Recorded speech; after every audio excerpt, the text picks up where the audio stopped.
And we're live. We're back live again, everybody. After like 12 hours of continuous stream, we're back after just taking maybe an hour break or maybe half an hour break, but we're back. Okay, so I'm still here playing around with RPG Maker MV, trying to make something out of nothing. Well, it's not actually nothing. Again, playing around the RPG Maker MV map editor is a lot of fun. You guys should, try it out. It doesn't mean you'll be able to make a masterpiece, but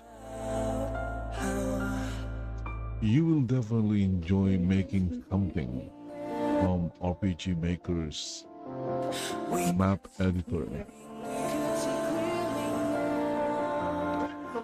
Anyway, I'm going to continue working on this, and while I'm working on this, I might not do a lot of talking. But if my mind or if I can't think of anything to add, I guess I'll just spend the time watching content in YouTube or videos in YouTube.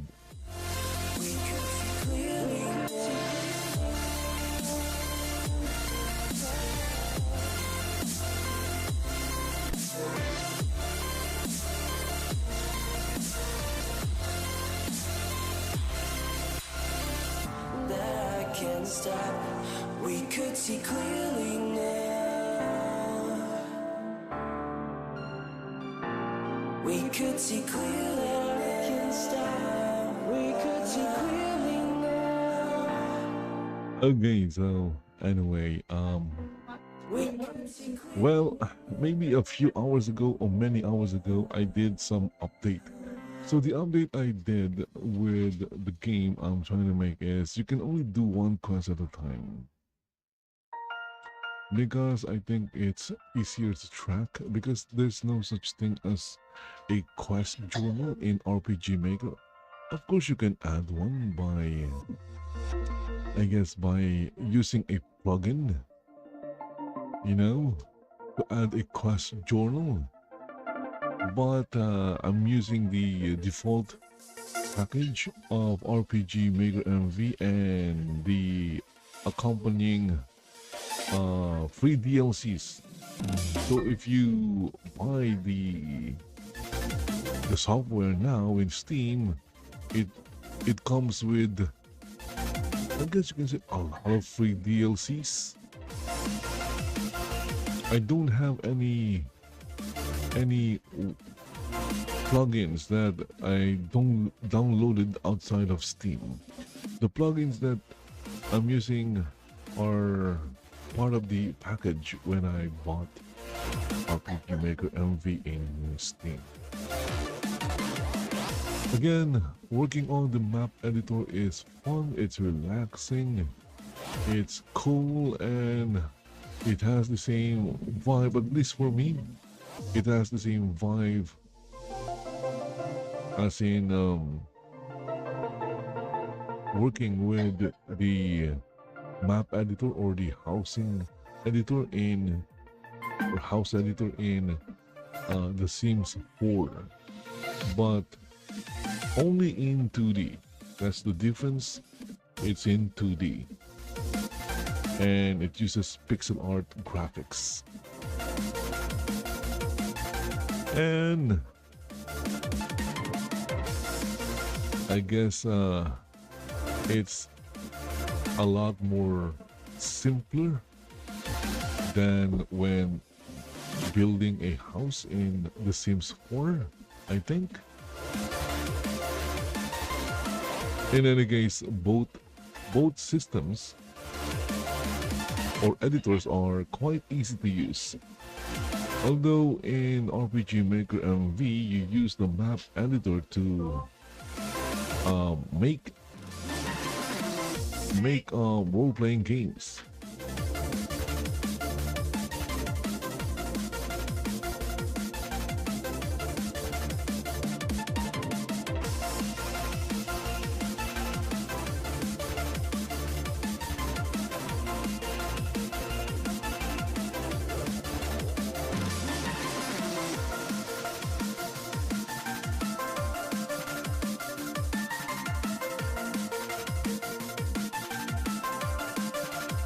Okay, let's take a look at this.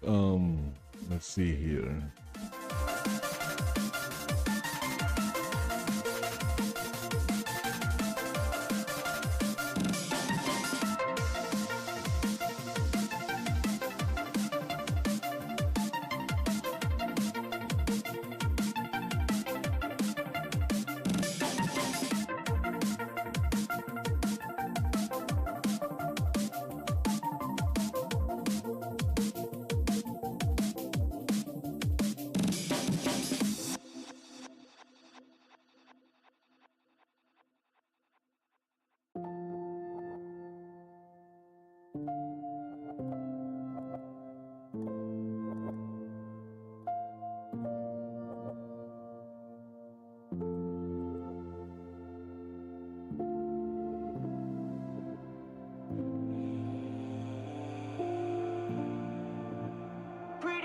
Últimamente nuestras charlas son comparecencias.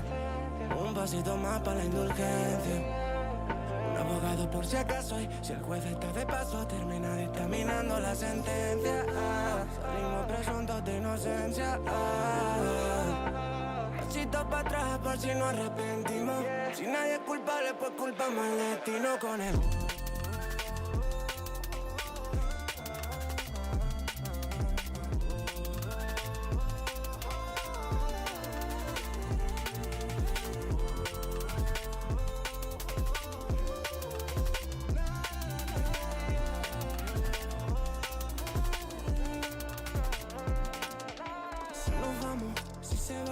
Okay, let's see here. Yeah, I'm looking at YouTube right now, and we have this here. WNBA Suicide Players Union releases Unhinged. Unhinged what? Let's go watch this. Hey. While I'm thinking of what quest to add in the RPG Maker game that I'm trying to make. Again, I still don't have a story. I'm just building the systems, like the quest systems.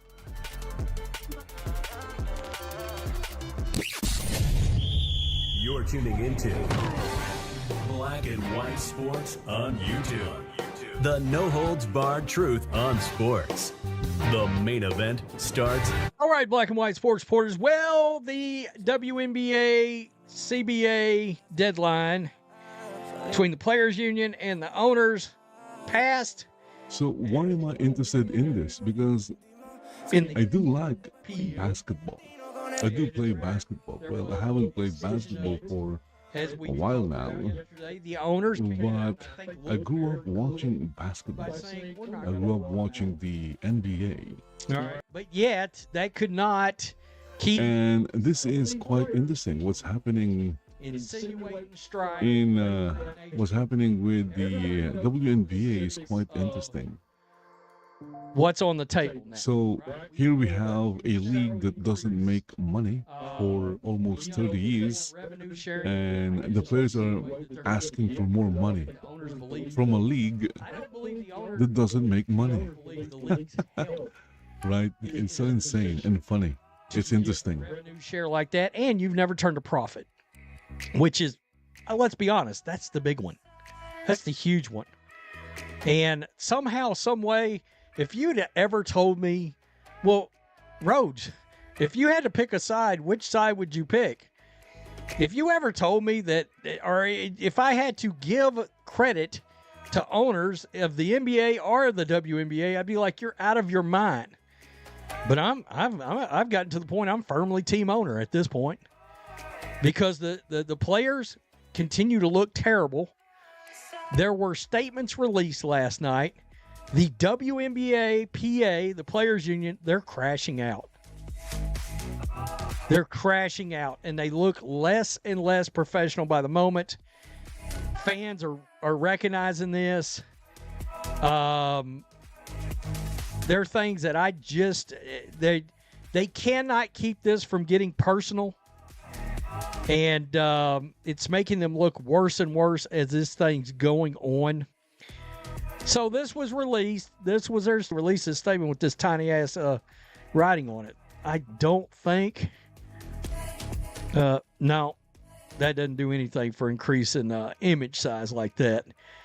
So, at midnight, the 2020 WNBA WNBPA collective bargaining agreement will expire. Despite demonstrating our willingness to compromise in order to get a deal done, the WNBA and its teams have failed to meet us at the table with the same spirit and seriousness.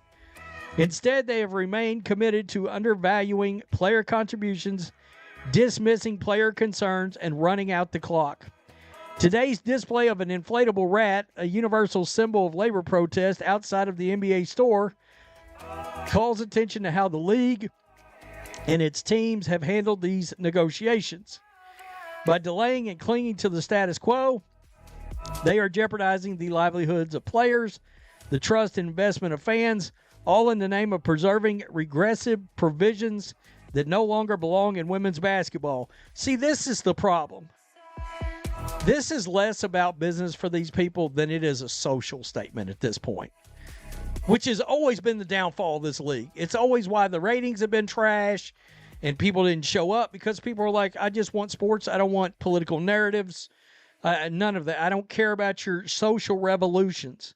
I don't. Now, the original fan base, that little core, ugly fan base that we've all experienced after the Caitlin Clark boom, they care about that kind of shit. But actual sports fans don't. Not only do they not care, they don't want to hear about it. So, let's keep going here. Players care deeply about their fans, take pride in honoring that loyalty every time they take the court. The league's tactics harm current and future. He is going to read the entire thing. Who show up for the game in communities across the country. This misguided approach will not work.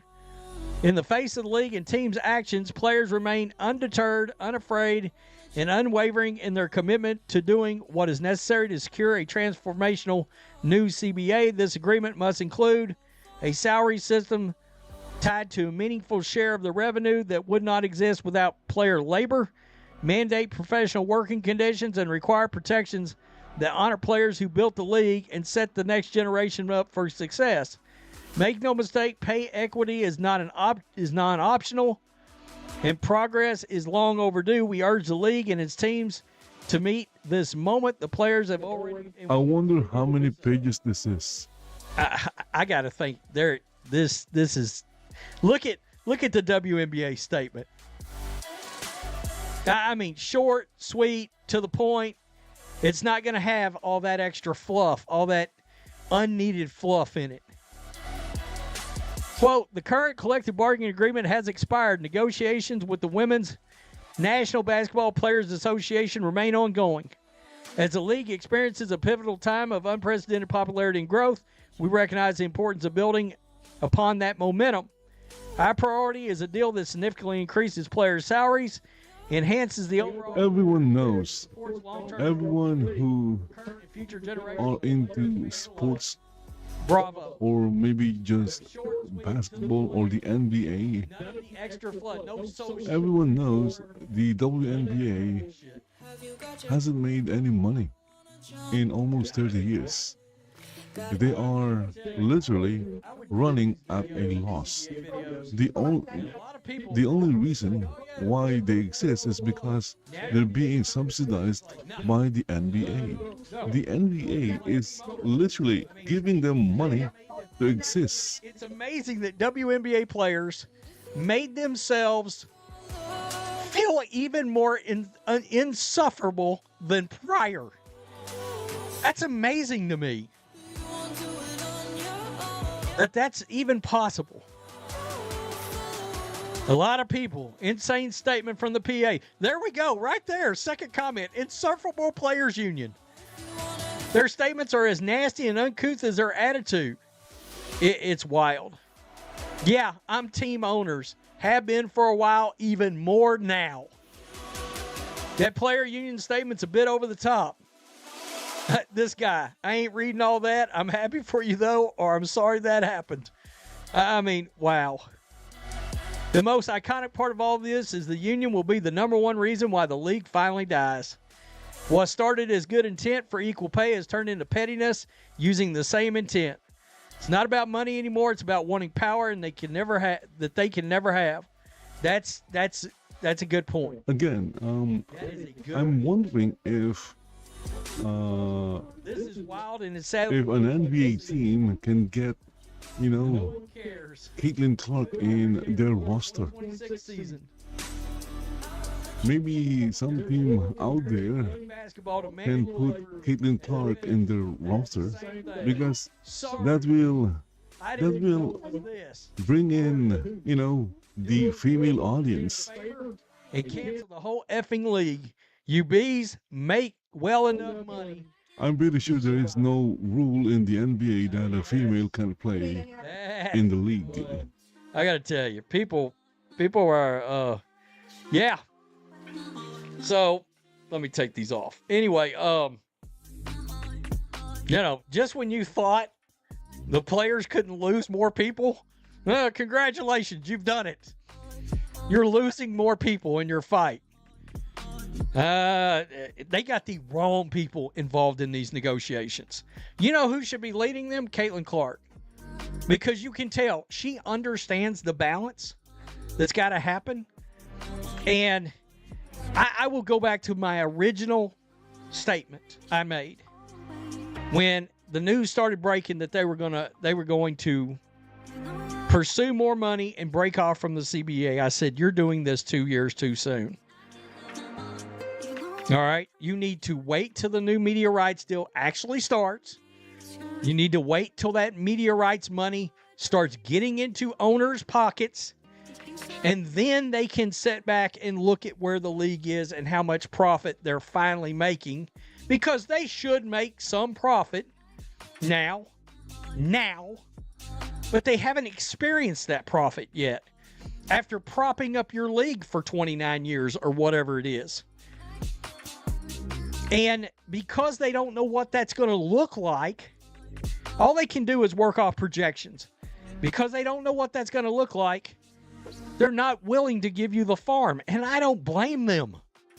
After this many years, it sounds to me like the owners have drawn the line of, we're either going to make money or this league's going to shut down. One of the two. And honestly, in 2 more years or 3 more years, they probably, from a salary standpoint, they might have been able to ask for more money than they're getting now from a salary standpoint. Now, would they have gotten a 30% revenue share or some bullshit like off of gross revenue? And that's their problem. They want gross. No, they're not getting that in 3. I mean, I don't know what they're thinking. I really don't. Tell me what you think. Peace. I'm out. So if Thanks for the watching. WNBA, again, if the WNBA is going to have a strike, Black and white sports. is there no way for Caitlin Clark to play in the NBA? Is it really an impossibility? Again, you don't have to play her like a full game. Maybe play her during blowouts and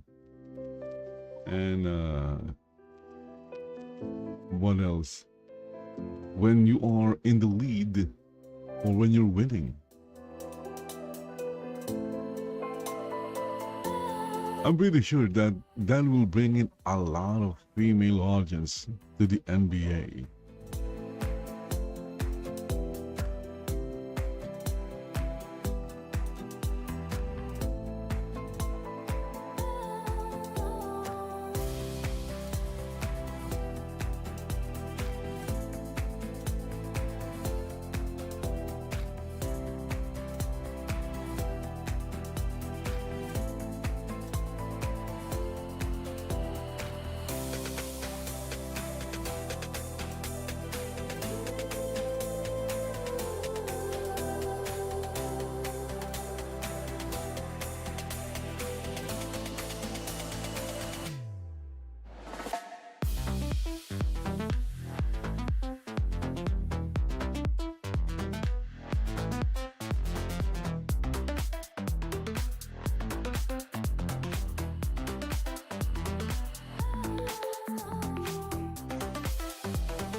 Okay, so that was interesting.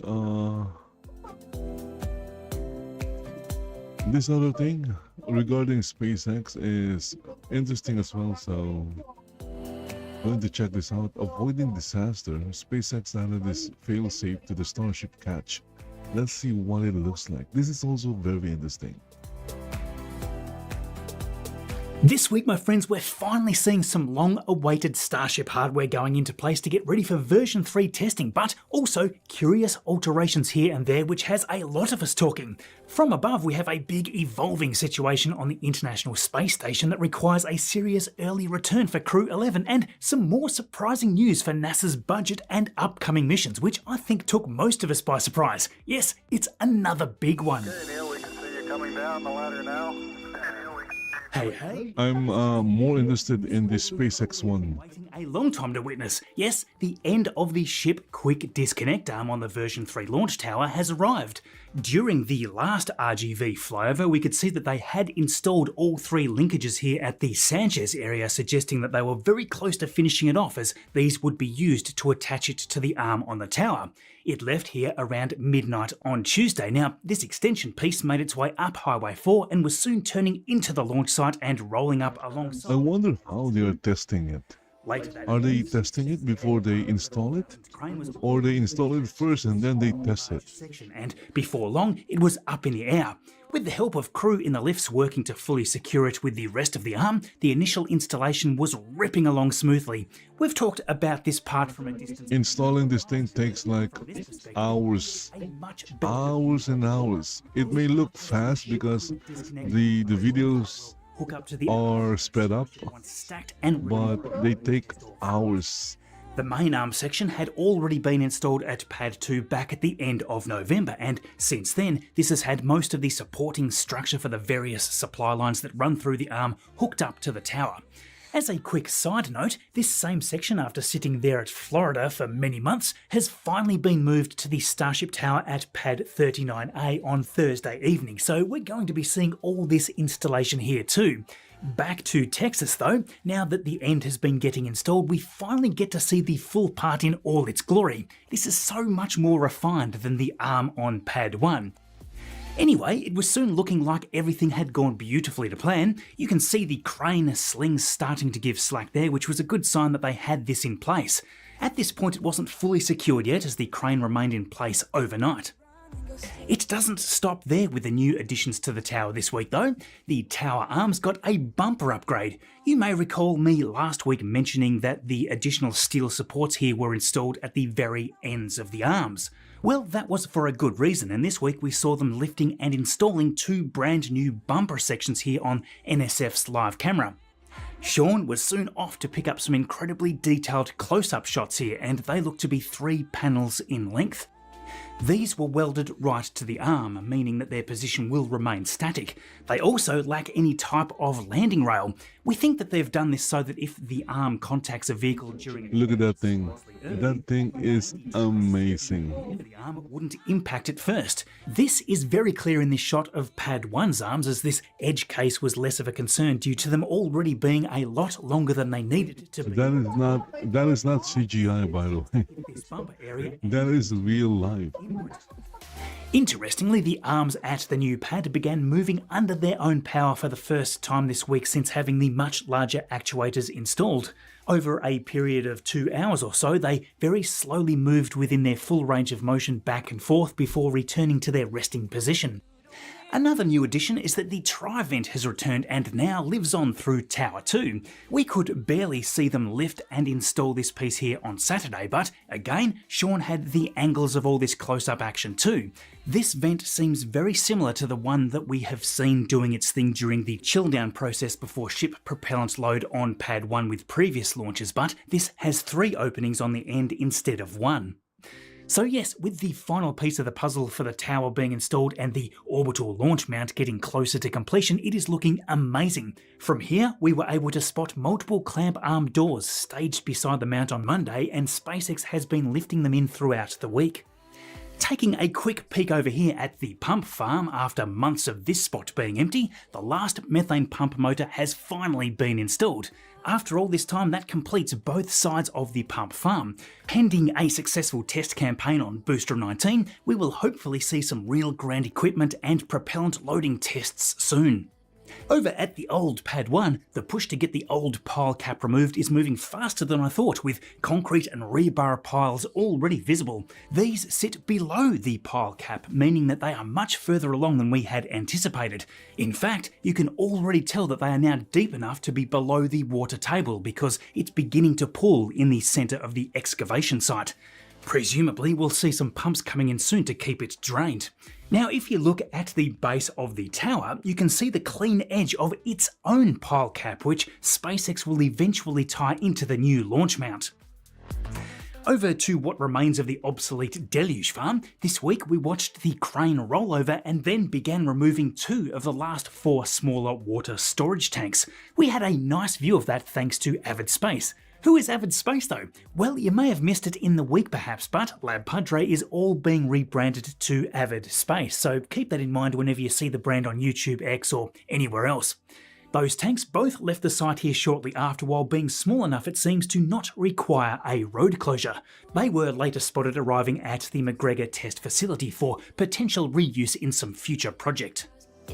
Now, the air separation unit across the road has had a lot to explore since I last updated you on it. Over the last few weeks through the holiday period, hardware had been piling up, especially over at the compressor here. This monster pile cap for all of the heavy equipment yet to come for the purification and liquefaction facilities is coming along quickly too. We've watched the rebar cage being fully built up with conduits running throughout, presumably for data. Okay, so what is this thing? Look at that. Notice 2 round anchor plates for what we suspect will be cooling towers or storage tanks for the system. Okay, so it was old pictures of the base of the Macasilla. They call the tower that catches the booster, they call it the Macasilla. We're unsure if this is intended to be part of the air separation unit system or not, but if so, they are likely just waiting for the bulk. Oh, look at that. There are now 2 Macasillas. Look at that. It looks awesome. Production site at the Sanchez area, it has become a little clearer this week that we may be waiting a little longer for the first version 3 ship number 39's testing campaign. That's because the cryo stand now seems to be undergoing some pretty significant changes with its rams and their supports removed. Based on all this, it looks like they may be getting some reasonably significant modifications, so we'll be keeping an eye on this area. Beside it, over here, they've made some pretty big strides though, getting the top ring of the second static fire stand welded together. The leg pieces are over here with the 4th and final one delivered during the week, so these should all join the static fire stand soon. Further up towards the Starship factory, this week we were treated. So now they have like 2 Macasillas. They'll be able to do a lot more launches this time. Still doesn't have arc flaps yet. In Mega Bay 2, that ship still has scaffolding all around it, so it's going to be interesting to see which will roll out first for testing. Will it be Booster 19 or Ship 39? As far as we can see, we haven't had any new updates on Booster. Honestly, I'm still not sold to the fact that the Starship is, one solid has had another huge unit.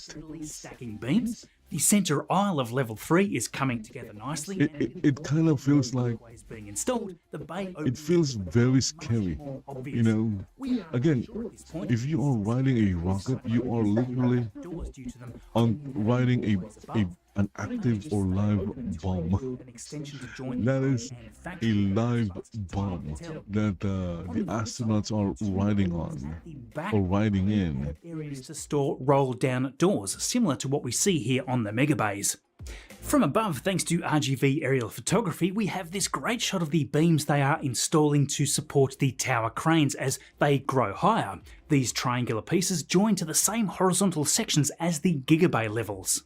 Alright, so heading over to the Massey's test site, the new truss structure surrounding the static fire stand has evolved a lot this week. It had continued to climb and is now, we suspect, at its final height.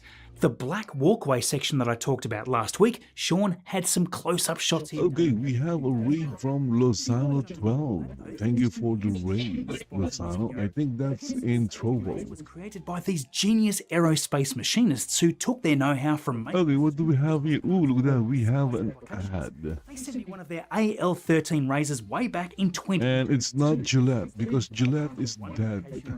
I've not used anything else. You really want a well-supported, controlled blade like this. Your skin is obviously soft and flexible, so combining that with plastic disposable flexing blades causes all sorts of tugging and digging, especially when slicing through tougher hair. The AL13 though has a single blade that only sticks out roughly 3/4 the thickness of a human hair, all while being beautifully supported right along. They even did this great test where they had people shave one side of their face with a regular multi-blade razor and the other with the AL13. The difference was obvious with less irritation from Henson's razor. I can vouch for that personally too, because I always had skin irritation, but after a little practice with this, there was none at all. After owning it for a while, you can really see how cost effective it is over time. The initial unit is a once in a lifetime purchase. All you need to do is pick up a standard set of double-edged blades when you need more, and these are super cheap. I picked up a pack of 100, which I'm still using years later for less than the cost of a set of disposable cartridges, so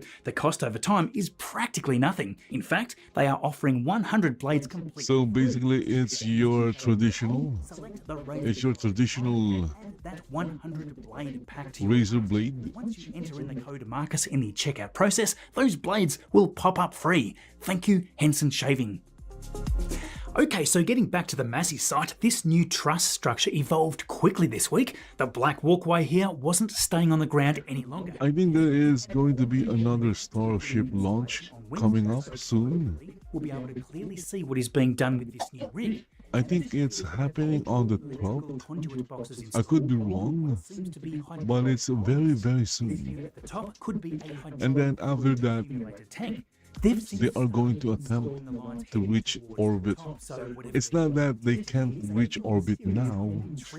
They're not doing it because they are still testing the systems. Just to the side, had a fresh coat of black paint recently, so it looks to be in an almost operational condition at this point. The last addition to this stand we expect to be the Raptor vacuum engine supports. So to go with all that at Massey's, it seems like the team were preparing to dig right into compression testing on that B18.3 test tank with the new hot stage truss. Soon after this was first stacked, the crew could be seen removing it here again. They may have just been initially doing a fit or clamp test, but during this week's RGV flight, we could see them beginning to reinstall the hydraulic pistons, which would pull down on the cap when... I'm surprised there are no other aerospace companies who are copying what SpaceX is doing, because which will connect the pistons surrounding the base. Are they hiding anything? Sure, but you can see most of what's happening in Starbase from watching YouTube videos like this one. Look at that. All of it is with version 3. Now, there's been a number of comments here and there concerned with the time that it has taken to get to this point, of course. The problem with anything space-related is that almost everything is absurdly behind. Think of Orion, SLS, Dream Chaser, Starliner, New Glenn... Well, yeah, that is actually true. Everything gets delayed, but if you compare that to what NASA has done, SpaceX is quite fast compared to NASA and other aerospace companies. Go 100% to plan, which, of course, it very much hasn't. What they have been doing, though, is typically making pretty steady progress. Also, the delay is because, space is hard. Space is freaking hard. And if you want to put people in space, you'll need to be, there's no such thing as perfect, but mass into space. You must be as close to perfect It's a crazy story, and that's It's why not perfect, but thank you for being as close as you can watching along, because without to you, make we everything wouldn't safe be able for this cool man stuff to share. to, Now these Starlink missions were back in force with the first ride in this thing. launching Again, Sunday riding in a rocket is Booster in literally once riding on top of a bomb, Falcon 9 first a live and was the active Battleship Group bomb. 688 launching here from Space Launch Complex 40 in the darkness, carrying another full batch of 29, which we didn't see at all. That's because at fairing separation, they just kept streaming that second stage engine. Drone ship Just Read the Instructions was the one tasked with being the landing platform for Booster 1101's first landing, and there we go. Next up was Group 696 from the exact same launch pad. Indeed, Slick 40 had all the action this week. This time though, it was an early afternoon flight on Friday, so much better views of the action. This was Booster 1069, one of the fleet leaders, with this one being Flight 29. The record is currently set at 32, so this one is right up there in the top 5. Many years ago, landing a rocket booster was like And again, impossible, fairing was separation, deemed impossible. a shortful of gravitas Today, for this landing, and SpaceX is like, look at that. of action for space. They are landing their rocket boosters like it's nothing. We were all excited about the very first spacewalk of the year that was to come. I guess you can say they have like perfected or mastered, not perfected, but mastered the art of landing their Preparation. Falcon 9 rocket boosters. Another set of the Imagine if they can also land the second stage. station. Strangely though, That would save them a lot more money. some kind of medical Because if you can land the second stage, privacy, NASA didn't give that means you can use it again. in question or the health issue. The next day, however, NASA had already decided to bring 4 astronauts home early from the International Space Station. Agency officials, along with Administrator Jared Isaacman, conducted a press conference on Thursday. Their confirmation here that the astronaut was stable was a big relief, but they emphasised that the decision to return was made out of caution due to the limited diagnostic and treatment capabilities available on the station. What we do know is that the affected astronaut is part of Crew 11, which launched back in August. Given how long they have been up there, they have, of course, a The thing is, they're not scheduled to return around February. specifically saying who was affected. Crew 12 docked with the station to begin their mission. Of course, the top priority is the crew's health and safety, so in this case, where there would have usually been a brief handover period between the crew missions, instead, the Crew 11 team will depart the station in the coming days aboard Crew Dragon Endurance. This is actually the first medical evacuation from the station in history, so yeah, this is really unusual. This will leave the station temporarily operating with a reduced crew of just the 3 from the Soyuz MS-28 mission. NASA's astronaut Christopher Williams will remain here along with cosmonauts Sergei Kuznetsov and Sergei Mikheyev. Now, NASA and SpaceX are also looking at the possibility of pulling the Crew 12 mission a little further back to help them get up there quicker, so we should get some more news on that plan this week as well. Now, after months and months of uncertainty, we finally have some clear news regarding NASA's budget for the 2026 fiscal year, which, of course, runs from October 2025 to September this year.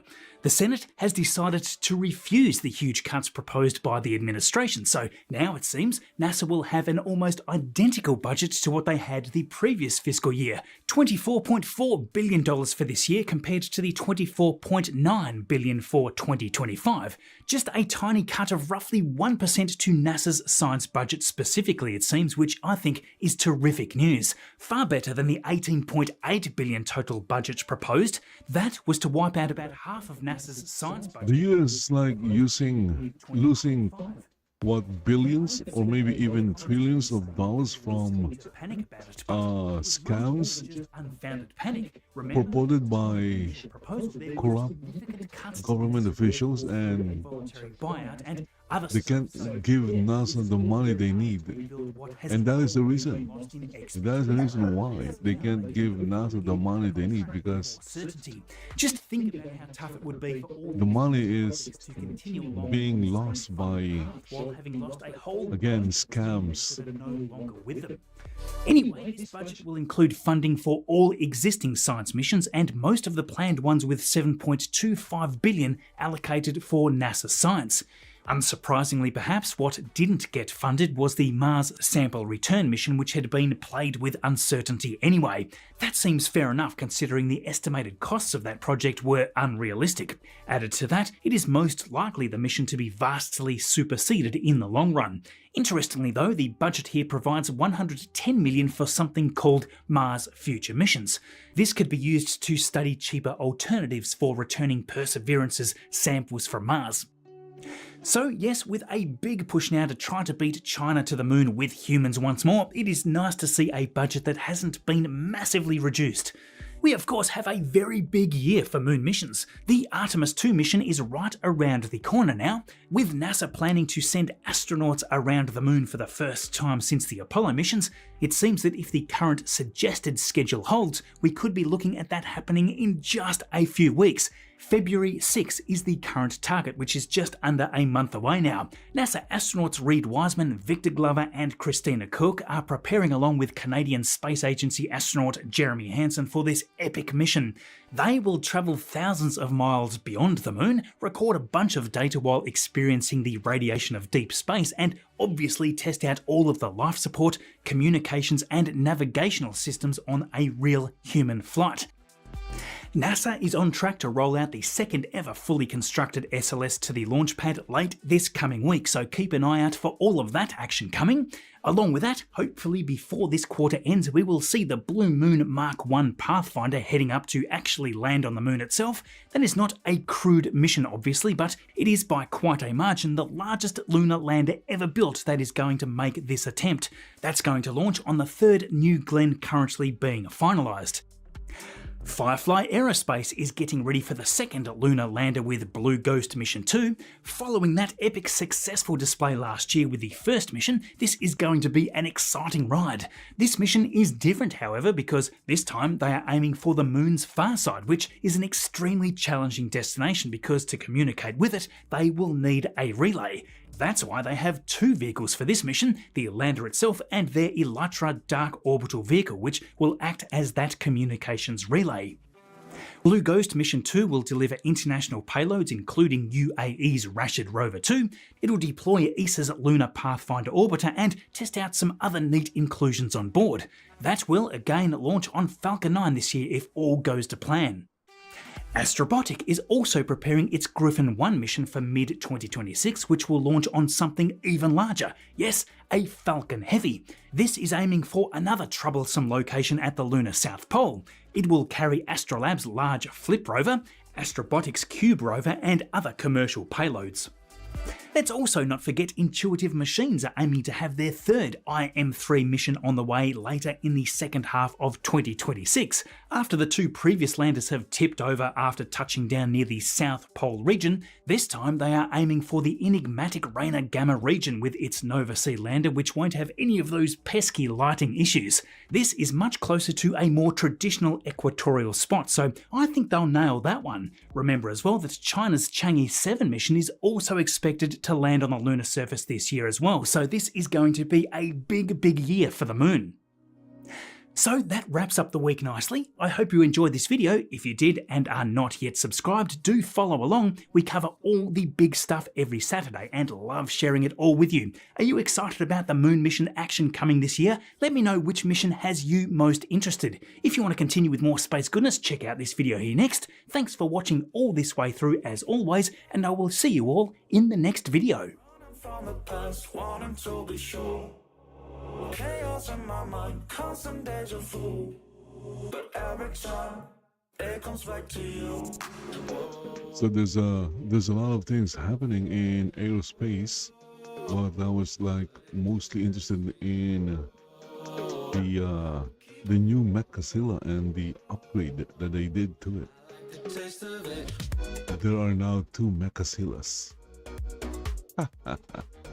What is this? Star Citizens 2026 plan is huge. Oh, this is like 1 hour ago.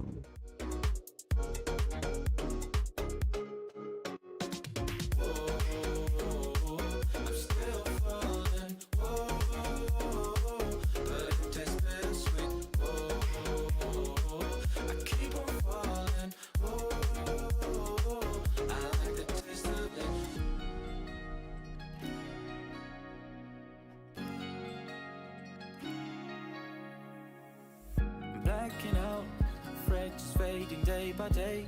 I'm reaching out for someone who can take away the pain I feel, the things I haven't done at all. I've lost my way, but how I felt I can't recall. Do I wanna try? It says here Marvel finally abandons the girl boss, but the era is over. But is it too late? Yes, it's too late. It's too late. The only time I'm going to watch another Marvel movie is if it's Spider-Man 4 with Tobey Maguire. I'm not gonna watch Avengers Doomsday. My kids are not going to watch it either. For us, the MCU has ended in Endgame. Hence the name Endgame. It ended right there.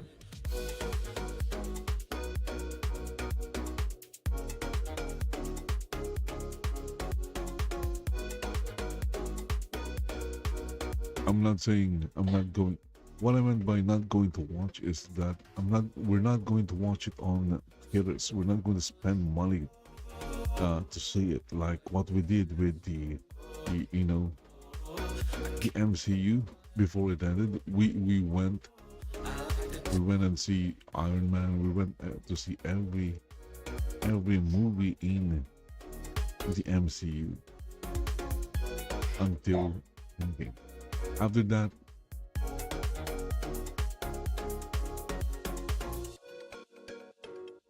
that, no one was like interested in watching anymore.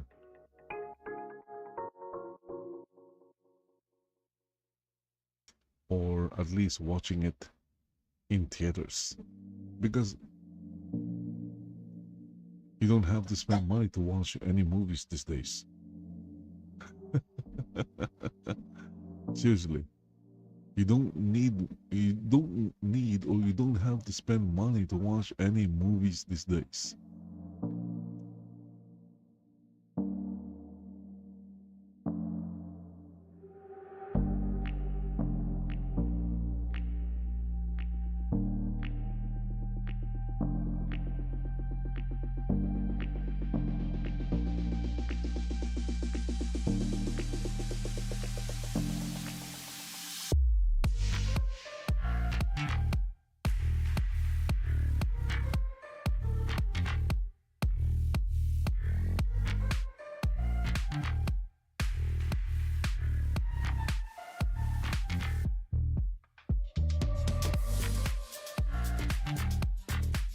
Okay, so back in RPG Maker MV, yeah, I'm still thinking I have like 5 quests already.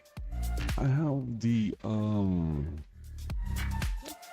guard reports quest, loan collection quest, sword delivery quest, milking a cow quest, and refilling empty bottles quest.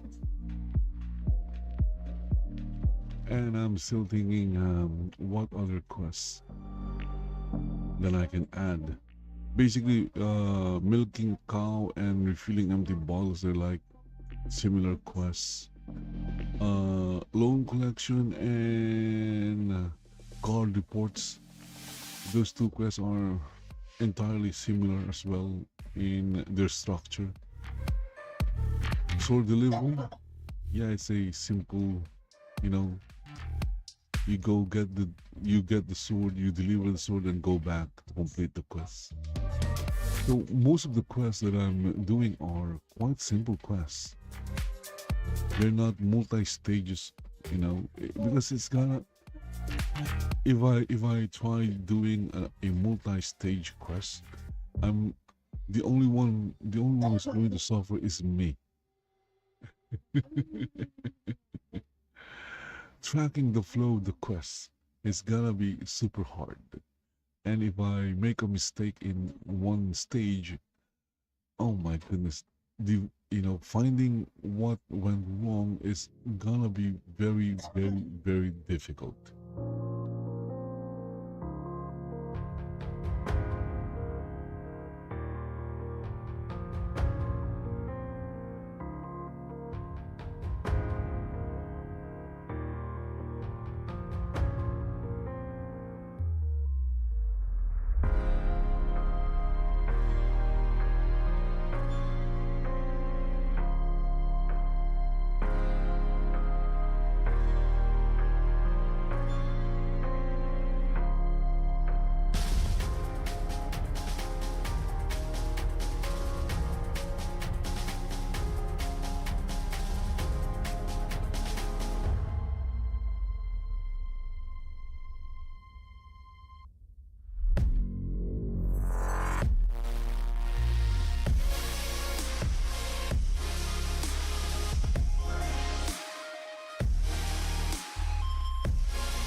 cold heart of mine. She really took a beating before you.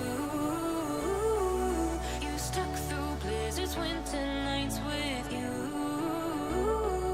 Now I'm blooming just for you, for you. Okay, so it says here, giving to charity should not be about yourself. There is something mentioned about it in the Bible. So, for example, Mr. Beast is known for like giving away money. So that's like, you know, giving alms, or giving to charity. And there is something mentioned in the Bible about it. So if you give to charity, if you give alms to the poor, which is what charity is, there are two ways you can do it. You can give and then show everybody that you are giving. That is totally fine. And there is you can give, but you just keep it to yourself. It's between you and God. So the difference is this: when you give to charity and you show it to everyone, you have what the Bible say about that is that you already received your blessing, your grace. You already received your blessing. And what is that blessing? Well, the fame, the money, the admiration, and things like that. But if you give to charity and it's between you, God, and the person you give to,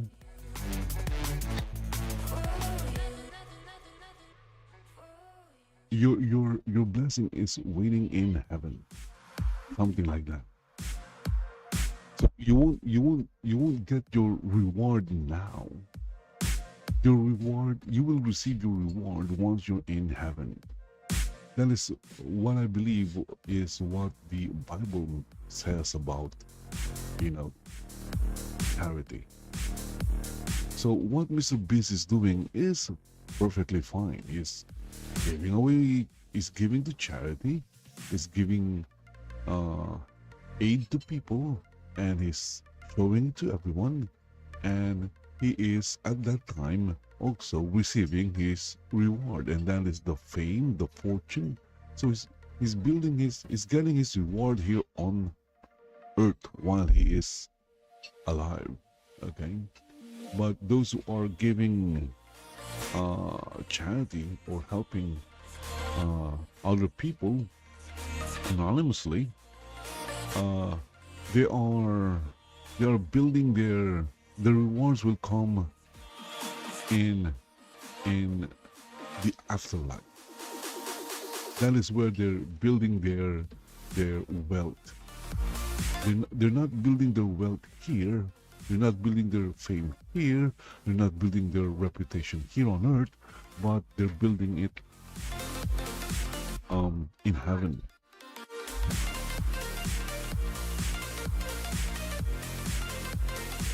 I think that is what the Bible say about, or what the Bible says about charity.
Oh, look at that. I like this.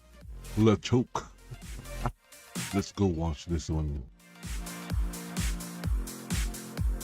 Well, despite the amount of drool being expended by various pundits, jock sniffers, and bootlickers all over various social media and regular media platforms about the timeless exploits of the ageless longevity king LeBron James this season, with one jaw-dropping dunk after the next, the skinny on this guy's season is that, just like last year, he is a net negative on his team. Yes, James just isn't playing winning basketball, as he posted a minus 55 for the season last year and is sitting at just minus 20 right now for the 23-13 LA Lakers. They won 50 games last season and will likely do the same this year, despite his floor-sinking ways.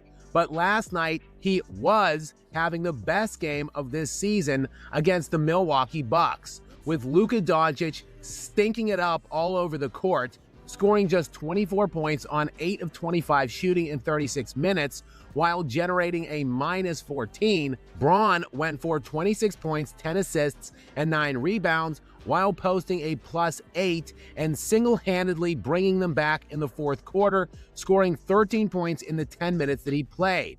But, oh, in a tale as old as time, Braun just couldn't close the deal in the clutch. I mean, let's be totally honest here, this has nothing to do with his age. He has never been able to close the deal in the clutch. Arguably, the most unclutch superstar ever was just up to his old familiar tricks last night, getting turned over twice in the final minute by Giannis Antetokounmpo in what was a tied game. Antetokounmpo first blocked LeBron James, then stole it from him. That to get his Bucks a 105-101 win. But hey, glass half full here, Laker fan. They finally did not get blown off of the court in a loss. This was unbelievably their first loss of the season that was not by double digits. The Lakers had been excellent in the clutch this season, but then again, they do have one of the best clutch players in the league in Luka Doncic, though he fouled out on what ultimately became the Bucks' go-ahead three-point free throws, so he was unavailable, and also he was having his aforementioned ass of a game. So ultimately, this is just what happens when you leave the fate of a close game in the hands of the unclutch king.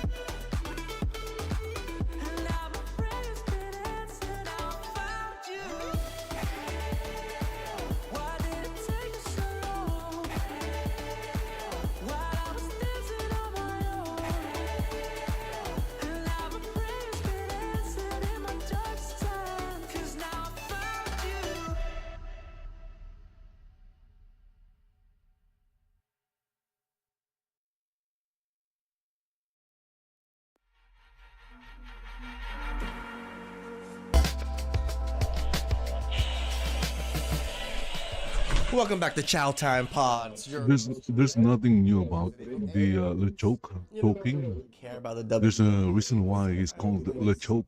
Crash and burn. So people thought Angel Reese was insane last year when she said, yeah, CBA's coming up, we deserve more. Because I'm hearing if y'all don't give us what we want, we sitting out. What are you, crazy? Sit out and crush all the momentum from Caitlin Clark? Well, guess what? Just this week, W players voted yes on a strike. Not on strike yet, but it's officially on the table. Oh, and this was 98%. 98%. Most of the WNBA players, most, 98% of them, think they're getting underpaid and underrepresented in their sport. That is just, none of them have the humility of understanding, oh, we're getting subsidized by the men and we have a sport that pays us $100 grand without having to do too much. Like, Yeah, and it's not even a full year. You know, the season, the WNBA season, it's not even a full year. It's just like maybe what, a few months. So they're getting paid 100K for working a few months.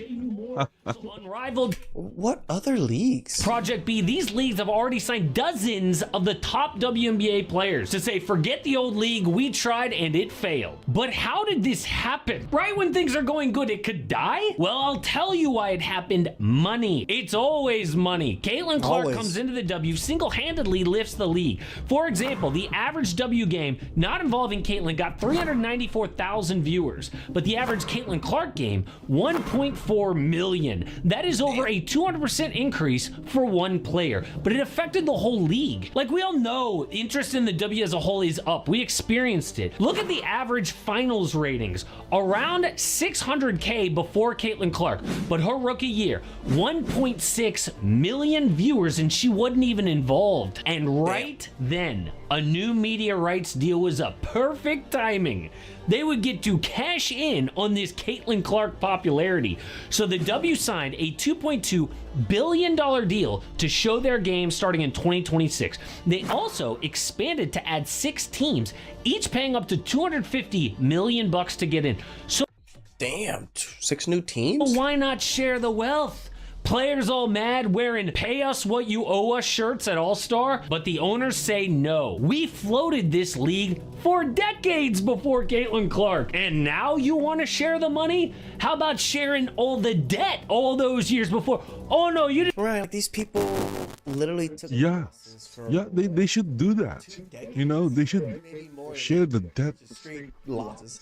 as well. Understand losing for rich people isn't as bad as us because they get the tax write-it off and everything, but it's still a major loss in investments. Didn't want to do that, but now you want the money.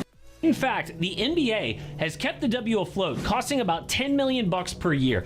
But Clark's rookie year, the W lost more money than ever at $50 million.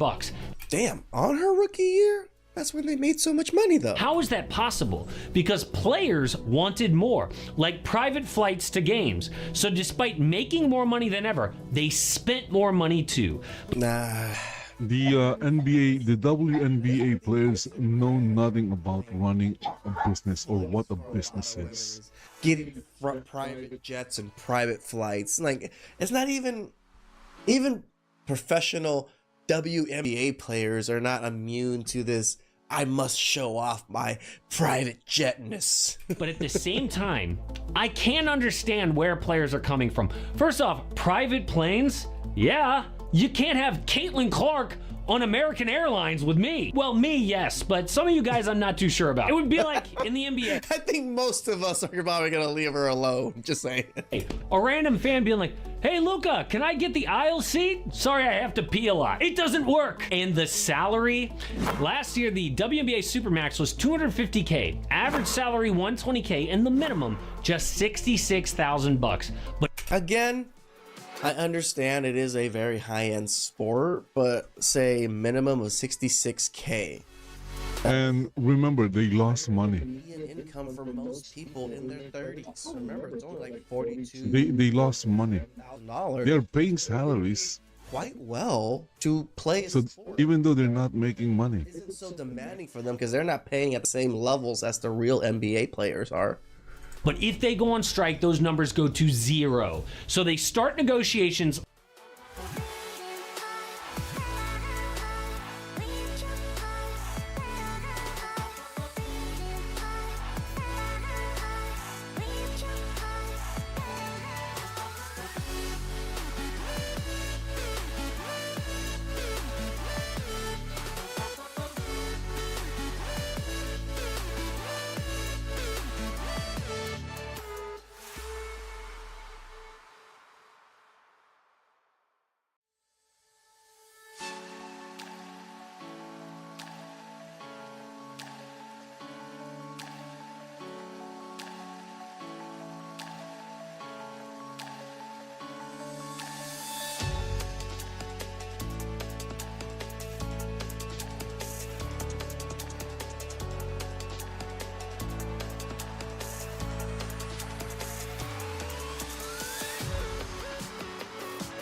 I need a second to take a breath, to keep me guessing with what you said. You're in my head. We're under pressure, we're sinking deep like stormy weather. Can't seem to breathe when you're with me. If you're gonna break me, I know I won't stay. I don't wanna wait here, you push me away. If you're gonna choose, you don't know what to do. I don't wanna lose you, but I don't wanna lose me.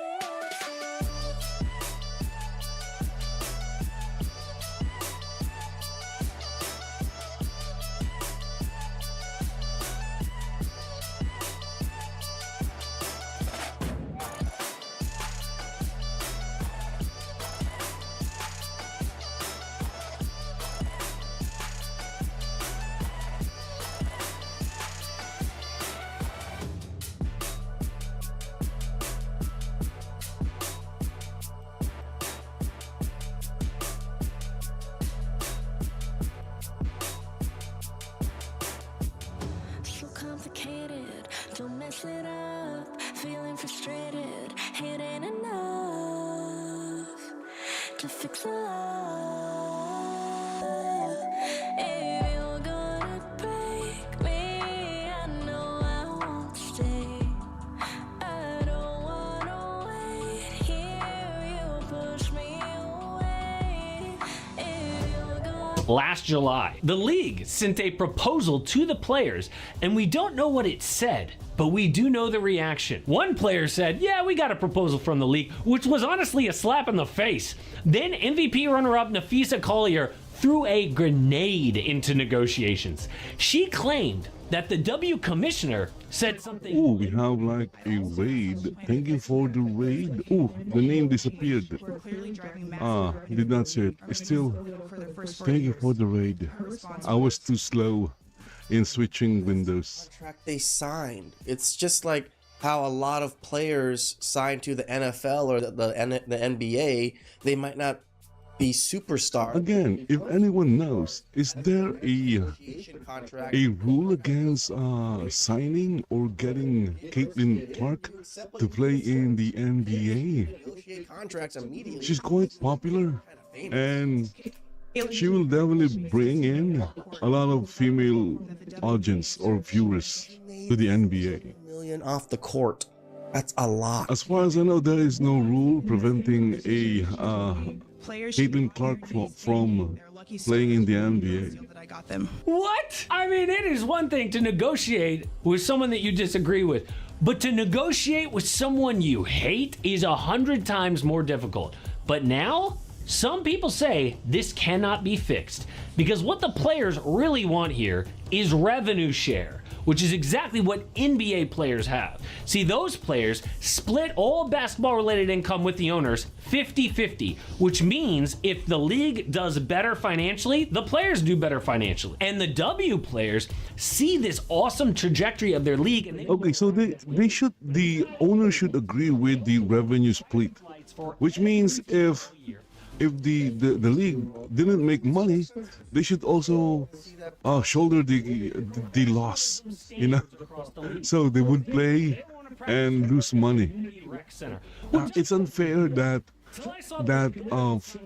if it's revenue share, it's unfair that the owner will shoulder the losses while the players will share but the owners say the revenues or the profit.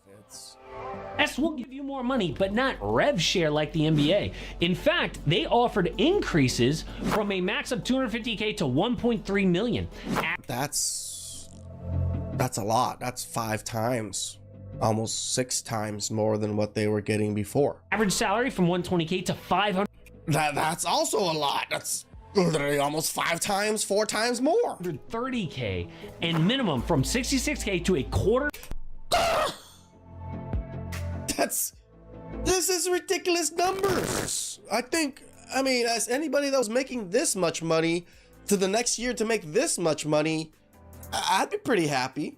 I'd be personally, but I guess I'm not an entitled WNBA player. So per million throughout the league, which sounds good. It but does. Players say no. In fact, we hate that so much we're going on strike if you don't give us NBA style rev share. Because they give you guys like a 5x like bonus or a bump, 5x across the board, and they're still not happy. We see that this is just an Adam and Eve thing all over again.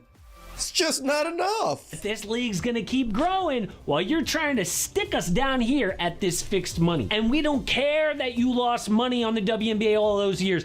That was your decision. You wanted to start a WNBA league, okay? That's on you. And now we're here, so we want to cut. And even Caitlin Clark said, this is the biggest moment the WNBA has ever seen, so we are going to fight for everything we deserve. She also said, at the same time, we do need to play basketball, because Caitlin knows a strike could kill the whole thing. Just look at baseball in 1994. MLB was America's #1 sport. They go on strike in 94, got passed up by the NFL and NBA, and have never come back. And that was the #1 sport. What do you think happens with the WNBA? All this momentum would be crushed and probably never come back. But I mean, I'm pretty sure most people are gonna be like, oh, what else to watch while the WNBA isn't on? This guy, David Sampson, perfectly outlines what happens next. See, he ran MLB teams for 20 years, so he knows all about negotiations. He was asked, what happens if the players don't budge and they don't move on their demands? Maybe the end of the WNBA.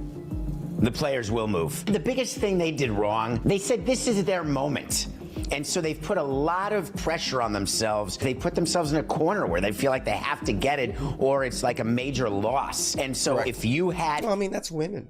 Women love putting themselves in this corner to where it's flight, you know, like fight or die kind of thing. You know? Any ability to invest and you wanted to start a league to compete with the WNBA, this is the time. That could be the end of the WNBA. Oh, and it turns out there are several women's... What other leagues? Why would other leagues want to do this? Is there money involved? Leagues who see this coming. A 3-on-3 league called Unrivaled, a 5-on-5 called Project B, have all signed dozens of the top WNBA players already. And these leagues are promising them big paydays and rev share to the players.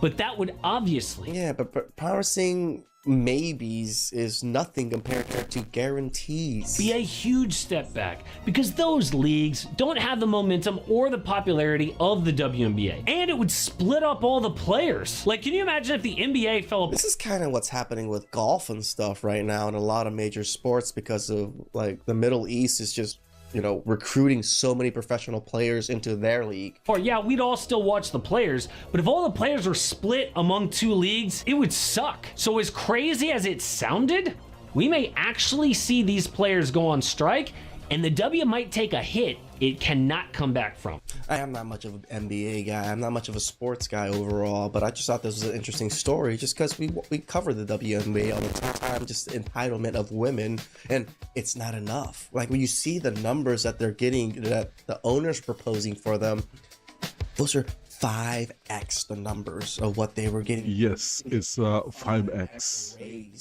4 to 5x, and it's not enough. It's a woman thing. It's a woman thing. It's never enough. Knows despite your face. No wonder the song was sung by a woman. Never enough. Protest. Please like, subscribe, comment down below. I really appreciate that, and I'll catch you guys next time. Ciao.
silence rattles in my brain. Yeah, I gotta get away.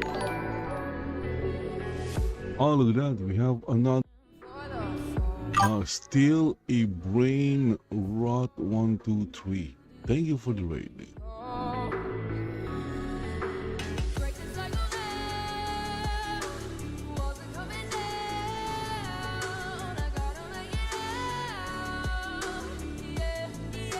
The worst blackout since World War II. What?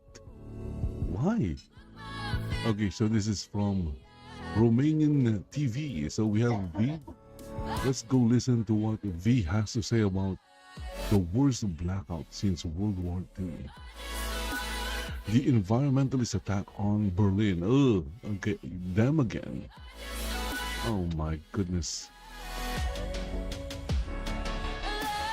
Now, Berlin actually went through one of the worst power outages since World War II. And it was a terrorist attack by a far-left extremist group. And it's being extremely downplayed in the mainstream media. It is mentioned so that they can't claim that they didn't talk about it.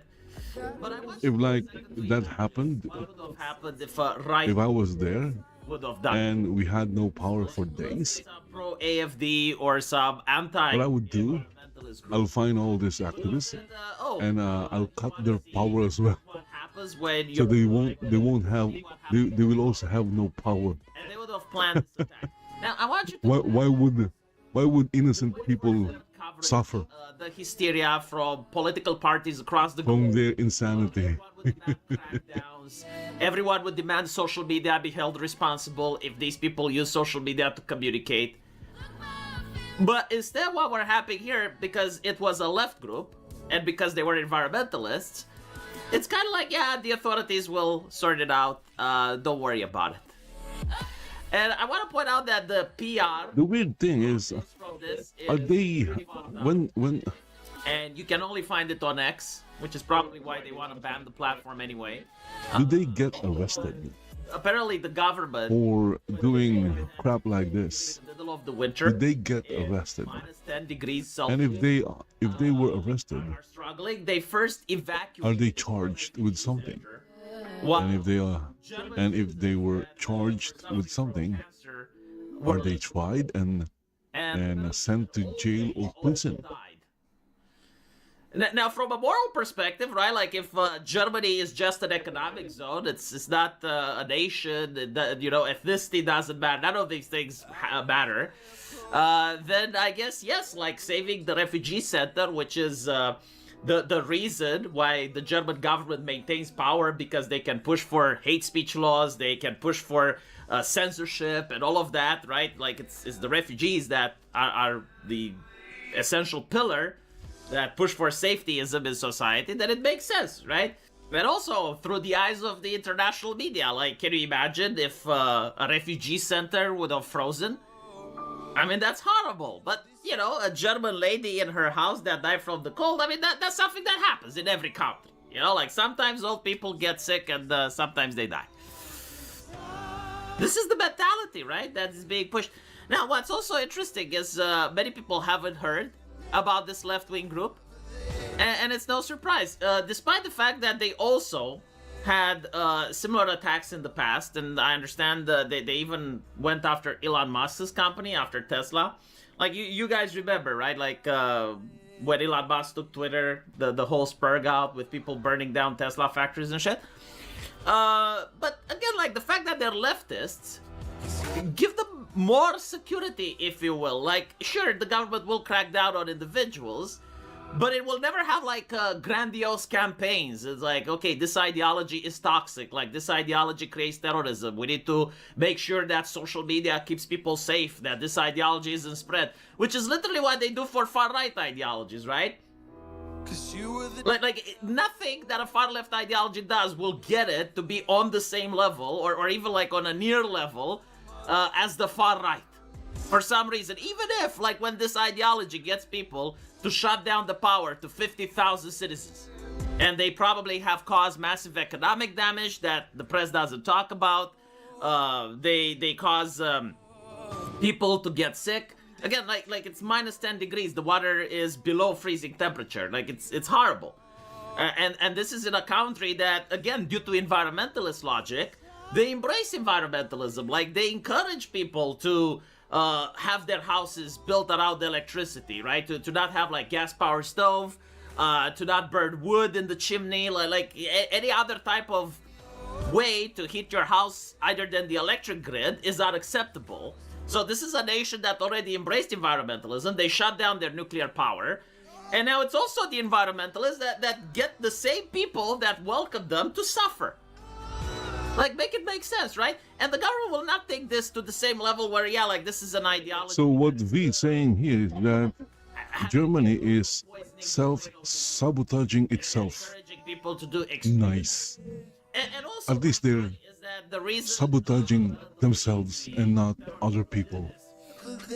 is because they, well, obviously they don't like the gas at all, right? So they want to take Germany back to the Stone Age, where probably knocking two rocks together produced carbon, and that needs to be cracked down on. But more importantly, it's like we're depowering the powerful. Now, again, when they realized that it was refugee centers that they depowered, that it was people with cancer that they depowered, when it was old ladies that they depowered, you think like they're going to have at least a second to reflect, to think about what happened? To be fair, they did apologize, though. They were like, oh, okay, well, we're sorry for all the people that were poor and they were affected by this. Well, you know what's also interesting? We live in the age of the Digital Service Act, of safetyism, where someone like Nigel Farage can have his bank account shut down, where everything that gets transacted for more than $500 has to go through online banking and shit. And with all of that, like, can they not find who is funding this group?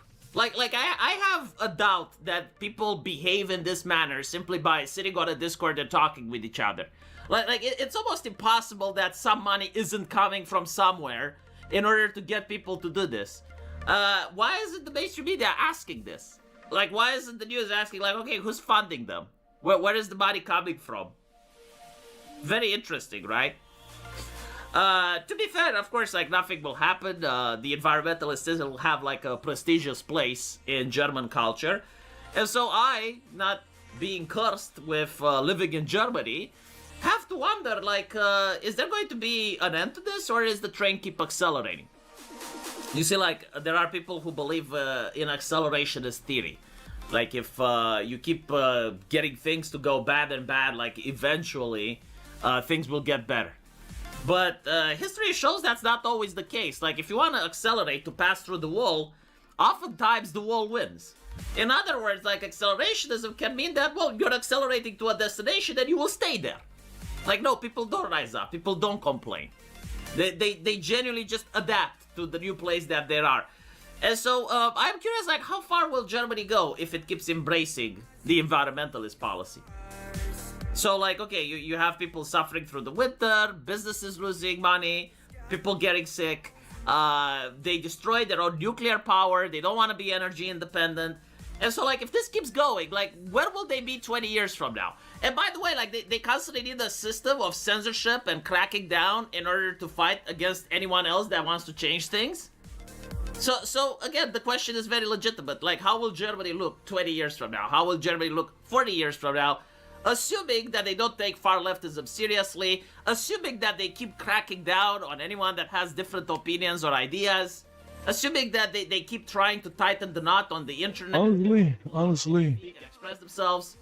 do we really care what Germany does to itself? No. And as usual, I will say That is a question. If they're doing it to themselves, then what's the problem? Their people are suffering, but they did it to themselves. Remember, if a country has an election, they have the power. The people has the power to change their government, and if they put people who are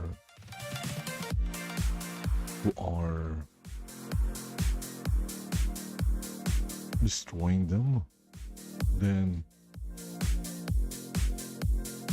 can they blame others? They can only blame themselves.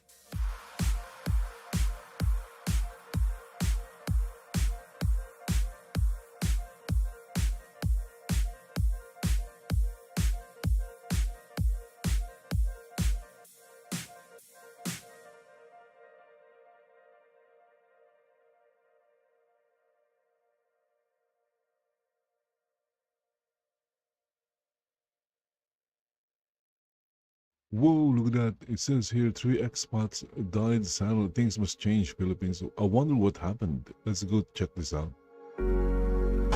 Well, This happened here in the Philippines. I bet it's afternoon. Okay, it depends on your location though. And it depends where You know, you hang around. Tom passing away very suddenly, like within minutes. He just arrived back at home, made it up a few steps, and passed away from leaving the hospital. And very sad, very, very sad. Known Tom for a long time since I've been here.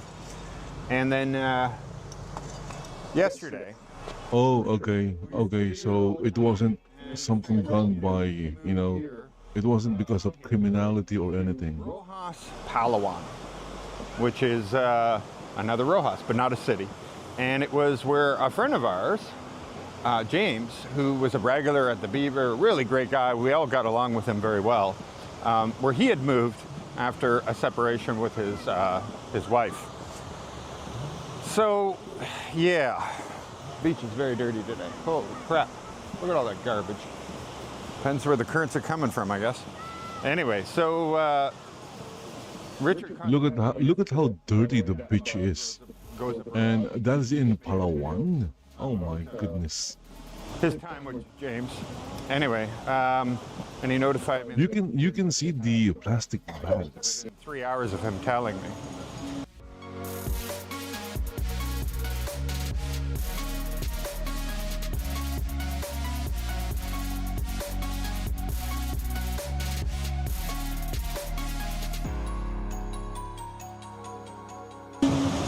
And that's terrible. They believe it's a heart attack and needed some help contacting the family of his wife here in Rojas City. Got some music here, so I'll pick it up in a second. So losing Tom and losing James at the same time like that, within days of each other, you know, that was obviously really hard. And then it was like the first person I contacted to say, hey, do you know where I can get a hold of his wife? He's like, oh my God, guess what, Rocky. Rocky just passed away same day. Rocky's another friend of ours. He's come to the Beaver many, many times. That's where I met him. I believe it's... Why are they dying? He's got one of those accents, you know? And so he just passed away also suddenly. Very quick in both those cases. I don't know about you, but you know, I'm not up there in age that much. I'm 50 now, but it certainly does make you rethink, like, or restart. You're 50? You look a lot older than me. Put the humanity into everything and how frail it all is. And by the way, it is the weekend. It's Sunday, so you're going to hear a lot of karaoke. As long as I'm not too close, it should be all right. So, yeah, like again, there's a lot of trash in that beach. Already, like, that's it. That is so dirty. No more sugars for me. I barely ever drink alcohol. It is, but done. Yeah. Stop. You know, stop with the alcohol. Any vice. If you have any vices, stop all of them. Yeah. Stop smoking. Stop drinking. Because alcohol will just age your body a lot faster. The same with nicotine. And her tumor is fast growing, or not tumor, cyst. God, don't say tumor. It's a fast growing tumor. Oh, I just said it again. A cyst. It's a fast growing cyst, but it is benign. It's what they call a water cyst, that kind of thing. But it's doubled in size in a week between the two different scans. But they still don't think operating is prudent at this point because there's always a risk with operations. And if in this case, they're like, yeah, it's very likely it'll go down with the medication. It may pop, it's just water. It's just gonna be very... Oh my goodness, that is so dirty. Why is Palawan? Oh, it's not in Palawan. Very regular. He said he's in Rojas City. Still, that is freaking dirty. Look at that. Look at all the garbage. Come on, Philippines. Trying to help. What are you guys doing? This is dealt with properly. So I know there's a lot of people like, go to Manila, go to here, go to there, and yeah, we. Nah, don't go to Manila, okay? Because it's not very polluted there. Attached to something actually, you know, of doing wrong by her. So it is. We're in good hands. We're in good hands. But anyway, it's just this reflecting on everything. So if you are coming here to the Philippines and you get comfortable, you know, you come to here and you start fitting into a life here, and it's very relaxing. It really is. There's no high pressure for anything here. Just make sure, like, you don't forget your health. Exactly. Like, not everybody's going to go to the gym. I get it, but go for long walks, you know, every day. Bring yourself out of the house. Try not to start drinking at 10 a.m. and finish at 10 p.m. or 2 in the morning or something. Just don't drink. Just not healthy. It really isn't. Just don't drink. In moderation, as they say. No. Not even moderation. Just don't drink. Permission for you signing up. It doesn't matter. If you're going to drink, drink water. Link in the description of my videos, because I know how important it is here, and I think a lot of people are used to, they think of like American type health insurance, it's gonna be like $1,000 a month or something, and it's not that at all. And you can get zero deductible, you can get US plan or Philippines plan, so if you want to travel to other countries and stuff, like, he offers it all. And the good thing is he won't lie to you. Like, he'll make it clear, they're not gonna cover that, they're not gonna cover this. He'll just tell you the truth. Because there is no such thing as an insurance company that just pays everything all the time without any questions or without any issue. It just doesn't, they're private companies that are making profit. But anyway, make sure you got all that. And go to your doctors every once in a while. Doctors are so cheap here. 450, 500 pesos. If it's like a psychiatrist, it might be 1,000 pesos. So we're talking less than $20. Go and get checked up every once in a while. Even a full blood work, urine, EKG, everything else is going to be about 4,000 pesos, about 60 bucks. Do that once a year. Find out what's going on with your body and everything else.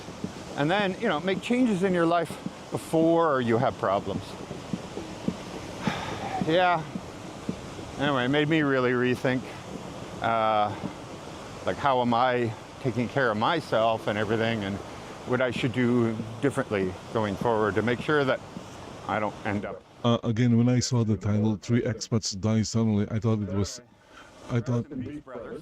involved criminality, or, you know, criminal activities, or they were like we're always wonderful.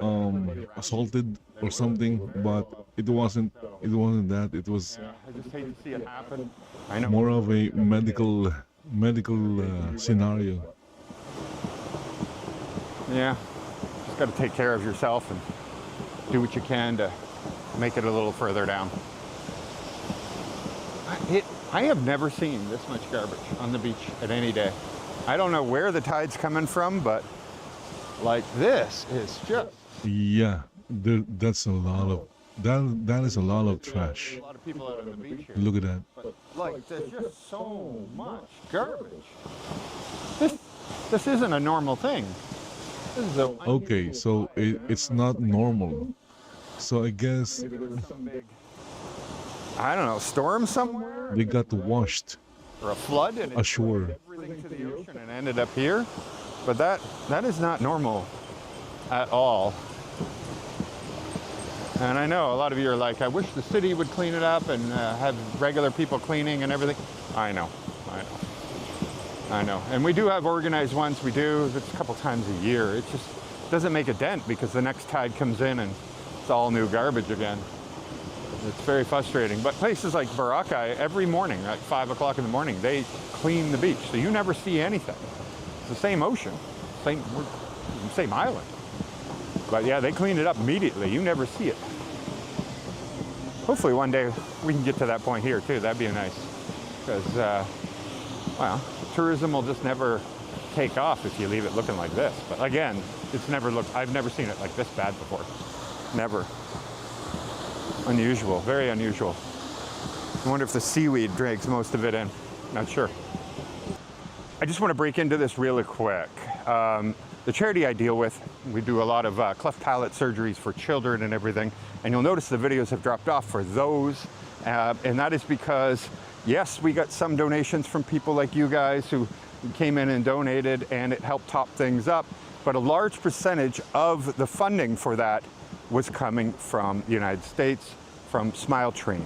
And now Smile Train just announced, and it was official yesterday, that they will no longer be funding any charities out this way. Like, so I think it was all of Asia, but definitely not the Philippines. And so that's a huge amount for us. It cost $60,000 US to do 100 children. Plastic surgeons, everything. We don't pay for the plastic surgeons, but we have to fly them in. We have to put them up. We have 50 OR nurses. We feed people for 3 days, all their families, everything. We bring their health up to a point where they can handle surgeries, because these are some of the poorest families in the most distant and remote places where these cleft palates aren't discovered at the time of birth because, well, they never made it to any hospital or anything like that. And then these kids grow up with the deformities on their face, and they will never have a good future while they're in that state. And so we have managed to do over 6,900 kids. That's an amazing thing. Anyway, lost the funding. Now we have to figure it out, and we need more people like yourselves to help out, even if it's $5. We have a GoFundMe now. Instead of, you can still go to SuluGardenFoundation.org, but you can also now use the GoFundMe if you prefer that. Some people are like, oh, I have an account on GoFundMe. It's just so much easier. Great, wonderful, here you go. And let's see if we can't get a campaign going again, help up 100 children, and we'll go from there for the next campaign after that. But it's a good way to give back. And hey, what's $5? One less coffee at Starbucks, and yet it makes a big impact here. Anyway, so stay tuned for our next video, by the way. We have to make a decision. June 1st of this year, our lease is up, and we're gonna have to figure out where are we gonna live. Kind of learned a lot from living on the beach here, that it's just a never-ending maintenance and dealing with issues. And you know, I can go 2 blocks away when it's just like absolutely stormy, and you have to keep everything closed, and wind and rain's coming in every direction. And I go 2 blocks away, and it's like nothing's happening at all. There's a price to be paying to live on the ocean, to hear the crashing waves and all that. And yeah, so I'm rethinking that whole thing. My other thing was like the mountain view overlooking everything, where you get the cooler air and the breeze and everything, but you don't get the damages of the salt air and well, the tides and things like that. So there are things, so stay tuned. We'll explain to you what our thoughts are.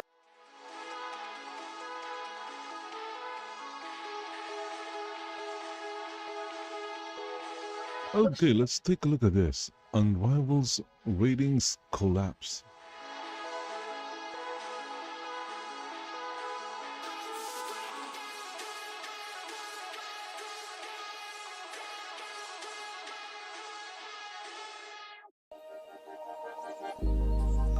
Started as a whisper, message from a new world I'd never known.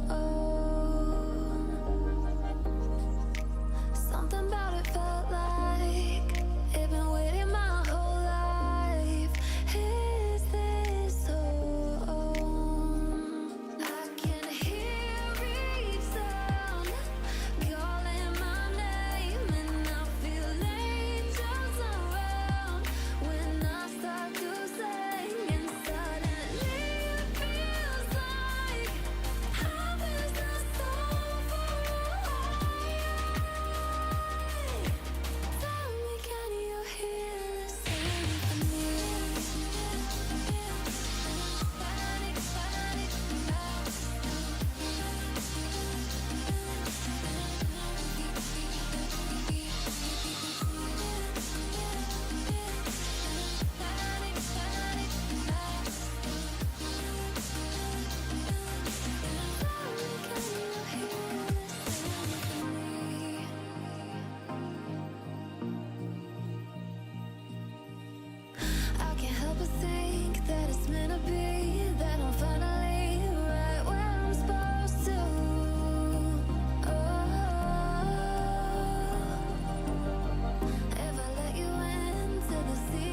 Okay, let's go and check this one out. Let's Unrivaled ratings collapse. The numbers they don't want you to know or see. ratings are dog shit. All right. I mean, you may be talking about literally, like there is a rating on here. Let me just bring this up. Down here at the bottom is a on True TV was a 0.02. They might have been 50,000 people watched that. Those are the actual numbers from Unrivaled's opening night on Monday. And before we even get the full viewership data, before the complete picture comes in, we already know these ratings are catastrophic. A 0.02 on True TV, a 0.03 on TNT, a 0.04 for the second game. We're talking about maybe 50,000 people here, 75,000 there, potentially 150,000 viewers combined at absolute best. This is the league that was supposed to revolutionize women's basketball. This is the product that Nafisa Collier just days ago held up as the model of sustainability that the WNBA should follow.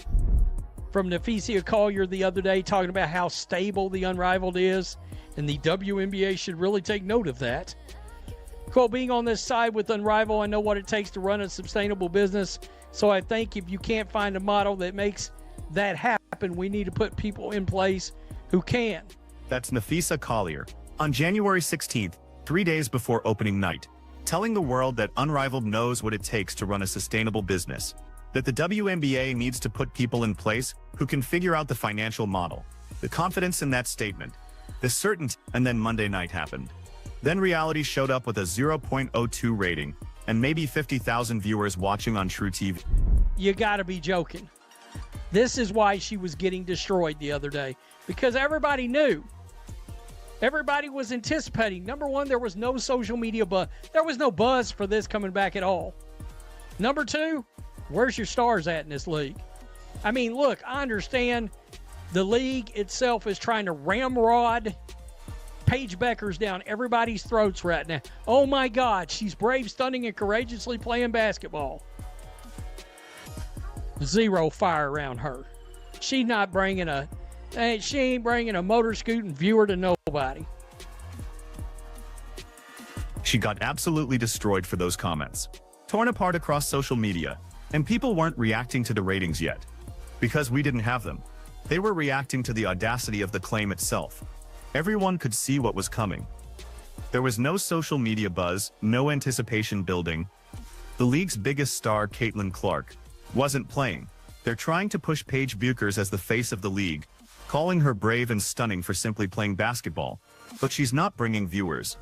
She's not moving the needle. Zero engagement around her name. And some could argue, even at that, that's not great. So that's why this comment, I made a video on this. We won't go through it again, but Nafisa Collier got destroyed over these comments. Absolutely crushed in the... Here's the context that matters. Regular season WNBA games airing on NBA TV right now are pulling 400,000 to 800,000 viewers.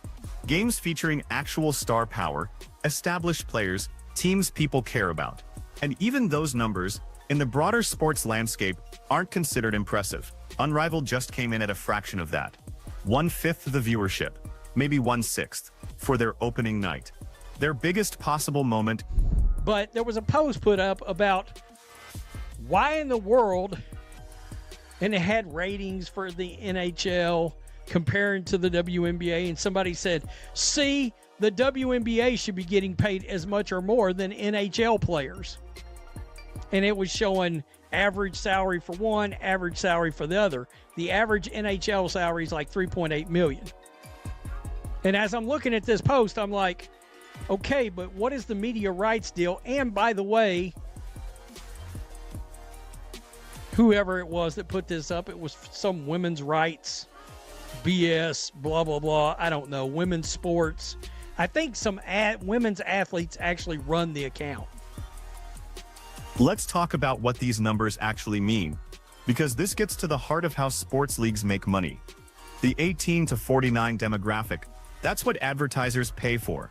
That's the number that drives media rights deals. When a network negotiates to broadcast your games, they're looking at how many people aged 18 to 49 are watching, because that's where the advertising dollars come from. That's the audience with disposable income. the viewers that brands want to reach. A 0.02 rating means 20,000 people in that demographic. A 0.03 means 30,000. A 0.04 means 40,000. Those aren't typos. Those are the actual viewer counts in the demographic that matters most for revenue. Do a little quick mathy math here. I got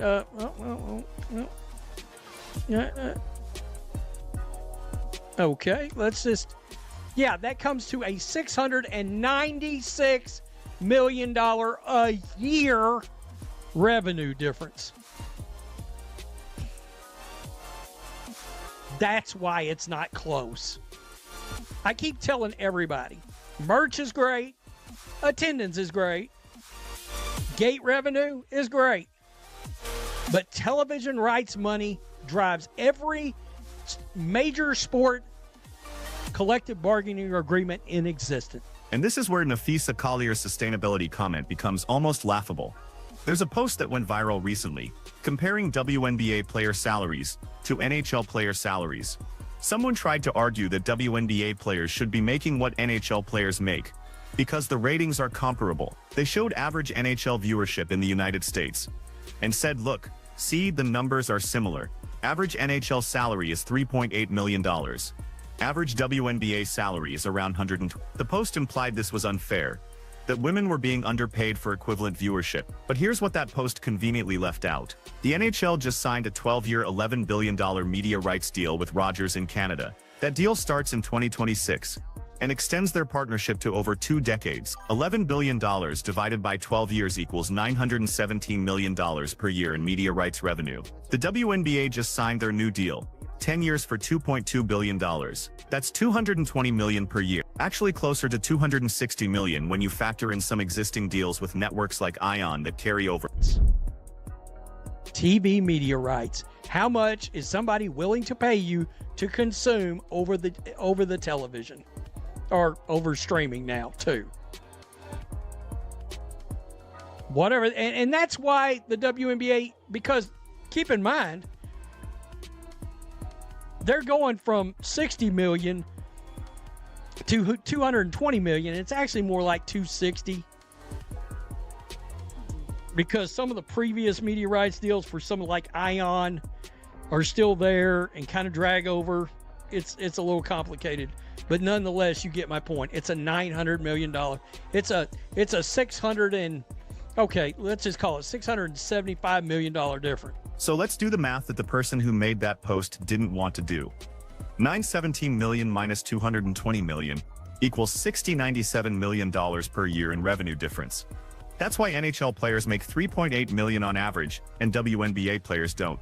That's why the salary structures aren't comparable. The post showed NHL games on ESPN drawing 1.2 million viewers in the United States, and tried to say that's equivalent to WNBA viewership.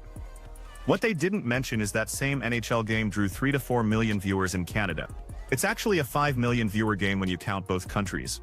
The NHL's primary audience is Canadian. That's where the massive media rights money comes from. That's why the revenue is nearly $700 million higher per year. For real. Some of these folks are retarded. Oh my God, Rhodes, you're not supposed to... No, on this channel, we talk freely. Once again, make sure you're still subscribed to the channel, and if you're not, resubscribe and choose the bell to get all notifications on videos. Ever since I started bringing this up like 5 days ago, 1,200 subscribers had to come back. I mean, it's ridiculous. It is utterly ridiculous that many people, and they got unsubscribed unbeknownst to their own. Television and streaming rights drive every major sports collective bargaining agreement. Merchandise sales matter. Attendance revenue matters. Gate receipts matter. But media rights are the foundation. That's the money that allows leagues to pay players guaranteed salaries, to fund operations, expand them when your opening night draws a 0.02 rating with maybe 50,000 viewers, when your second game of the night pulls a 0.04 with maybe 25,000 total viewers across 2 networks. You don't have a sustainable business model. You have a charity project funded by wealthy investors who are willing to lose money. Oh, these ratings are dog shit. All right? I mean, you may be talking about literally, like there is a rating on here. Let me just bring this up. Down here at the bottom, is on True TV was a .02. They might have been 50,000 people watched that. And then the same game on TNT was a .03. There might have been another 75,000 watched. So you're up to 125,000, maybe at best 150,000 views. Look at those numbers again. True TV, 2 rating, TNT 3 rating for the first game, TNT 4 for the Breeze versus Phantom game. We don't have the overall viewership numbers yet because cable ratings have become increasingly difficult to track on a daily basis. There's one site that still publishes them regularly. And when these Monday ratings came out, that site didn't include total viewers for Monday, Sunday, Saturday, or Friday. Just the 18 to 49 demographic numbers. But those demographic numbers tell us everything we need to know. When you're pulling a 2, you're looking at maybe 50,000 total viewers if you're lucky. When you're at 4, maybe you hit 100,000 to 125,000. These are catastrophically low numbers for a nationally televised professional sports league. I was asked earlier, well, they expanded their seats, didn't they? Yeah, from 850 to 1,000 people in attendance. 850 to 1,000 people in attendance. I told somebody the other day, 2A, East Texas 2A high school basketball. I've seen plenty of games where there's more people in attendance than that. They expanded the arena capacity from 850 seats to 1,000 seats. That was supposed to be a sign of growing demand, of excitement building around the league. 850 to 1,000 people in attendance. There are 2A high school basketball games in East Texas that draw more people than that. That's not an exaggeration. That's not hyperbole. Small-town high school gyms in Texas regularly pack in 1,200, 1,500 people for playoff games. Unrivaled expanded to 1,000 seats and called it progress. Here's what makes this particularly damaging. Unrivaled had everything going for it that a startup league could possibly have. Major investment backing, national television deals with TNT and True TV, networks that reach millions of households, a condensed season format designed to maintain intensity and viewer interest. Top WNBA players committed to the league. A marketing push that emphasized the 3-on-3 format. The compressed court, the entertainment value, and they still couldn't generate buzz. They still couldn't create anticipation. The social media engagement wasn't there. The casual sports fan didn't care. Even dedicated women's basketball fans seemed lukewarm at best. When you're opening night, the single most important moment for a new league, the one chance to make a first impression and capture attention, draws these kinds of numbers, you have a fundamental problem. You don't have a product that people want to watch. Now contrast that with Nafisa Collier's comments about sustainability. She said being on this side with Unrivaled, she knows what it takes to run a sustainable business.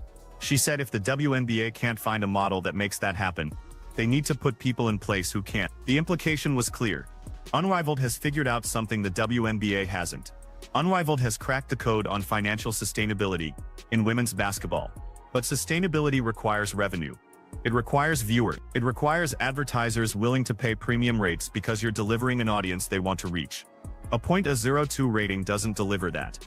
A .04 rating doesn't deliver that. Maybe 150,000 total viewers across 2 national networks doesn't deliver. Those numbers mean advertisers aren't getting value for their investment. Those numbers mean the media rights deals aren't worth what the networks are paying.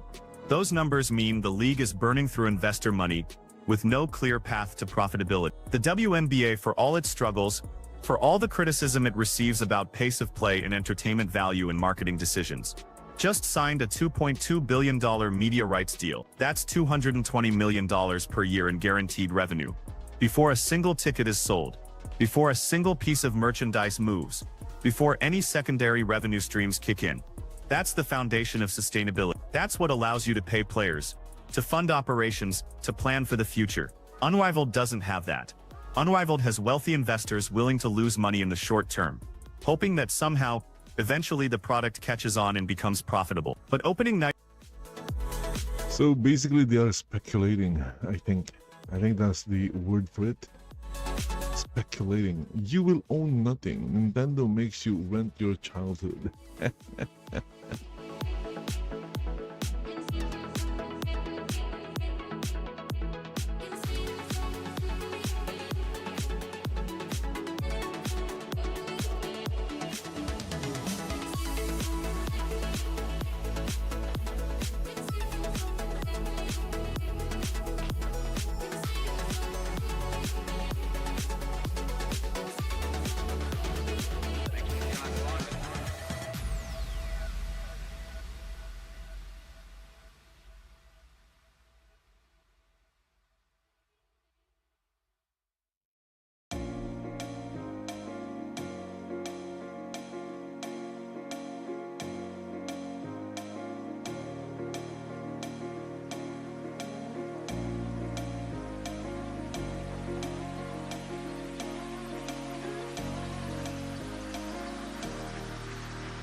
up all night by myself, trying to think of ways to use your voice stuck in my brain. We never got to see it through, and I know I feel more pain if we're speaking truth. Cause when the daylight comes, I still lose.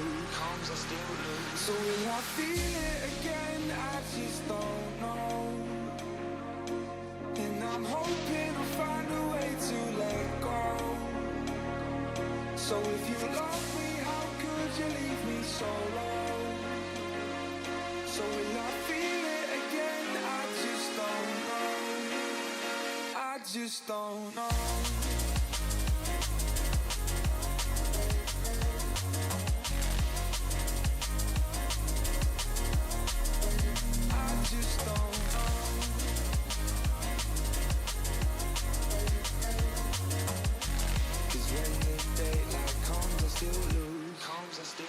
So will I feel it again? I just don't know. So NVIDIA is at CES. Right now, CES is going on, and if you don't know CES, it's like the big consumer electronics show, I guess, is what it is. It's really cool. Cyber News is here showing off stuff. Guys, we are back at CES to see all the best stuff that we can find. Robot dogs. Bobcat has a new robot. Kojima Productions is there for some reason. They have all sorts of just totally insane stuff that they're showing off. There was one that was totally crazy. CES Samsung 3D display. They had, this thing. I don't understand how it works, but as you like move around it, it like is actually 3D. It's like actually outrageous. You can see it's got a really cool effect. Anyway, there's a bunch of stuff being shown off, and CES is always kind of crazy. But one of the things that's been shown off is, of course, NVIDIA's new DLSS 4.5 update. And as people have started to do some light testing on it with like early versions of it, they've actually found that in some games that use certain built-in upscalers, that DLSS 4.5 actually can produce higher quality images with more detail than rendering natively, which is ridiculous. But basically, like, WCCF Tech has posted this article: DLSS 4.5 in quality mode delivers better image quality than native resolution in Red Dead 2. Now, the very big disclaimer with this is that Red Dead 2 uses a built-in anti-aliasing solution that is called TAA. I think it's temporal anti-aliasing, and it works really well for consoles, and it tends to create really high quality, images with really good anti-aliasing, but it tends to also blur things out a lot. So when we refer to it providing better image quality, they're mainly talking about sharpness and things that are being provided with that improved anti-aliasing solution. So you'll see this displayed here, where they're going to go and they're going to compare side by side the native rendering and then compare it to DLSS 4 and 4.5. The new 4.5 version has a new transformer model that is specifically trained out on like 4K images. But basically what's being done here is, apparently there is a brand new like overhaul that's been trained on trying to hit really high refresh rates on 4K specifically, and it tends to do a pretty solid job of it. So you can see here they're doing all of the testing and comparing it out. Let's see, this is DLSS 4.5 on performance on ultra settings. So this is even on performance, and it's just absolutely outrageous that it's rendering at like 50%, or I think ultra performance is 50%, and like 60% of the original native resolution.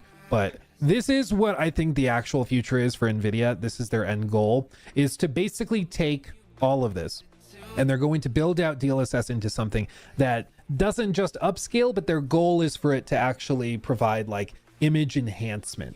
So if you want to do like, if you don't have the VRAM to run a game, because VRAM's expensive and they need that for AI data centers, what they'll do is they're just going to try to get you to pass it through one of their DLSS filters, basically, that's going to add detail or resolve detail in mud or wood grain and stuff that wasn't there because your VRAM can't handle the high-res textures. But they'll basically go in and add detail with these upscaling algorithms. I think that that's kind of where they're headed, is to basically use the algorithms to oh, this guy, they're having a little execution. I think that's where they're going. They're going to start to rely on these tools to build out additional detail that wasn't there originally.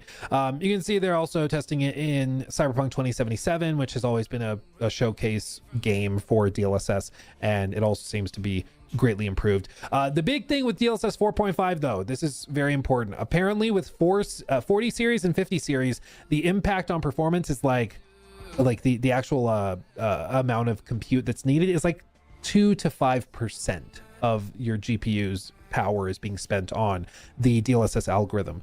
On older hardware like 30 series cards, the expectation is that it's going to be like 20 to 30% of your total compute is being spent on those algorithms, which is a lot. It's a lot. So the 4.5 model probably is not that viable for older cards, but for brand new top of the line cards, it should work quite well.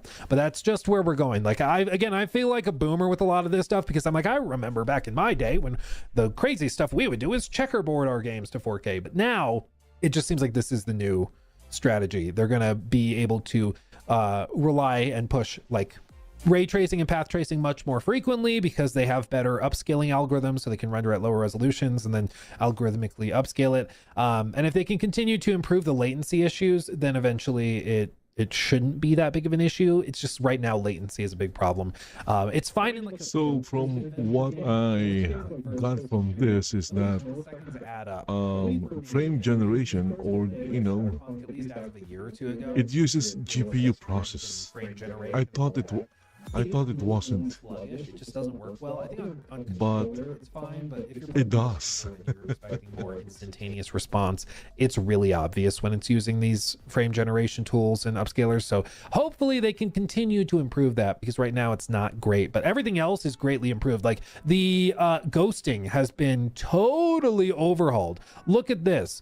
Jacob Freeman tweeted this: DLSS 4.5 makes big improvements to image stability and reduced ghosting. There are two transformer models, Model M that works great across all modes, and Model L that's optimized for 4K ultra performance. And you can see that this is one of those like telltale signs of upscalers that's been unfortunate, is that there's ghosting. So as you go frame to frame, oh, I forgot you can't do this on X, but as you go frame to frame, you'll see this like ghosting of the blade that's hanging behind it. And it's super obvious, it's super distracting, and it just makes the whole thing feel bad. The new models that they have don't have any of that. It's a big improvement. It's a big deal. That's big. So they're fixing a lot of the biggest complaints and frustrations people have with them. But yeah, if you were hoping that they would like walk back some of the DLSS over-reliance, no, it's just becoming more and more widespread and mainstream. So it's here to stay, baby. It's not changing. Yeah, good thing they're bringing back the 3060. Exactly. You're gonna buy the 3060 for $1,000 and be happy about it. 1,000 might be optimistic. 1,500. let's be real. Let's be honest. It's probably gonna be very expensive and super stupid, and that's just what they're gonna do. That's probably what's gonna happen. Sorry, not sorry.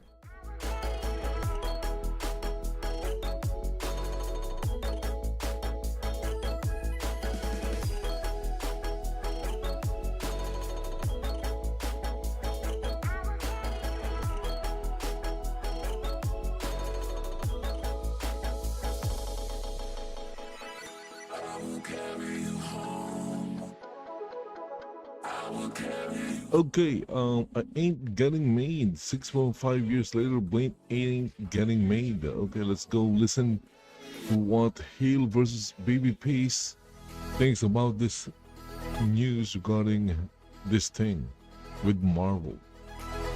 Hey, you know that Blade movie that was announced in 2019? That Blade movie that's gonna star Mahershala Ali, the two-time Oscar winner. That Blade movie that in January of 2026 still doesn't have a director attached to it, still doesn't have a working script attached to it. You know that Blade movie that's now 6.5 years old since its announcement? That Blade movie, well, guess what? That Blade movie still isn't happening. What, are we meant to be shocked? Hi, Hi everyone, it's Az here from Heel vs. Babyface. I know, I can't believe we're still talking about this, and it kind of feels redundant in one sense, but in another sense, it's actually rather funny, because this whole Blade movie fiasco, and believe you me, it is a fiasco, particularly when you just look at the basics. Number one, they want to make a Blade movie. A vampire hunting vampires. It's not rocket science. Then you've got Mahershala Ali. Let's just call him Hershey Bar. That works for me. We've got Hershey Bar attached to the project. 2-time Oscar winner. Absolutely fantastic actor. You know, I saw it in House of Cards. He was great as well. You've got him attached as Blade. What casting? Brilliant casting. 6.5 years later, since it was announced, you still don't have a script. You still don't have a director, and yet somehow Hershey Bar's still attached to the project.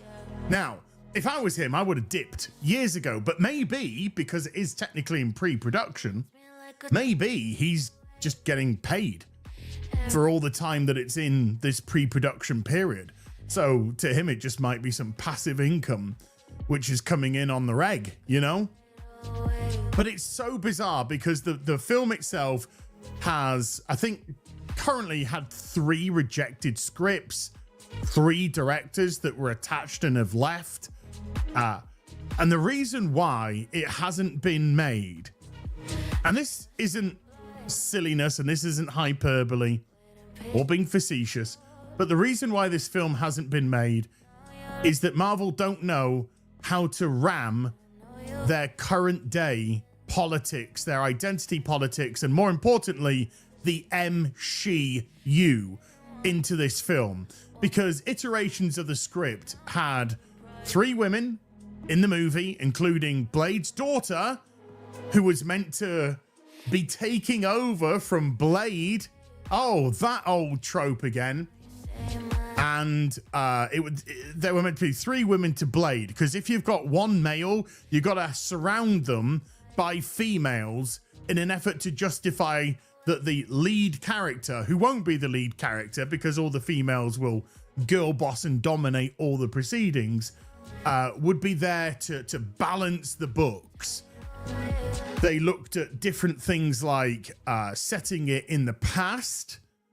Sinners, there's a good chance that Sinners is actually the reworked Blade script from the past. Just saying, there's some legitimacy in there. But of course, they just couldn't seem to get rid of the fact that how can we balance this masculine? If that is the case, maybe the reason it's not getting made is because they have their priorities wrong. How can they're trying to focus on the identity politics. They can't even do the most simple instead of focusing on making a good movie about a vampire hunting vampires. It's mental. Now, this still doesn't stop people from clutching at straws, and my goodness me, straws, they are being clutched to. Blade MCU movie gets positive update despite cancellation rumor. Now, I've said this from pretty much the get-go. When it was announced in 2019, it didn't take me long to say that this movie's never going to get made. And every time we had an update, I would reiterate, this movie's never going to get made. And then there'll be another update and another script, another director leave the project. And I would say, this movie's never going to get made. Well, guess what I'm going to predict, folks? I'm going to predict the same thing I've been predicting for over 6 years now. This movie is never going to get made. There may be hope for the Blade MCU movie after all. Not really, no. Marvel Studios originally announced that the Blade movie was in the works at the San Diego Comic-Con in July of 2019. Just in case anyone doesn't realize, that's the previous decade. At the time, it was also announced that Hershey Bar, my bad for getting that right first time, would play the titular character. 6.5 years later, the movie still has not come to fruition. No director is attached to the project at this time, and the film does not have a release date. This is also sounding very familiar indeed. It's actually coming up to 3 years in April that the Ray movie was announced with Charmaine Obaid-Chinoy attached to it. You know, the woman who said she likes to make men feel uncomfortable. The woman who doesn't have any movie experience in the slightest and is going to be handed over hundreds of millions of dollars allegedly to make the film, which most likely won't get made. And also a woman whose body of work just goes and operates around Muslim women documentaries and their struggles. How the fuck is that a qualification to direct a Star Wars movie? Disney and Lucasfilm, the pair of them, are absolute fucking idiots. Kathleen Kennedy is a moron, absolute imbecile, the worst head of a studio that will ever exist, probably in modern times. And here, we can't even get a bloody Blade movie made because they don't know where to stick the intersectional feminism in. How can we cuck Blade and yet still try to operate off of Blade? Fuck off, the lot of you. Yesterday, Jeff Snyder of the In Snyder said on an episode of Hot Mic that Blade is dead. Well, it is dead. It hasn't come to fruition in 6.5 bloody years. A dead person could tell you this is dead because a dead person could tell you it's lying right next to them. No film with a great actor gets announced 6.5 years ago and doesn't come to pass, and it's still a work in progress. We're not dealing with rocket science, we're dealing with a vampire hunting vampires. It's basic shit. What's stopping them is their pathetic politics, their pathetic ideology. That's the stumbling block. And I tell you what, you can fall on your faces all day, every bloody day. He explained, I'm hearing Blade is dead, and that is a Midnight Suns movie. He will not be introduced in a solo movie. He will be introduced in Midnight Suns. Now, at least it's been spelt correctly here. Remember when they made the video game Midnight Suns, but they didn't want to say Sons, S-O-N-S, because, oh my godsies, it was sexist. So they changed the name to Marvel's Midnight Suns, S-U-N-S. Well, how well did that game do when it came out? Not so good. If I just move myself to the top here, then you can see that it pretty much fell off a cliff since it came out, and now it's down to around about 700 odd people playing the game on average. 517 right now. All because Marvel didn't want to have S-O-N-S. That's the level of patheticness that we're dealing with. Scooper James Mack is now saying that the Blade movie is not actually cancelled.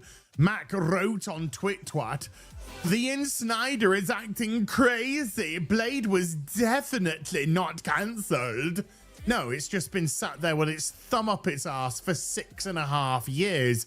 I'm sure we'll go to bed tonight, wake up in the morning, and there'll be a release date for it. There'll be a running time for it. And we'll have interviews with the cast and director and right.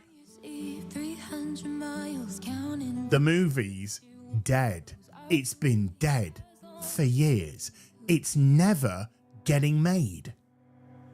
No further details are available at this time, given that the Blade movie does not have a release date from Marvel, doesn't have a fucking director, doesn't have a fucking script. Marvel, it seems safe to assume that it won't be coming out anytime soon. Hold the fucking presses! Sherlock Holmes is writing this article. If at all, correct, it's never coming out.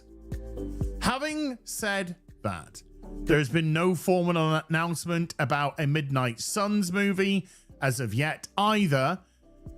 There have, however, been plenty of rumors suggesting that a Midnight Suns project is in development, with some believing that it will be an adaptation of the Damnation limited series. Adaptation, whatever. They don't resemble the comics in the slightest, which features Mephisto as the main antagonist.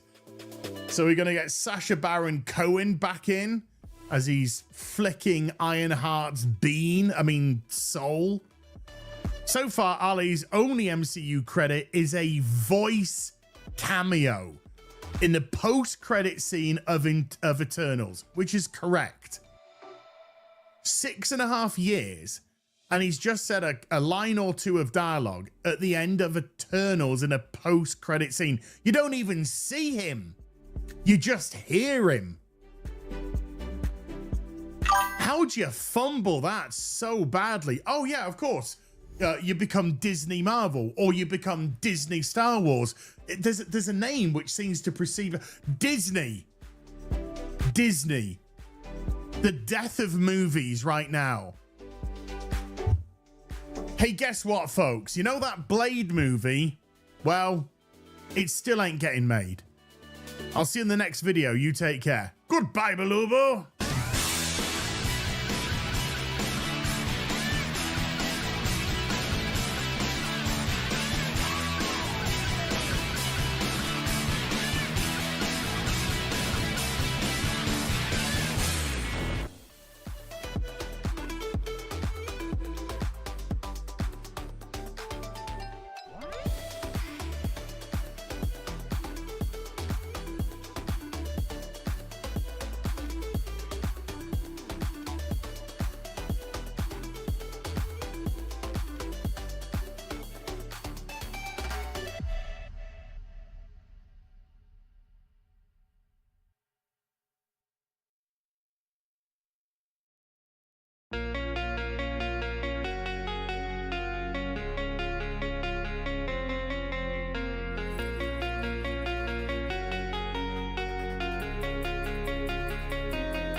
It's like I can't walk on the ceiling.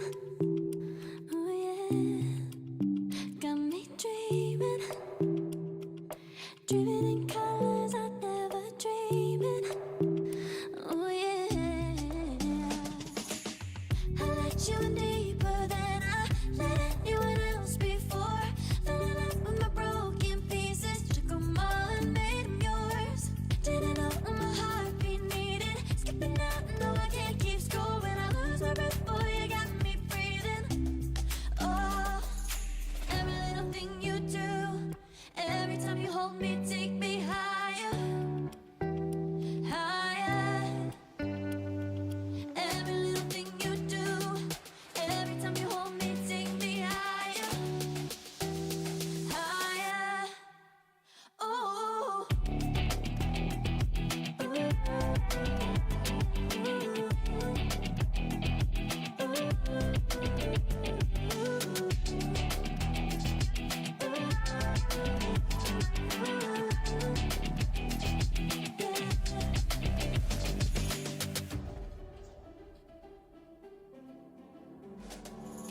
Magic.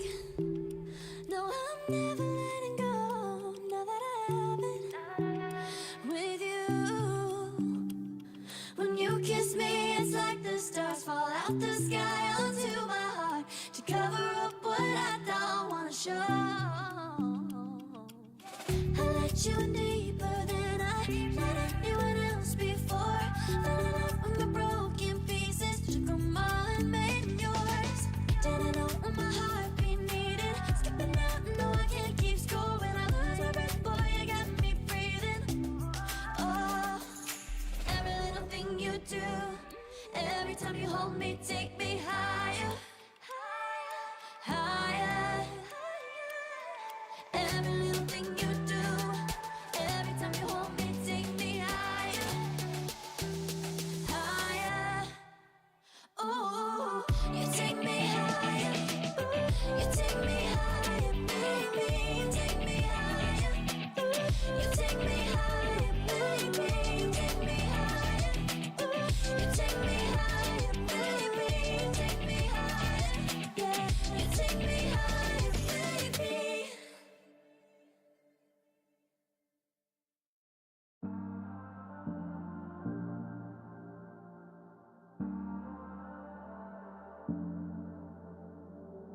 I'm always trying to see through your flaws, 'cause I know that you got so much more to give. You made a real mess, but I miss you though, 'cause I can go to sleep when I'm alone again.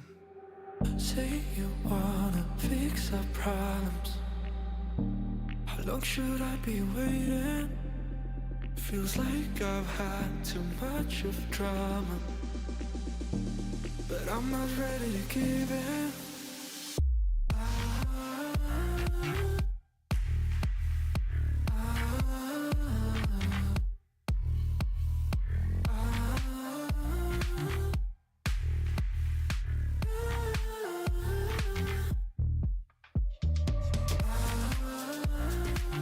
I don't wanna see us going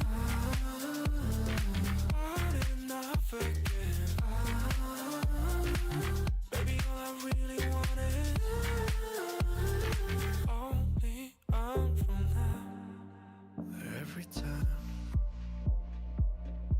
I see a glimpse of your good side, I start wondering how I could make it last a little longer. Say you wanna fix our problems, how long should I be waiting?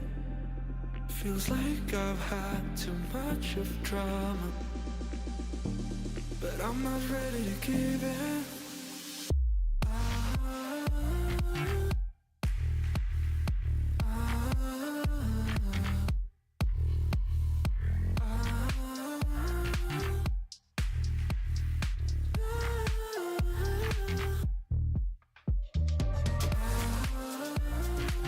I don't wanna see us going on and off again. Baby, all I really want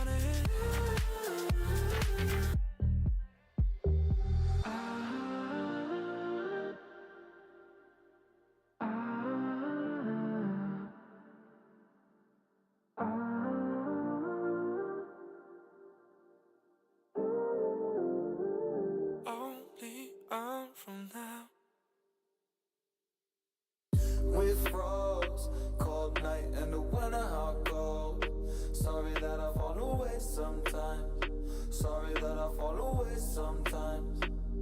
Yeah, the end. Got to end it all on the weekend. Sorry that I feel that way sometimes. Sorry that I feel that way sometimes. Oh, yeah. You don't really wanna know me. Hanging in the corner with a nose. High on whatever they sold me. That's the old me, yeah. 6 years later trying to find me. Still trying to figure out the mind piece. Looking for the love inside me.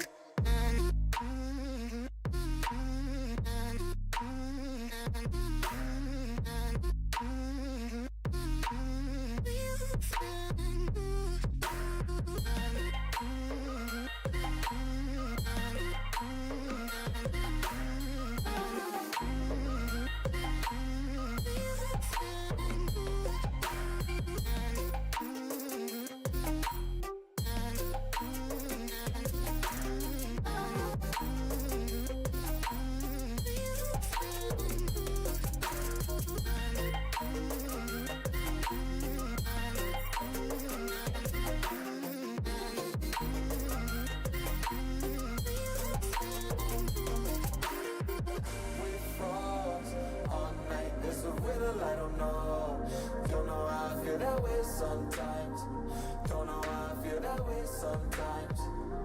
Yeah, the end. Think all we can say that on the weekend. Funny how I kinda like this life. Funny now I kinda like this life. Now I like this life.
I can't find my way back to you until you make amends with the demons you've been through.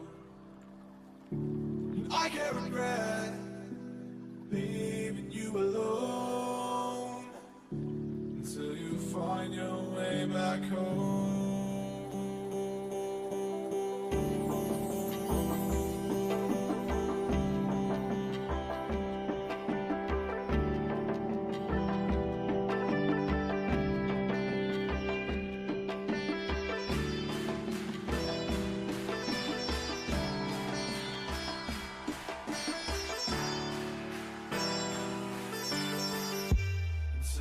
Find your way back home.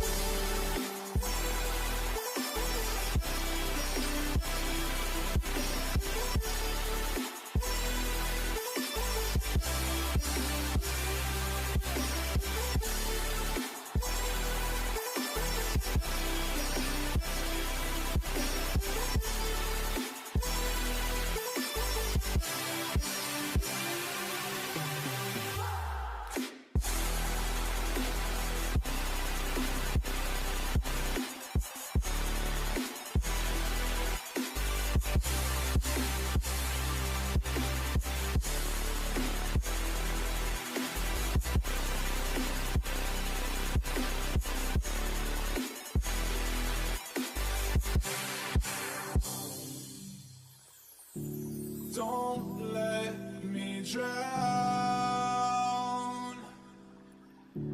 Don't let me drown. Don't let me drown.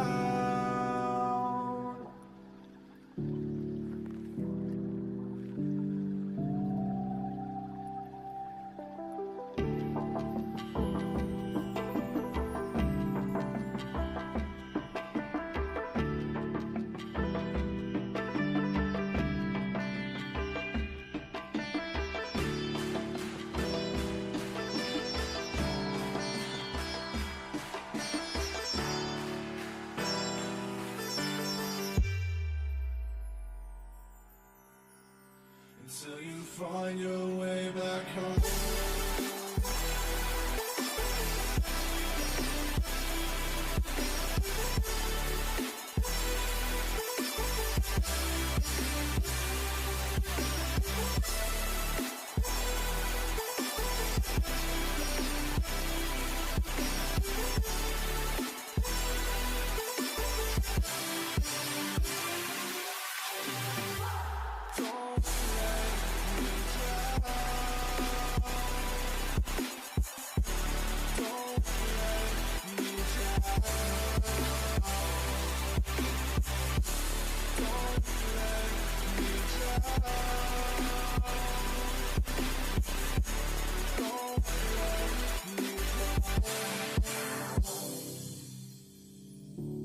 I can't regret leaving you alone until you find your way back home.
try, can I let it go? Running from the past, wanting to be sure. Chaos in my mind, constant deja vu. But every time, it comes back to you.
She galvanized me, steady like steel, back on my feet, living for the thrill again, loving for another day.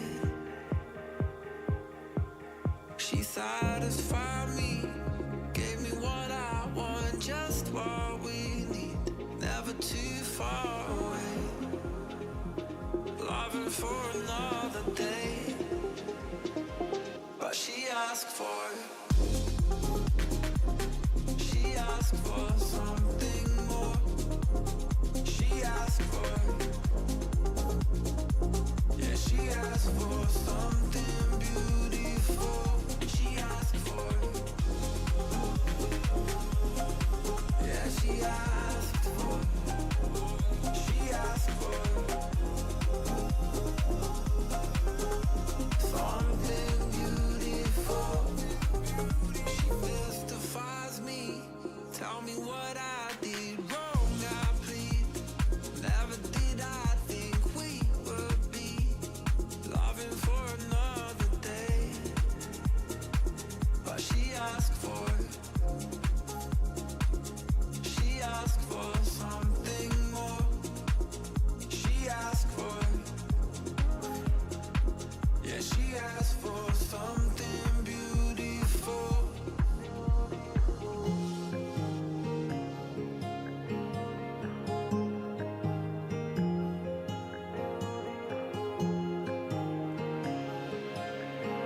Something beautiful.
that you've been lonely, makes you cold as ice. Hard to get to know me, but better than the lies. No way I'd let you slip by. No way I'd let you say bye. You said there ain't no reason, but I'll sit here every day, waiting for the moment I won't feel like I should stay. No way I'd let you slip by. No way I'd let you say bye. Can we watch it fade, fade away? Can we let it fade, fade away? We'll take it day by day.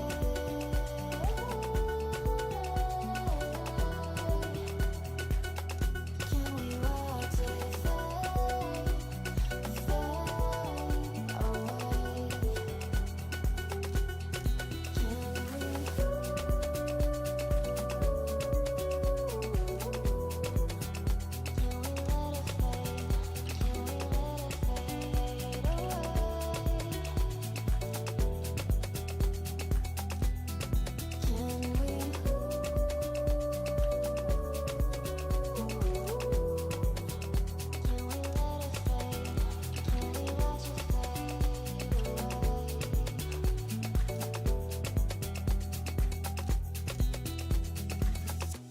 You said that you've been searching, silencing your mind, trying to be patient, but running out of time. No way I'd let you slip by. No way I'd let you say bye. You said there ain't no meaning, I just wanna understand everything that led us here, the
easy.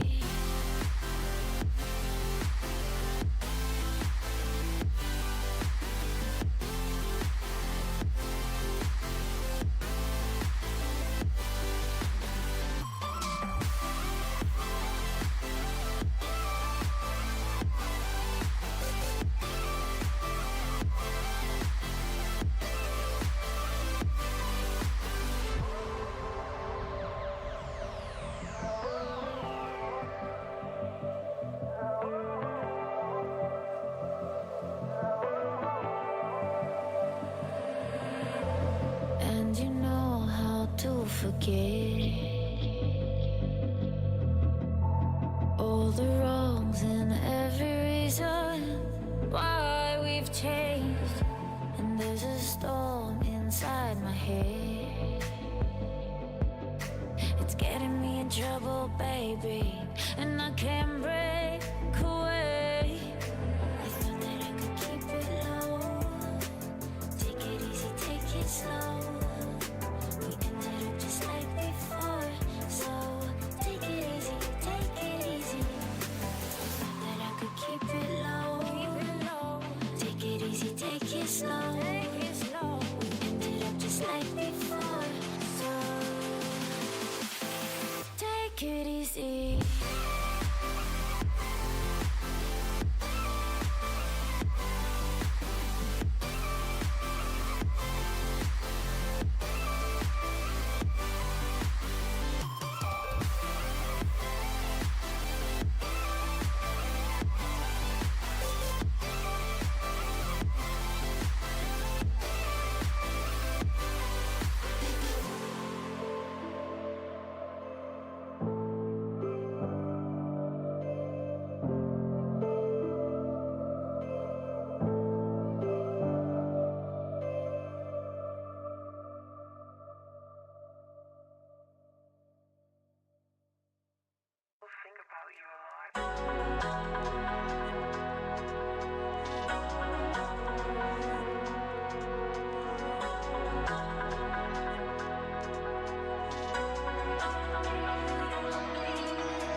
carry you home. When you got nowhere to go, I need you to know I will carry you home. Carry you home.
Without you, I remember myself, my name.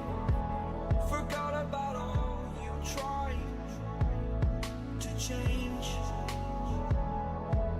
Familiar was the sound of your voice as I continue to walk on by. It has been a year and now I'm living on the line. It has been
gone loose, so time is through. Making of it yours, so I'ma sit and just lay in my bed with the thoughts in my head, getting stuck to the race with you. For a sleeping cruise, no. Stress is getting just a little bit lower. Mine's getting just a little bit closer. Find somebody in my life that can make it through. I'll be lost, I'll be found in the broken. Way out in the crowd, feeling open. Find somebody in my life that can make it through. That one's just me times two.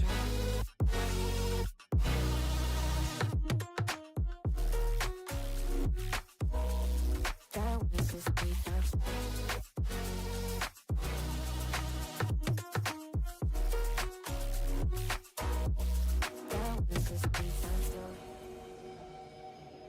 I've been crazy, been thinking for too long now. Let it take on the world with two arms now. Got me singing right in the dark.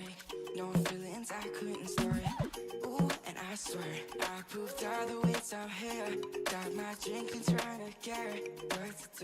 What to do, yeah. I better fake it, yeah, we can work together till we make it. Better take a life like we're running out of patience. My mind's gone out way too far. Yeah, I'm not right, but I'm here. Better fake it, yeah, we can work together till we make it. Better take a life like we're running out of pages. I know that times have been hard, but that's alright, cause we found out. Stress is getting just a little bit lower. Mine's getting just a little bit closer. Find somebody in my life that can make it through. I'll be lost, I'll be found in the broken. Way out in the crowd, feeling open. Find somebody in my life that can make it through. That one's just me times two.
I dream too much.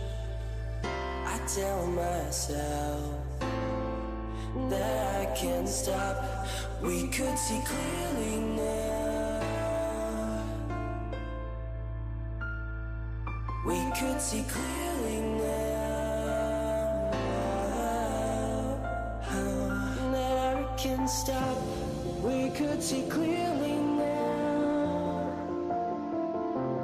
We could see clearly now.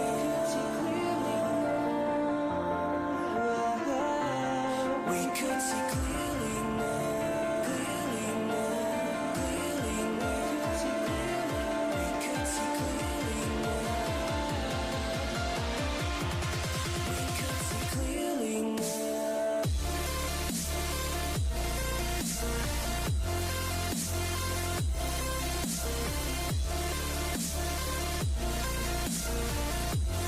We could see clearly now.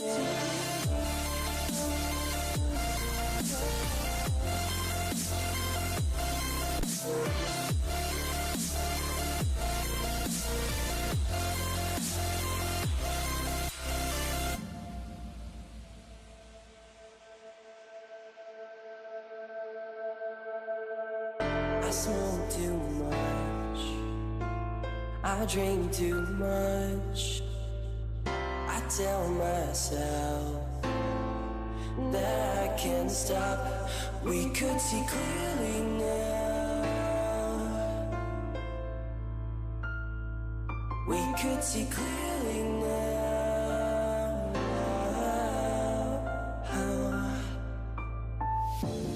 We could see clearly now. We could see clearly now. We could see clearly now. Clearly now. Clearly now. We could see clearly now. We could see clearly now.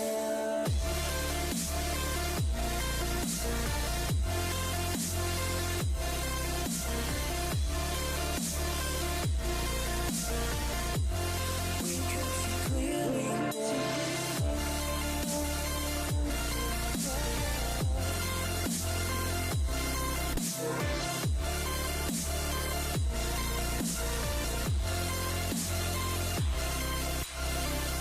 That I can't stop. We could see clearly now. We could see clearly now. I can't stop. We could see clearly now. We could see clearly now.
nuestras charlas son comparecencias. Un pasito más para la indulgencia. Un abogado por si acaso, y si el juez está de paso, termina dictaminando la sentencia. Salimos presuntos de inocencia. Pasito para atrás por si nos arrepentimos. Si nadie es culpable, pues culpamos al destino con el...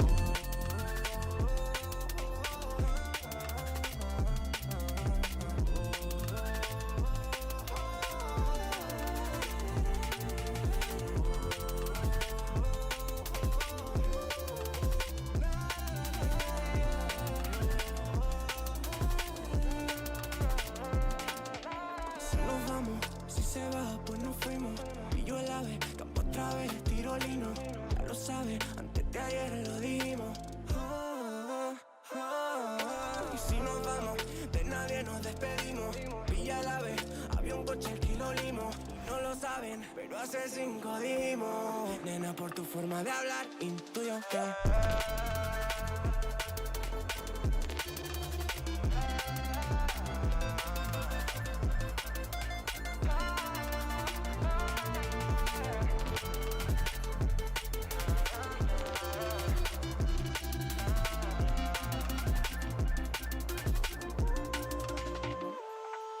últimamente nuestras charlas son comparecencias.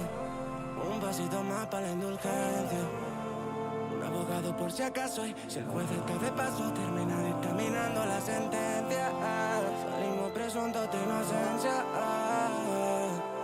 Pasito para atrás por si nos arrepentimos. Si nadie es culpable, pues culpamos al destino con el...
desire, burning like a fire. What you gonna do when it crumbles down? Watch it get higher, down to the wire.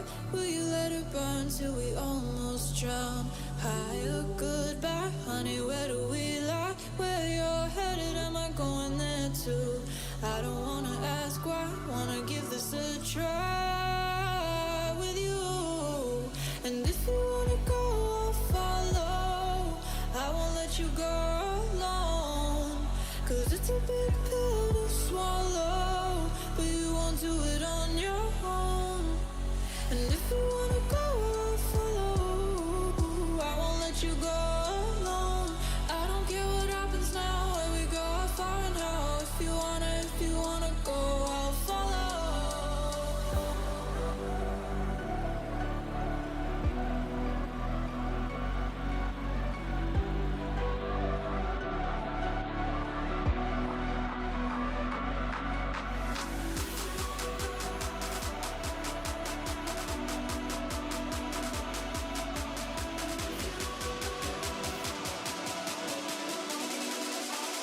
I won't let you go.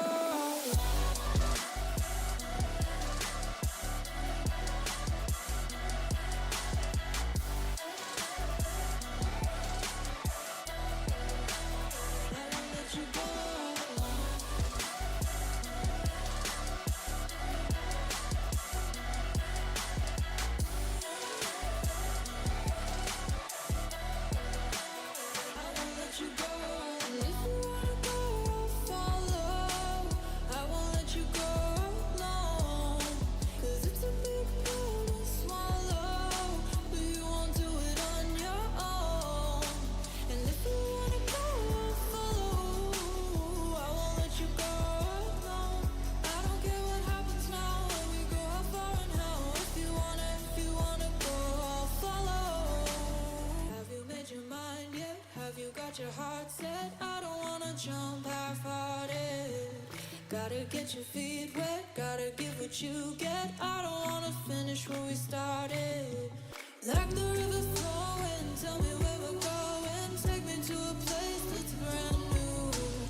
Every second growing, time feels like it's slowing with you.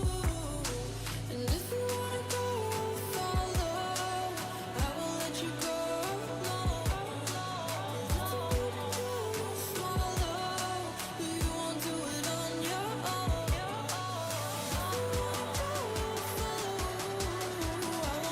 Go.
there's always this piece of me that's yours.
You hurt me, you did. several times.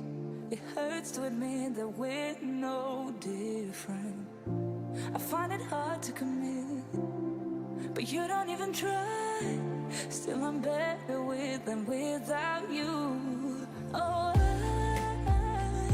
I'm on it, I want it, but why do you seem to call it your eyes? I can't tell if you're here or you're out there. Do you wanna be out there? You don't need to be Prince Charming to me. I just need this to be real. I don't need no fairy tale. You don't need a kill, pregnant for me. Ooh, I don't need no fairy tale.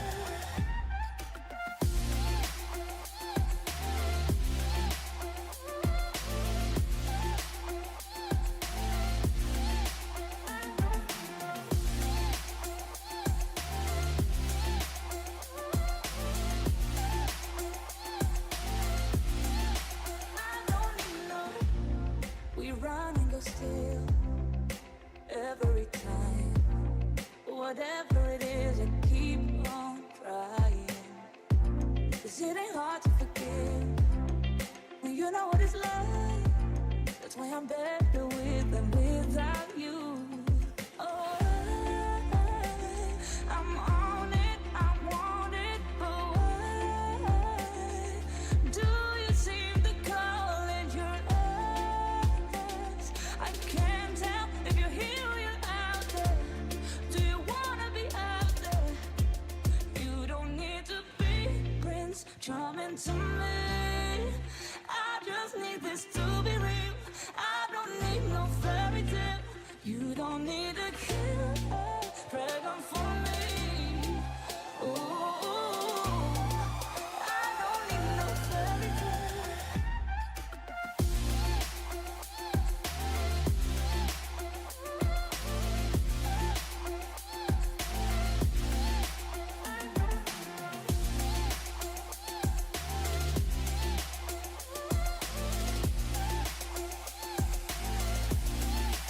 You don't need to be Prince Charming to me.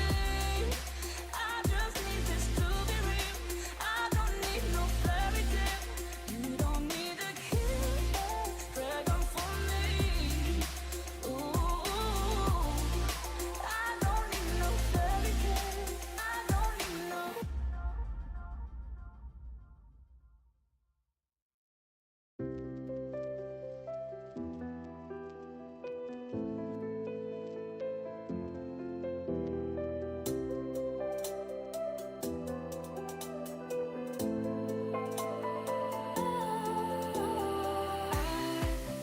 Was wrong to say I wouldn't change a thing. 'Cause in the story of our lives, the best of times through colored glass, time rolls on enough to let me move on past. But every little now and then it creeps on back to shade my smile.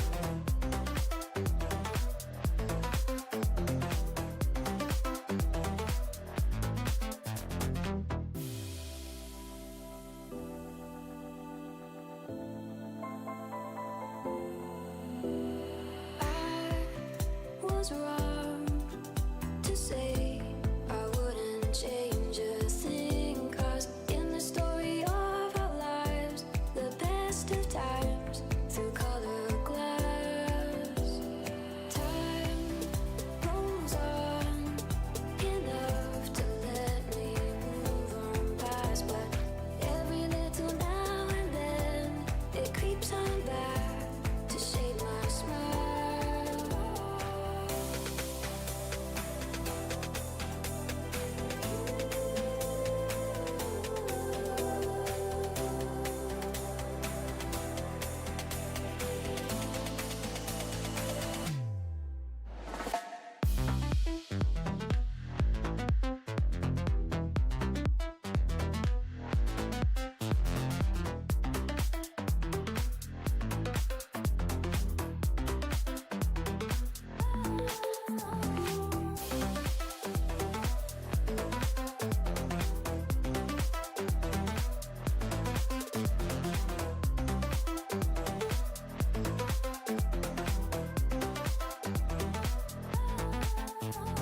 snow.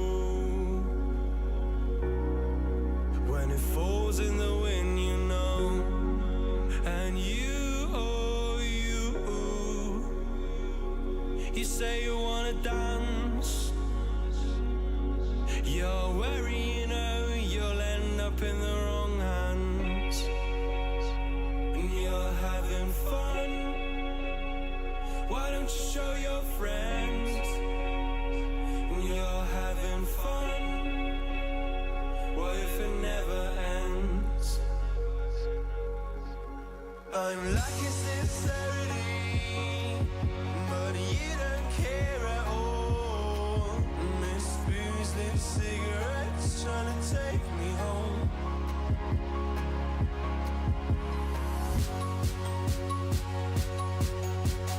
Falling in love just a million times, breaking it off with the feeling on ice sail. She's as cold as December.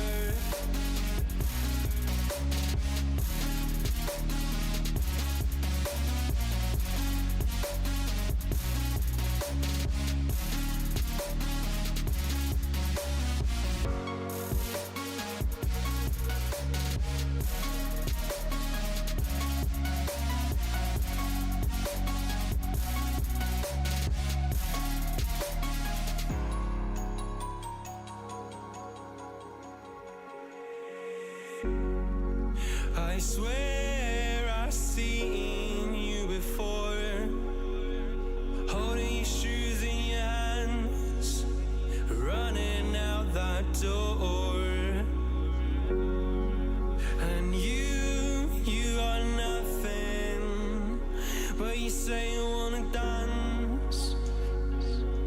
And you're worried, you know, you'll end up in the wrong hands.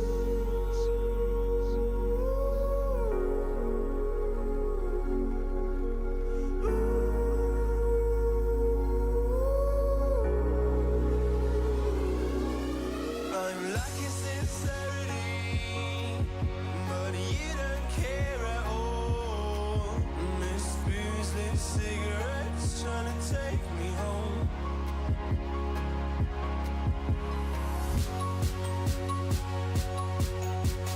Falling in love just a million times, breaking it off with the feeling on ice sail.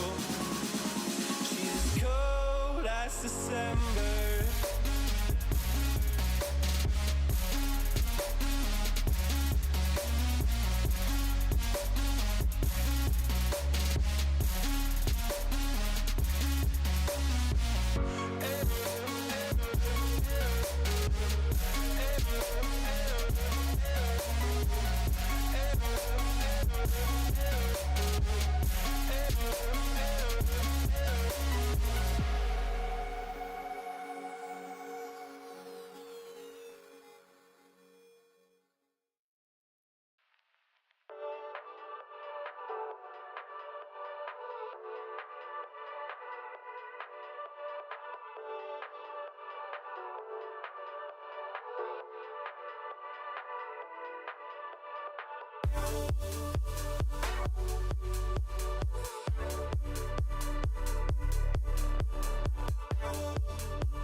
bittersweet and I'm walking slow.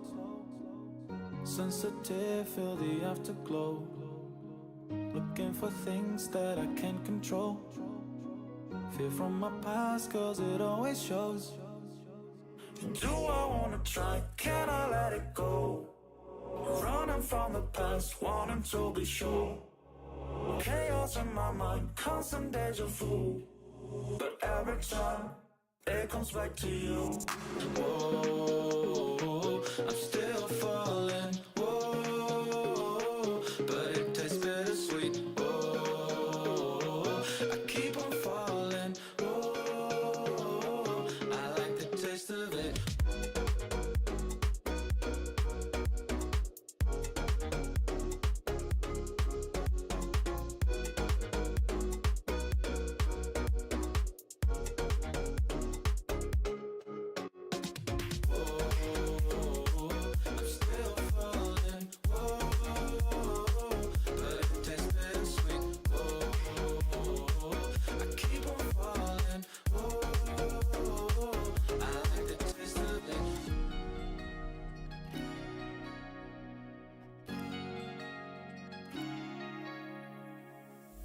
Blacking out, frets fading day by day. I'm reaching out for someone who can take away the pain I feel, the things I haven't done at all. I've lost my way, but how I felt I can't recall. Do I wanna try? Can I let it go? Running from the past, wanting to be sure. Chaos in my mind, constant deja vu. But every time, it comes back to you. Whoa, I'm still falling. Whoa, but it tastes bittersweet. Whoa, I keep on falling. Whoa, I like the taste of it. Whoa, I'm still falling. Whoa, but it tastes bittersweet. Whoa, I keep on falling. Whoa, I like the taste of it.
cold heart of mine. She really took a beating before you.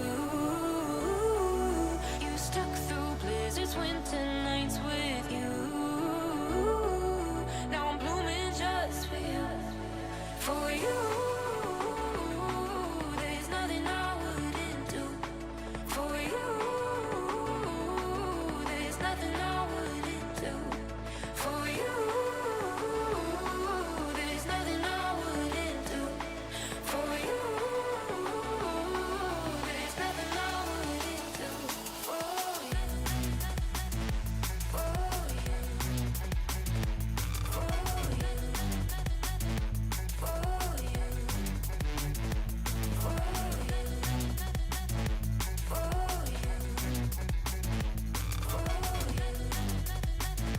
For you. Open eye, high blue skies for the first time. I got nightmares sometimes, 'cause I'm bracing for a storm I'm used to. You stuck through blizzards, winter nights with you. Now I'm blooming just for you. For you. There's nothing I wouldn't do. For you. There's nothing I wouldn't do. For you. There's nothing I wouldn't do. For you. There's nothing I wouldn't do. For you. For you. For you. For you. For you. For you. For you.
spent our days on the coast of something beautiful.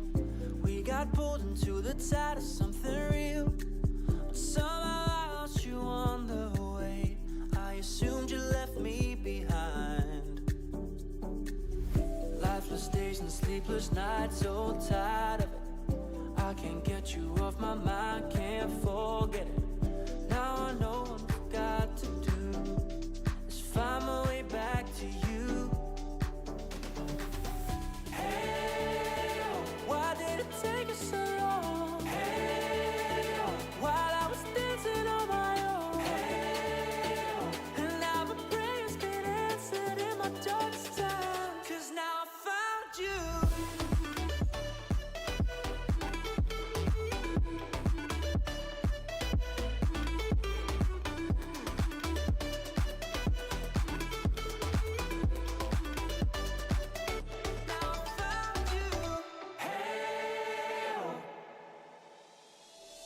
I was waiting on the day you would come back to me, hoping that it didn't burn a bridge I couldn't see. And now that you're by my side again, I'll never leave you behind. Lifeless days and sleepless nights, so tired of it. I can't get you off my mind, can't forget it. Now I know what I've got to do is find my way back to you.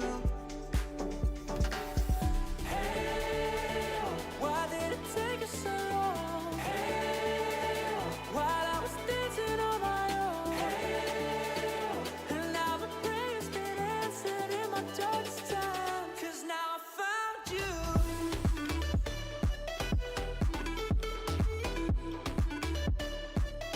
Now I found you. And now my prayers been answered. I found you. Why did it take us so long? While I was dancing on my own. And now my prayers been answered in my darkest time. 'Cause now I found you.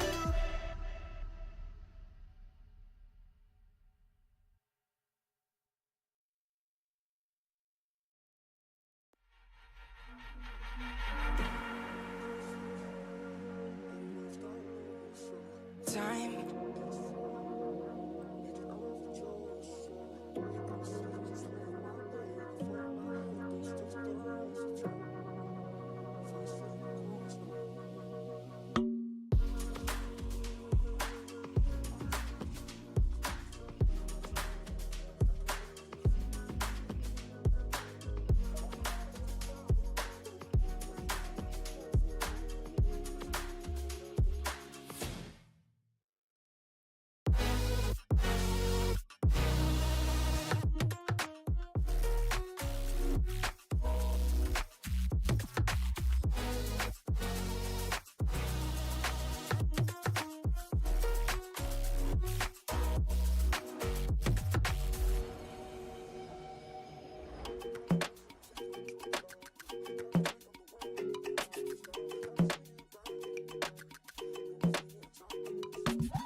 need a second to take a breath, to keep me guessing with what you said.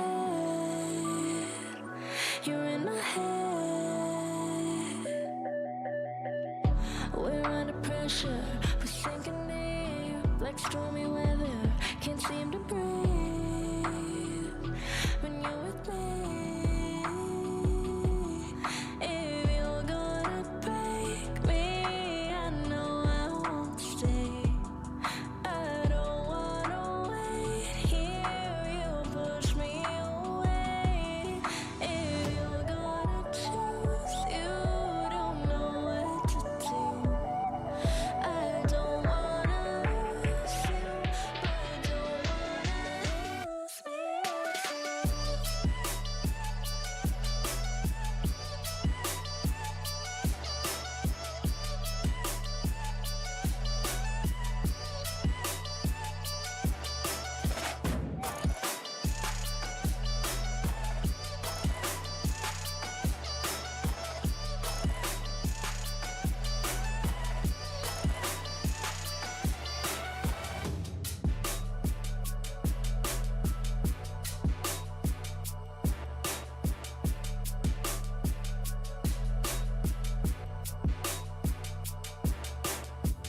so complicated, don't mess it up. Feeling frustrated, it ain't enough to fix a love. If you're gonna break me, I know I won't stay. I don't wanna wait here, you push me away. If you're gonna choose, you don't know what to do. I don't wanna lose you, but I don't wanna lose me too.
it's driving me insane. Silence rattles in my brain. Yeah, I gotta get away. Always waiting for the phone, so I built my towers tall, wandering through these empty halls. Break the cycle now, walls are coming down. I gotta make it out. Yeah, yeah, yeah, yeah. Look my fear right in the eye. I just wanna feel alive. I just wanna feel alive. I just wanna feel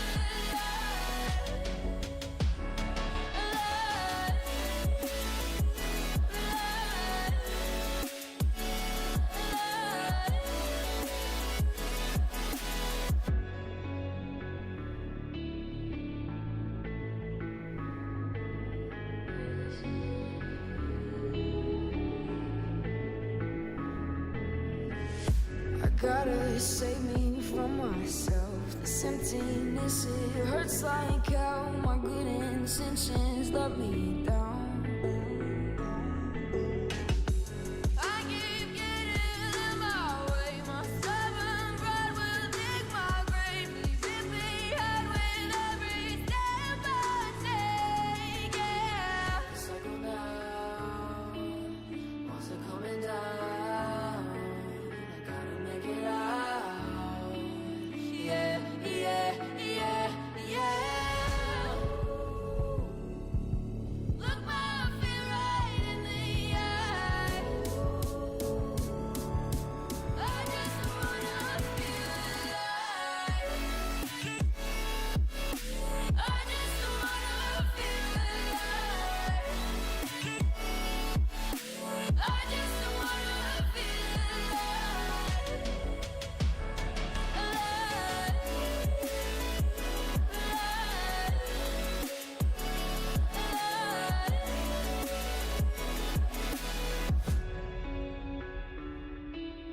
I just wanna feel alive.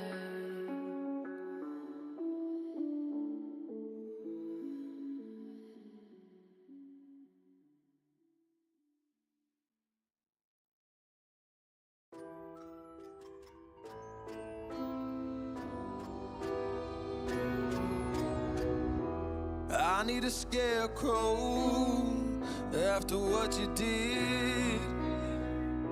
'Cause all of the birds know that I'm almost dead. I'm barely breathing. I'm barely awake. You left me in pieces. There's no more to break. Don't wake me up. Not in this century. Don't wake me up. 'Cause you're just a ghost inside my head. You're just a ghost, you're never there. You're just a memory on my lips. 'Cause you're just a ghost inside my head.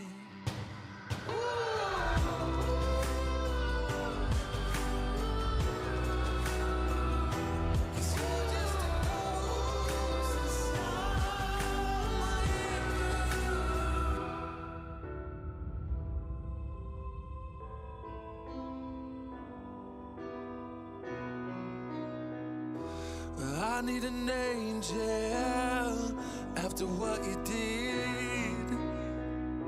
'Cause you were the devil. You mess with my head.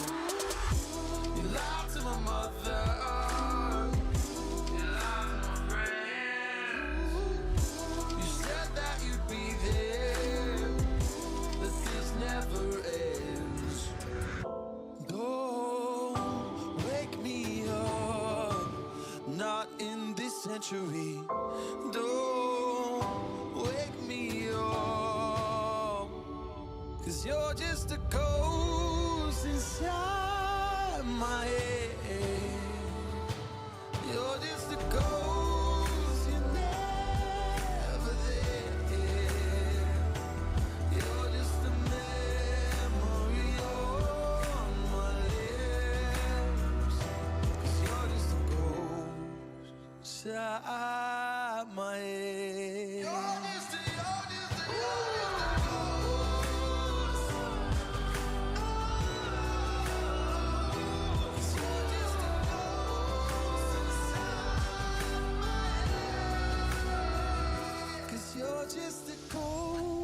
inside my head. You're just a ghost, you're never there. 'Cause you're just a ghost inside my head. You're just a ghost, you're never there. You're just a memory on my lips.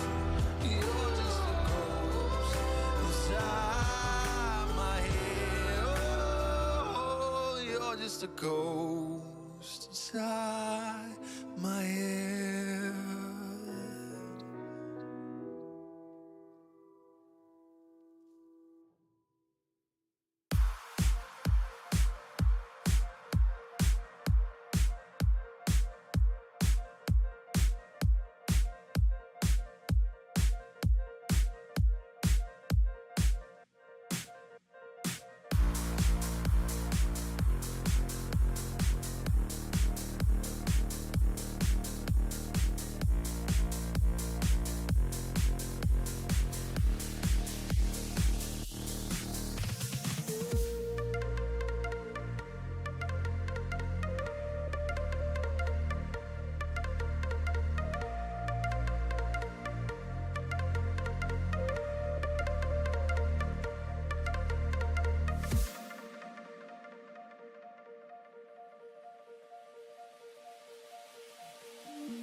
When I look in your eyes, I see the stars shooting from the sky as if thrown from Mars. Hold me tight, please don't let me down, 'cause we'll start falling, falling, falling towards the ground.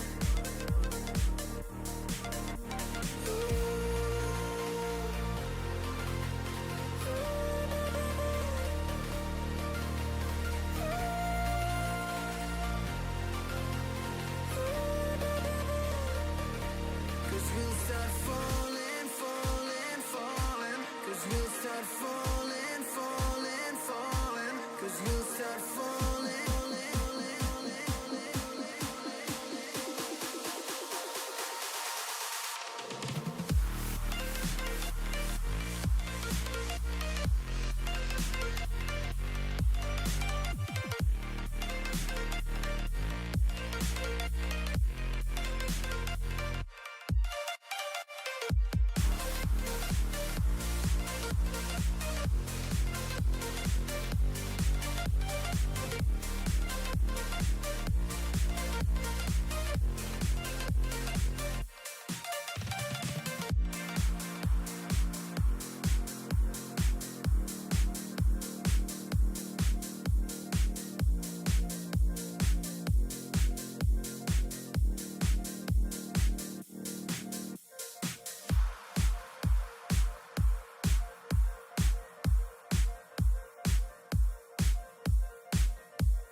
It's easy to set a young heart on the run,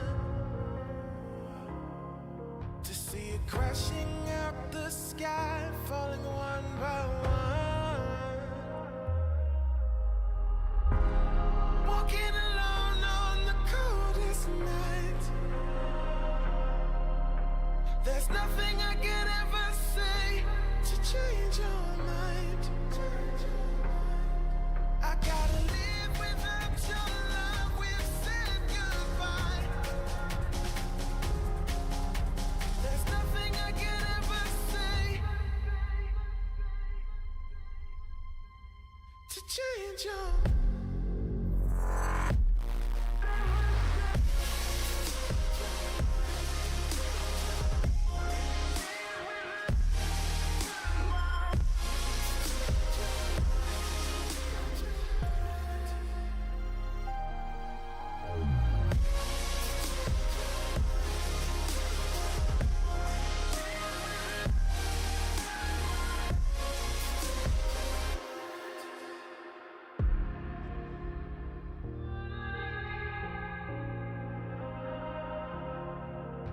defeated by the dreams and the memories we've made,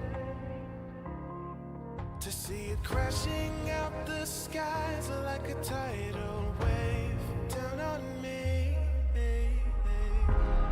Walking alone on the coldest night. There's nothing I could ever say to change your mind. I gotta live without your love. We've said goodbye. There's nothing I can ever say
message from a new world I'd never known.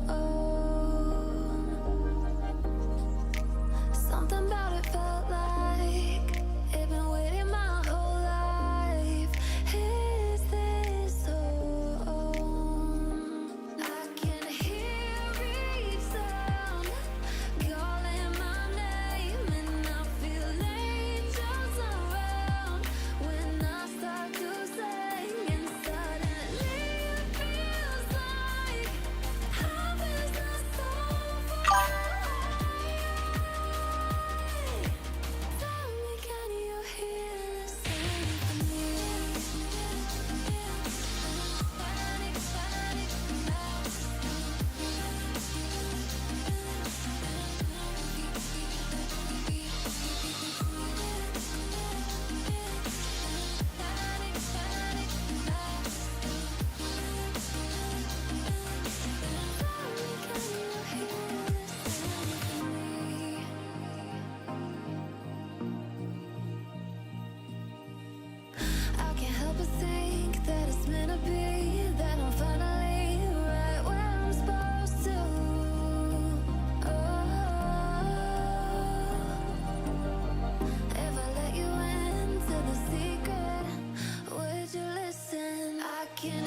it's just like, man, you got to have that time where you just like disconnect from the scene, just the race. Like, and it's a race that I've created in my head, you know? But you have to step away from it.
imagination began with a new art form.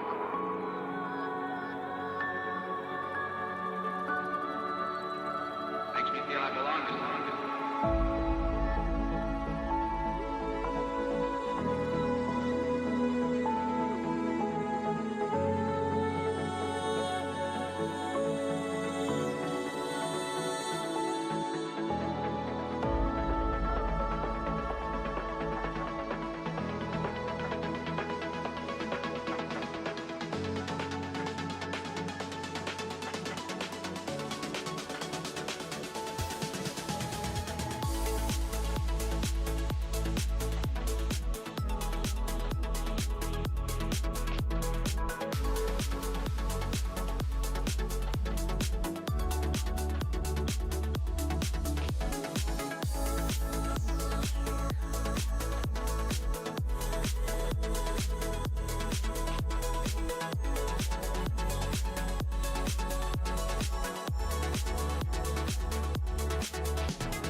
Up all night by myself, trying to think of ways to use your voice stuck in my brain. We never got to see it through, and I know I feel more pain if we're speaking truth.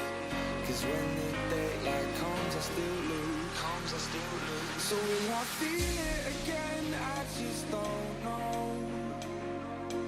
And I'm hoping I'll find a way to let go. So if you love me, how could you leave me so low? So will I feel it again? I just don't know. I just don't know.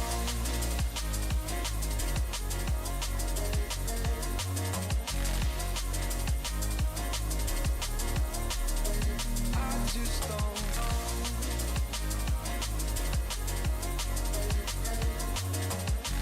Cause when the daylight comes, I still lose. So will I feel it again? I just don't know. And I'm hoping I'll find a way to let go. So if you love me, how could you leave me so low? So will I feel it again? I just don't know. I just don't know.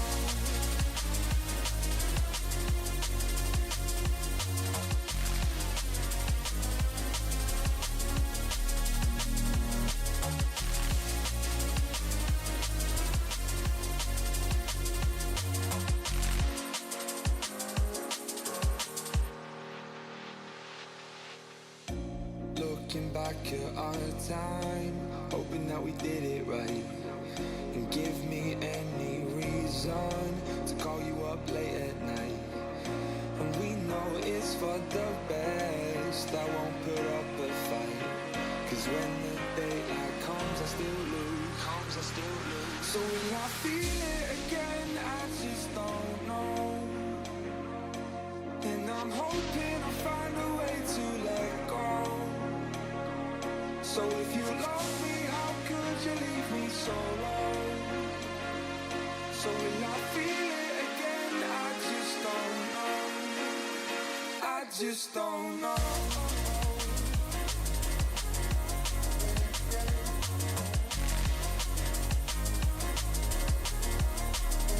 I just don't know.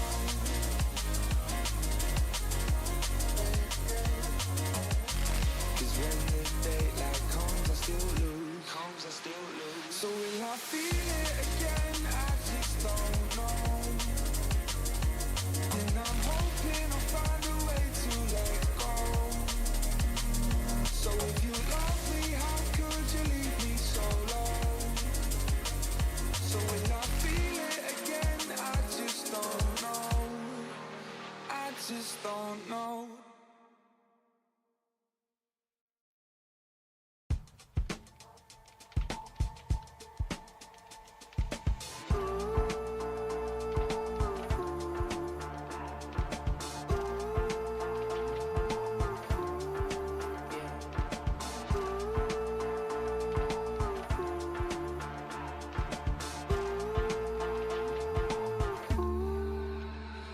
I've been running, running, running away from you.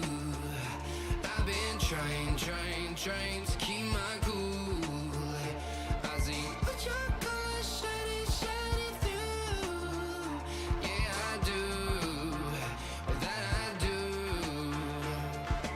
Is it too much to ask? I don't want you back.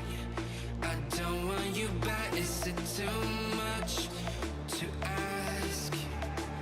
I don't want you back. I don't want you back.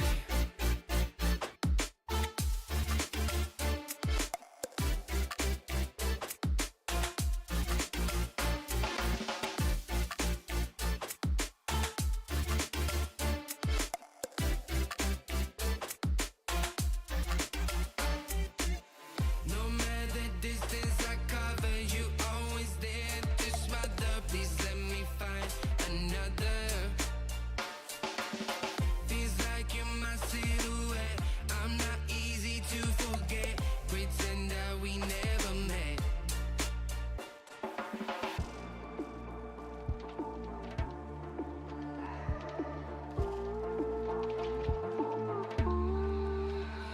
I've been running, running, running away from you.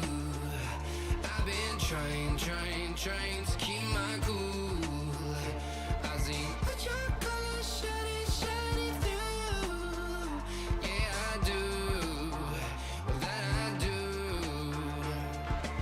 Is it too much to ask? I don't want you back.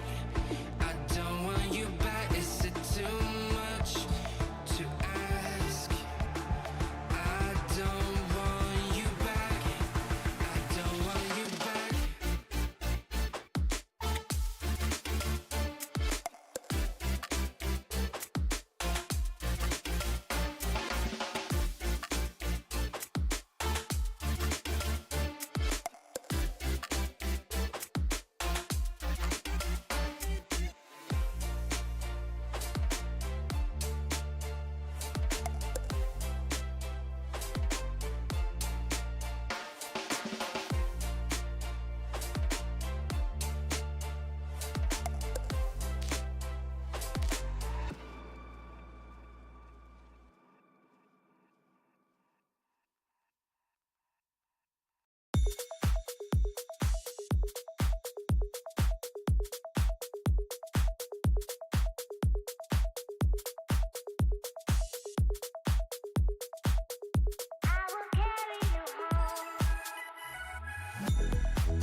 carry you home.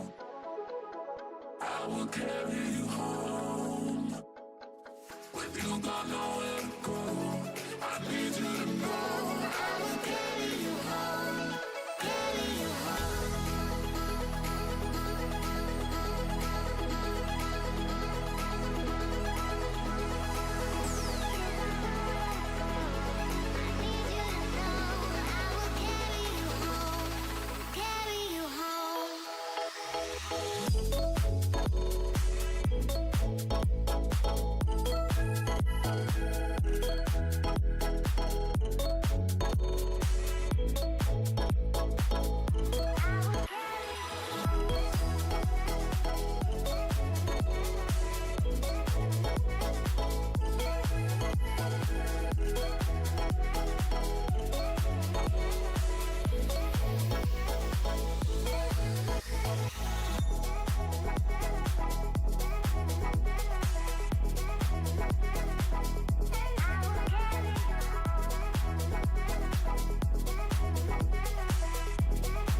sleep, yeah. Only miss you when I'm breathing in too deep, yeah. Am I just your little secret? I didn't hear the sirens. I didn't wanna see the warning signs, and now I pay the price, yeah. Oh, I should've known. It hits me like a tidal wave every time you say my name. It hits me like a tidal wave. It hits me like a tidal wave. A tidal wave. Tidal wave. Tidal wave. Tidal wave. So blind, waiting patient on the shoreline. Now you're leaving, but I know you got your reasons too. I didn't hear the sirens. I didn't wanna see the warning signs, and now I pay the price, yeah. Oh, I should've known. It's me like a tidal wave every time you say my name. It hits me like a tidal wave. It hits me like a tidal wave. A tidal wave. Tidal wave. Tidal wave. Tidal wave.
stood out 'cause you were in red.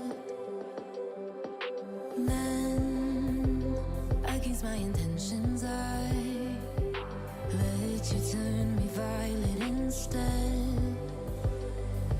Summer high, met you in August. New York, back to my cold apartment. Distance sucks, but at least I'm still with you. White out skies, middle November. You and I, flights to wherever. I don't mind, as long as it's with you. As long as it's with you.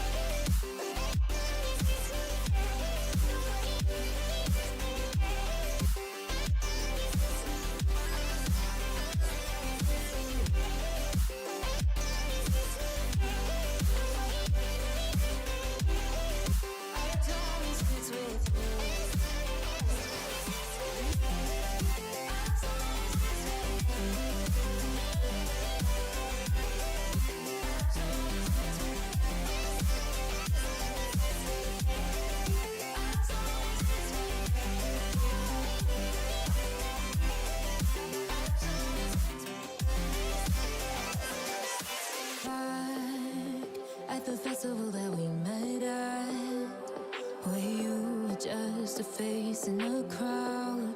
And now I can't imagine me with anybody else. As we close out the night underneath the lilac sky. Summer high, met you in August. New York, back to my cold apartment. Distance sucks, but at least I'm still with you. White out skies, middle November. You and I, flights to wherever. I don't mind, as long as it's with you. As long as it's with you. As long as it's with you. As long as it's with you.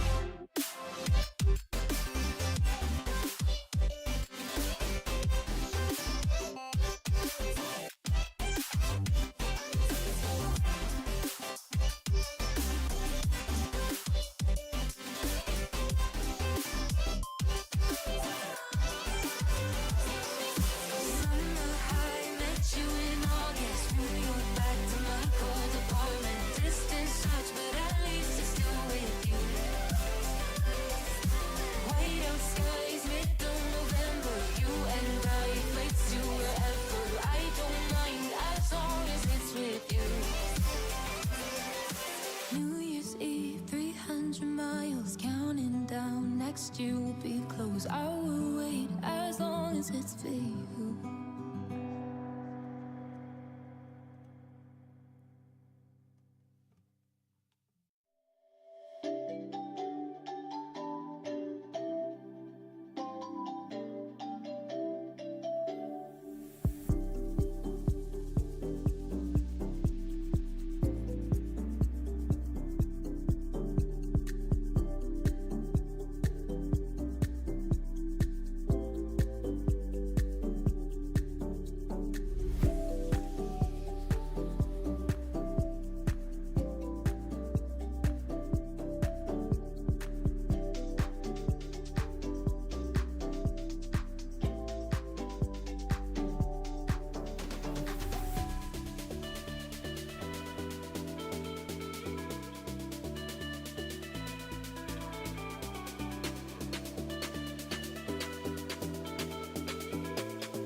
feelings. It's like I can't walk on the ceiling. Oh yeah, got me dreaming, dreaming in colors I never dreamed. Oh yeah,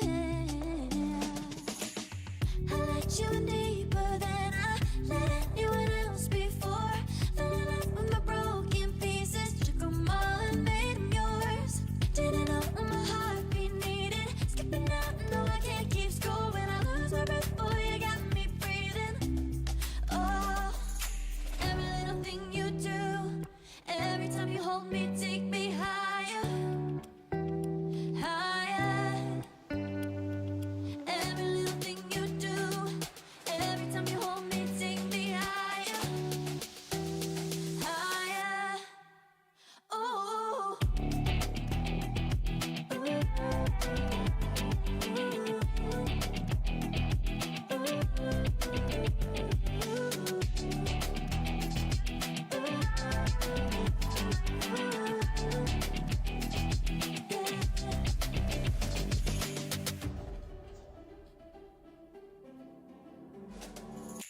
Magic.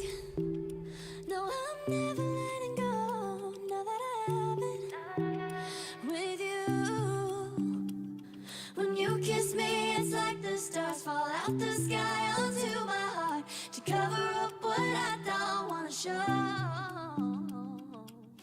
I let you in deeper than I let anyone else before. Fell in love with my broken pieces, took 'em all and made 'em yours. Didn't know what my heartbeat needed, skipping out, no I can't keep score. When I lose my breath, boy, you got me breathing. Oh, every little thing you do, every time you hold me, take me higher, higher. Every little thing you do, every time you hold me, take me higher, higher. Oh, you take me higher, you take me higher, baby, you take me higher, you take me higher, baby, you take me higher, you take me higher, baby, you take me higher, yeah, you take me higher, baby.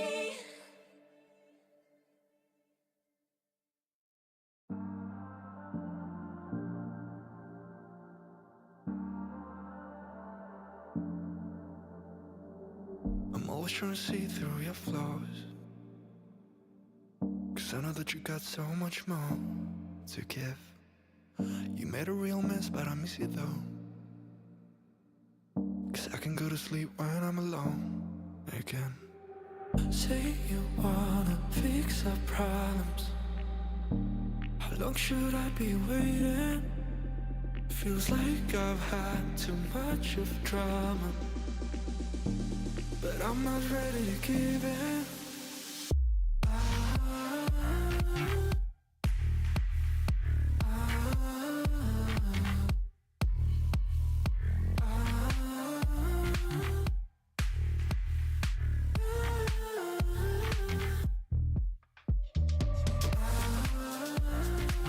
I don't wanna see us going on and off again. Baby, all I really want is only on from now. Every time I see a glimpse of your good side, I start wondering how I could make it last a little longer. Say you wanna fix our problems, how long should I be waiting? Feels like I've had too much of drama, but I'm not ready to give in.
sometimes.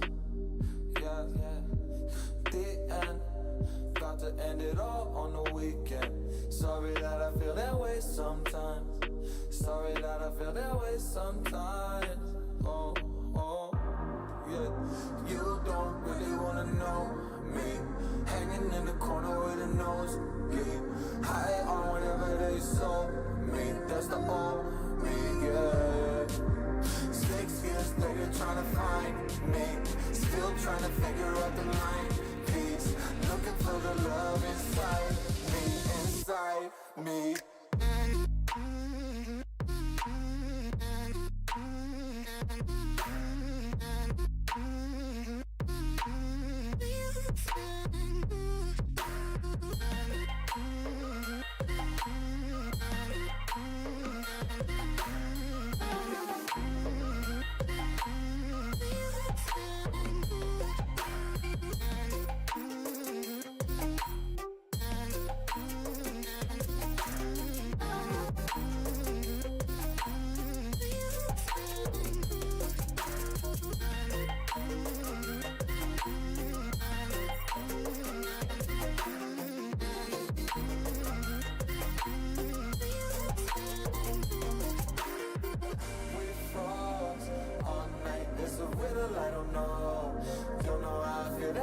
Sometimes, don't know how I feel that way sometimes. Yeah. The end. Think all we can say that on the weekend. Funny how I kinda like this life. Funny how I kinda like this life. I like this life.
I can't find my way back to you until you make amends with the demons you've been through. And I can't regret leaving you alone until you find your way back home.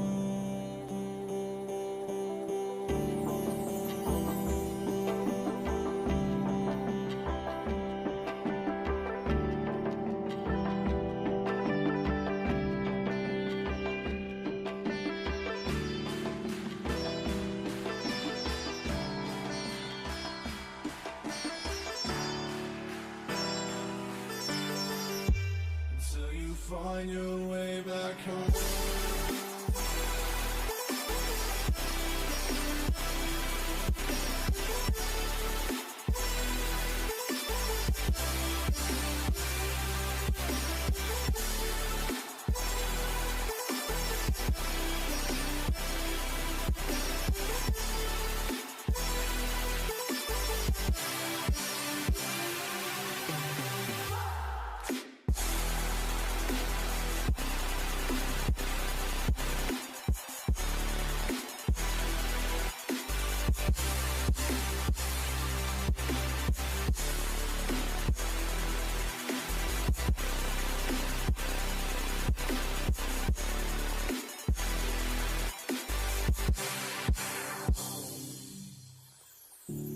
Don't let me drown. Don't let me drown. Don't let me drown.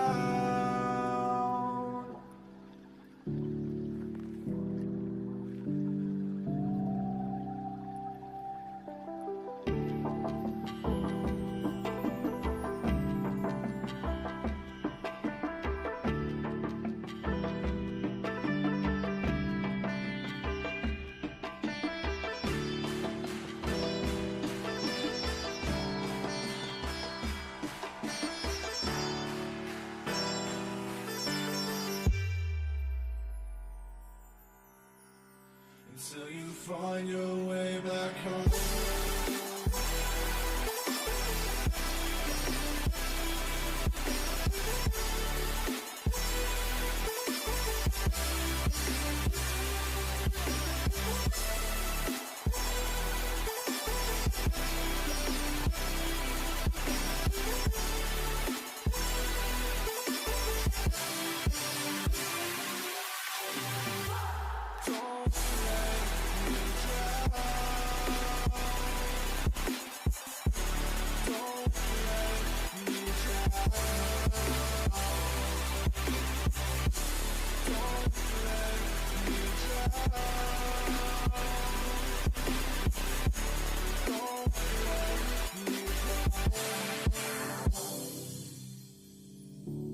I can't regret leaving you alone until you find your way back home.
Do I wanna try? Can I let it go? Running from the past, wanting to be sure. Chaos in my mind, constant deja vu. But every time, it comes back to you.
She galvanized me, steady like steel, back on my feet, living for the thrill again, loving for another day. She satisfied me, gave me what I want, just what we need, never too far away, loving for another day. But she asked for something more. She asked for, yeah, she asked for something beautiful. She asked for, yeah, she asked for,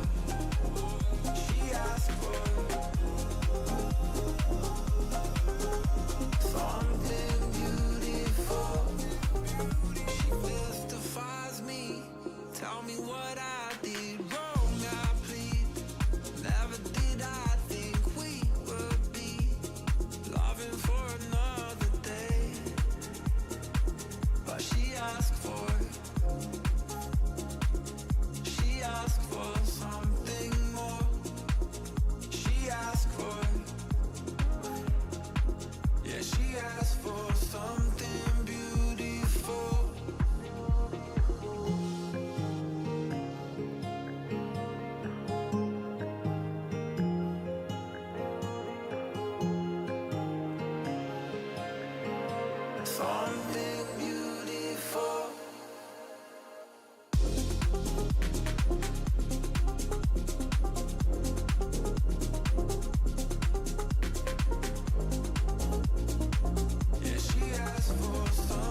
You said that you've been lonely, makes you cold as ice.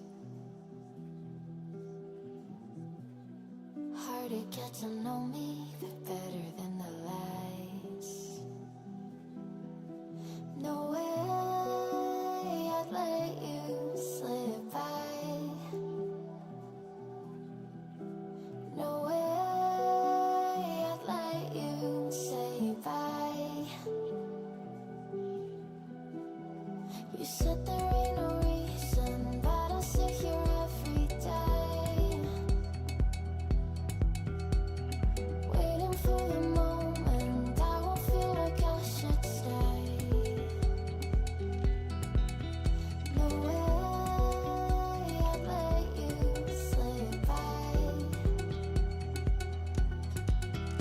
No way I'd let you say bye.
said that you've been searching, silencing your mind, trying to be patient but running out of time. No way I'd let you slip by. No way I'd let you say bye.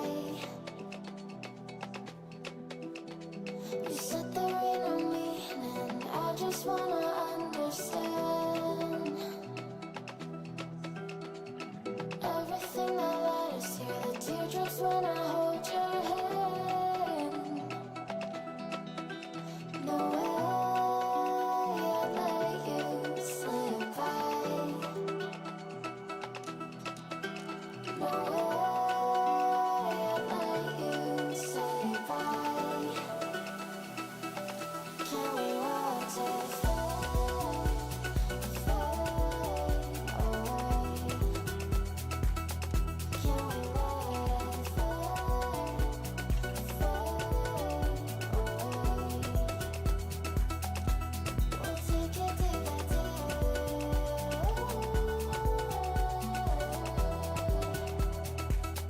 Can we watch it fade, fade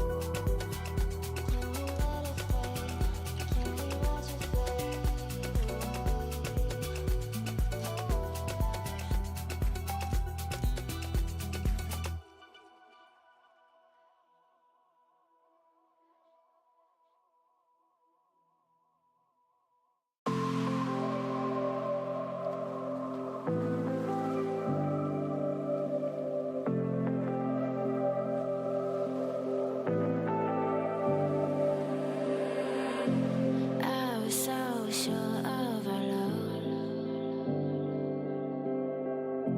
I never thought of any reason, a doubt about us.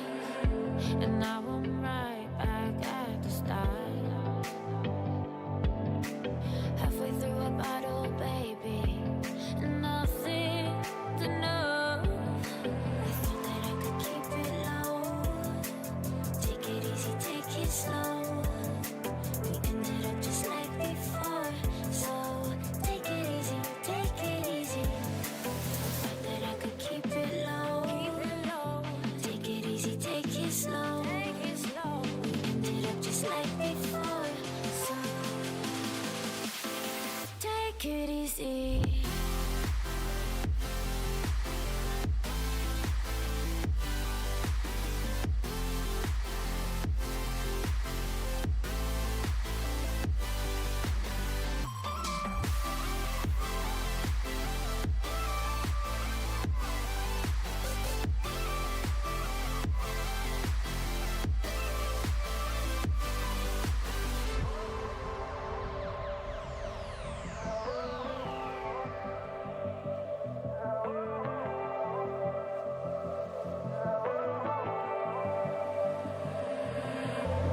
And you know how to forget all the wrongs and every reason why we've changed. And there's a storm inside my head. It's getting me in trouble, baby, and I can't break away. I thought that I could keep it low. Take it easy, take it slow. We ended up just like before. So take it easy, take it easy. I thought that I could keep it low. Take it easy, take it slow. We ended up just like before.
you home. I will carry you home. With you got nowhere to go, I need you to know I will carry you home, carry you home.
Without you, I remember myself, my name.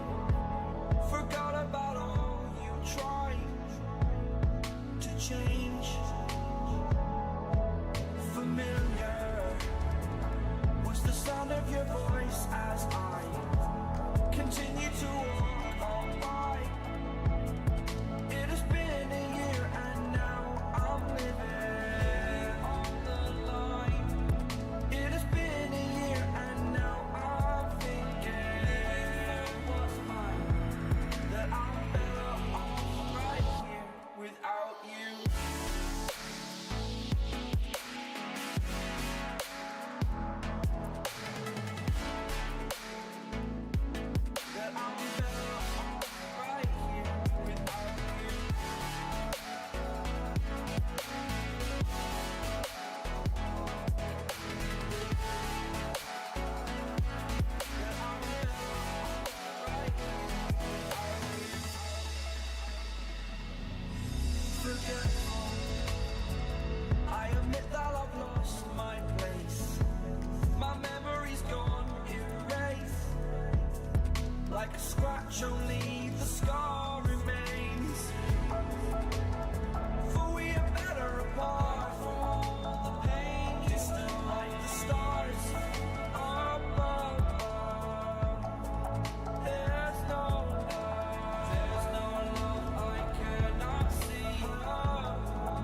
that's gone loose. So time is through, making of it yours. So I'ma sit and just lay in my bed with the thoughts in my head, getting stuck to the race with you for a sleeping cruise now.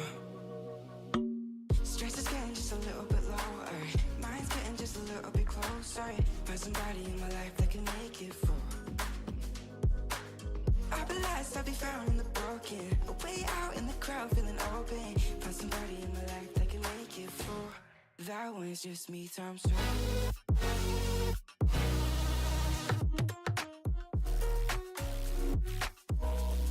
That one's just me times two.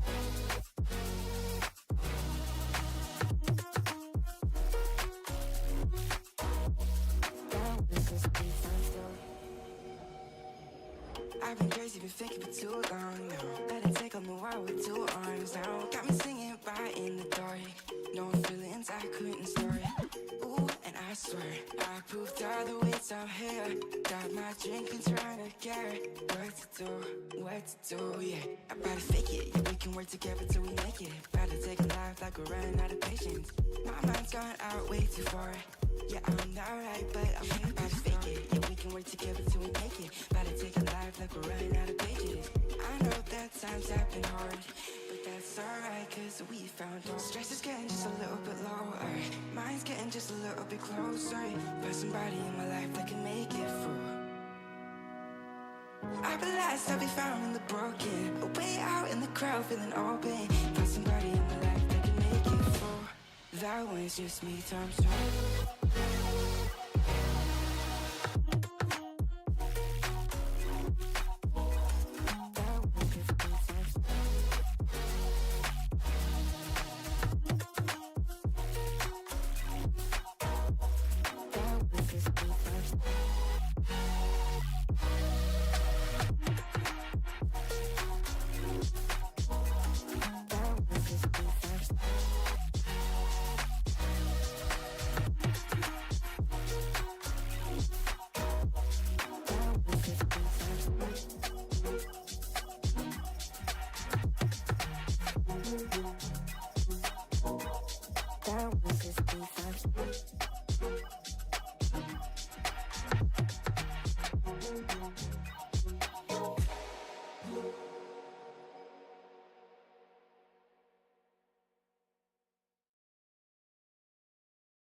smoke too much. I drink too much. I tell myself that I can't stop. We could see clearly now. We could see clearly now. That I can't stop. We could see clearly now. We could see clearly now.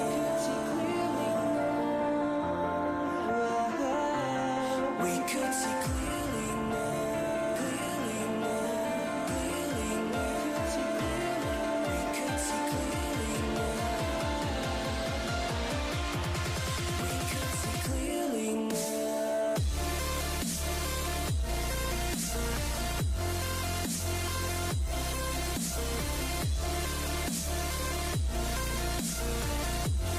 We could see clearly now.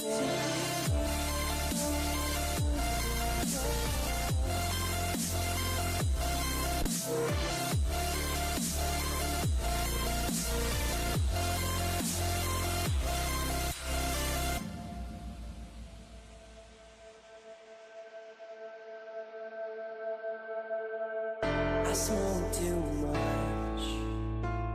I drink too much.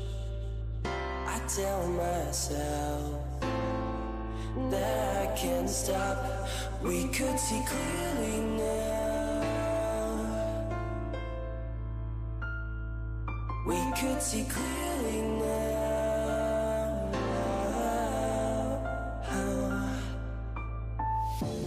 We could see clearly now. We could see clearly now. We could see clearly now. Clearly now. Clearly now. We could see clearly now. We could see clearly now.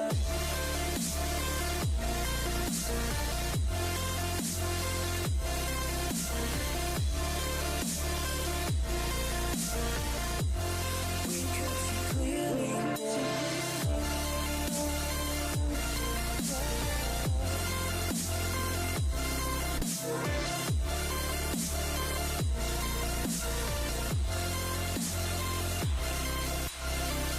That I can't stop. We could see clearly now. We could see clearly now. I can't stop. We could see clearly now. We could see clearly now.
Últimamente nuestras charlas son comparecencias.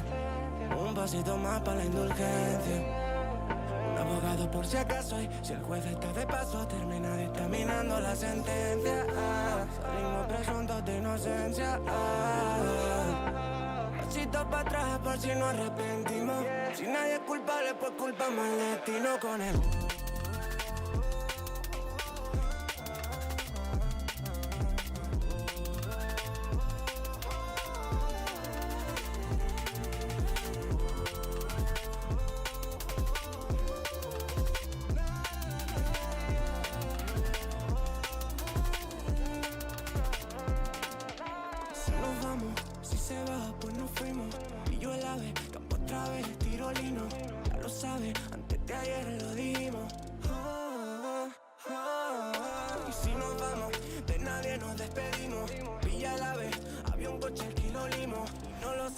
Pero hace 5 dimos. Nena, por tu forma de hablar, intuyo que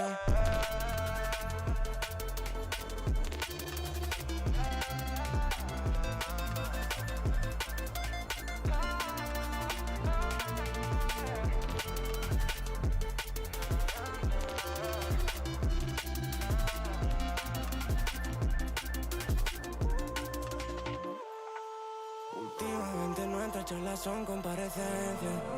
Un pasito más para la indulgencia. Un abogado por si acaso y si el juez está de paso termina dictaminando la sentencia. Salimos presuntos de inocencia. Pasito para atrás por si nos arrepentimos. Si nadie es culpable pues culpamos al destino con él.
a desire burning like a fire. What you gonna do when it crumbles down? Watch it get higher, down to the wire. Will you let it burn till we almost drown?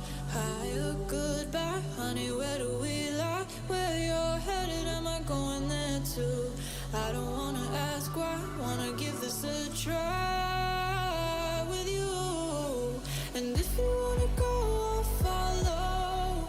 I won't let you go alone, 'cause it's a big pill to swallow, but you won't do it on your own.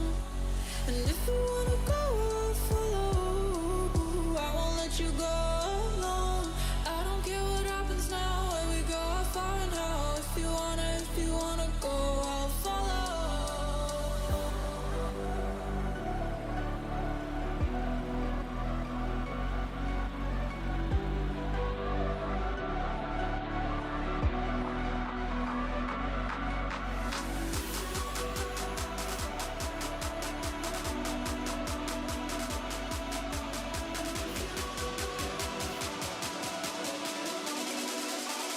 I won't let you go.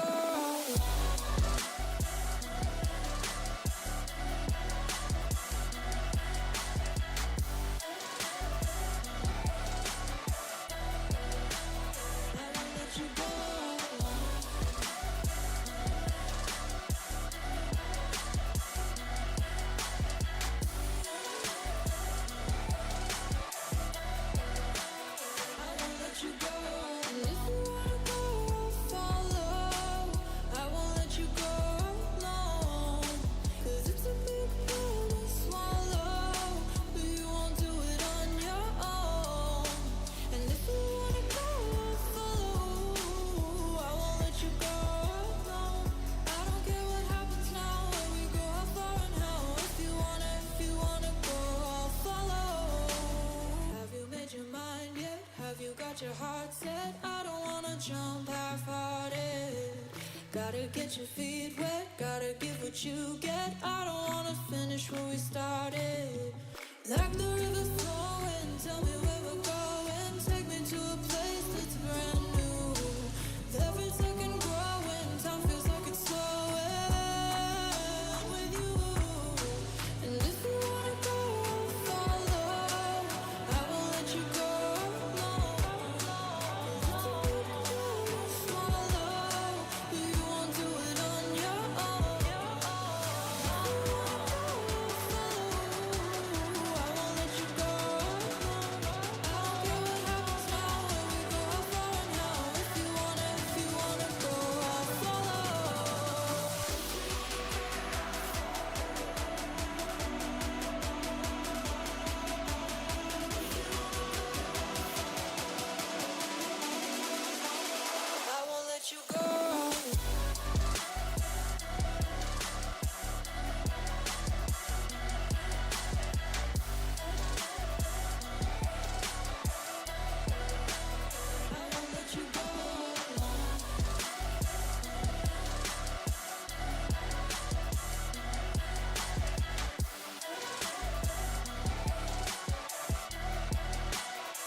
hurt me, you did several times. It hurts to admit that we're no different. I find it hard to commit, but you don't even try. Still I'm better with than without you. Oh, I'm on it, I want it, but why do you seem to call in your eyes? I can't tell if you're here or you're out there. Do you wanna be out there? You don't need to be Prince Charming to me. I just need this to be real.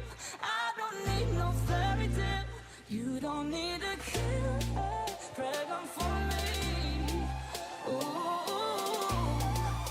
I don't need no fairy tale.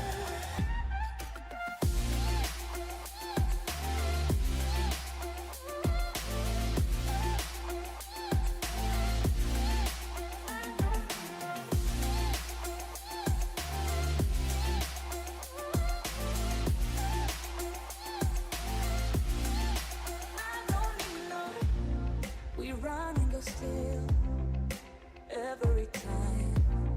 Whatever it is, I keep on trying. 'Cause it ain't hard to forgive when you know what it's like. That's why I'm better with than without you. Oh, I'm on it, I want it, but why do you seem to call in your eyes? I can't tell if you're here or you're out there. Do you wanna be out there? You don't need to be Prince Charming to me. I just need this to be real. I don't need no fairy tale. You don't need a killer pregnant for me. Ooh, I don't need no fairy tale.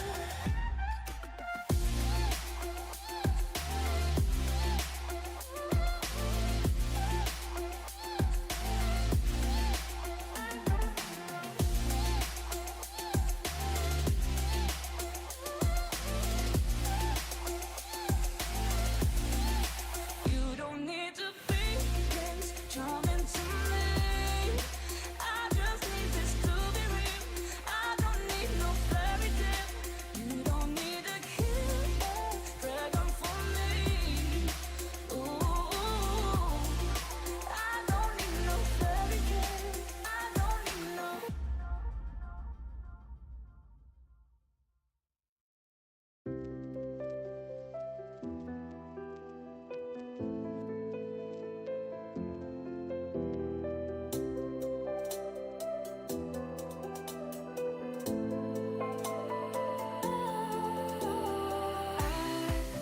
Was wrong to say I wouldn't change a thing. 'Cause in the story of our lives, the best of times through colored glass, time moves on enough to let me move on past. But every little now and then it creeps on back to shade my smile.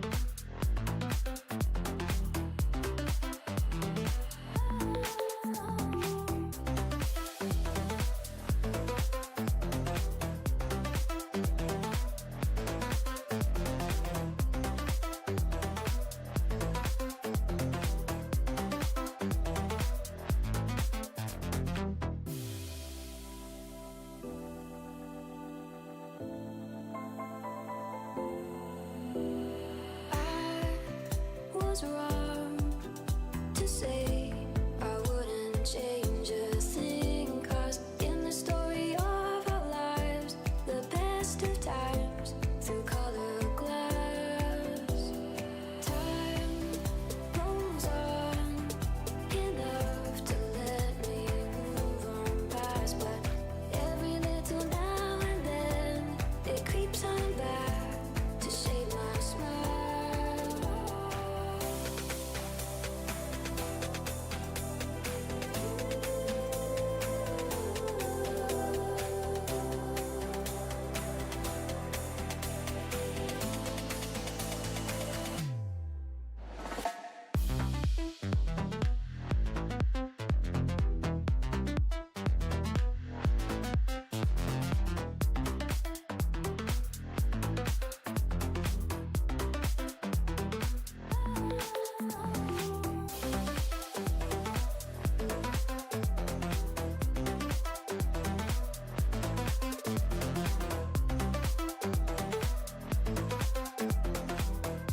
Oh, so this is interesting regarding the WNBA. The WNBA right now is very interesting because of what's happening.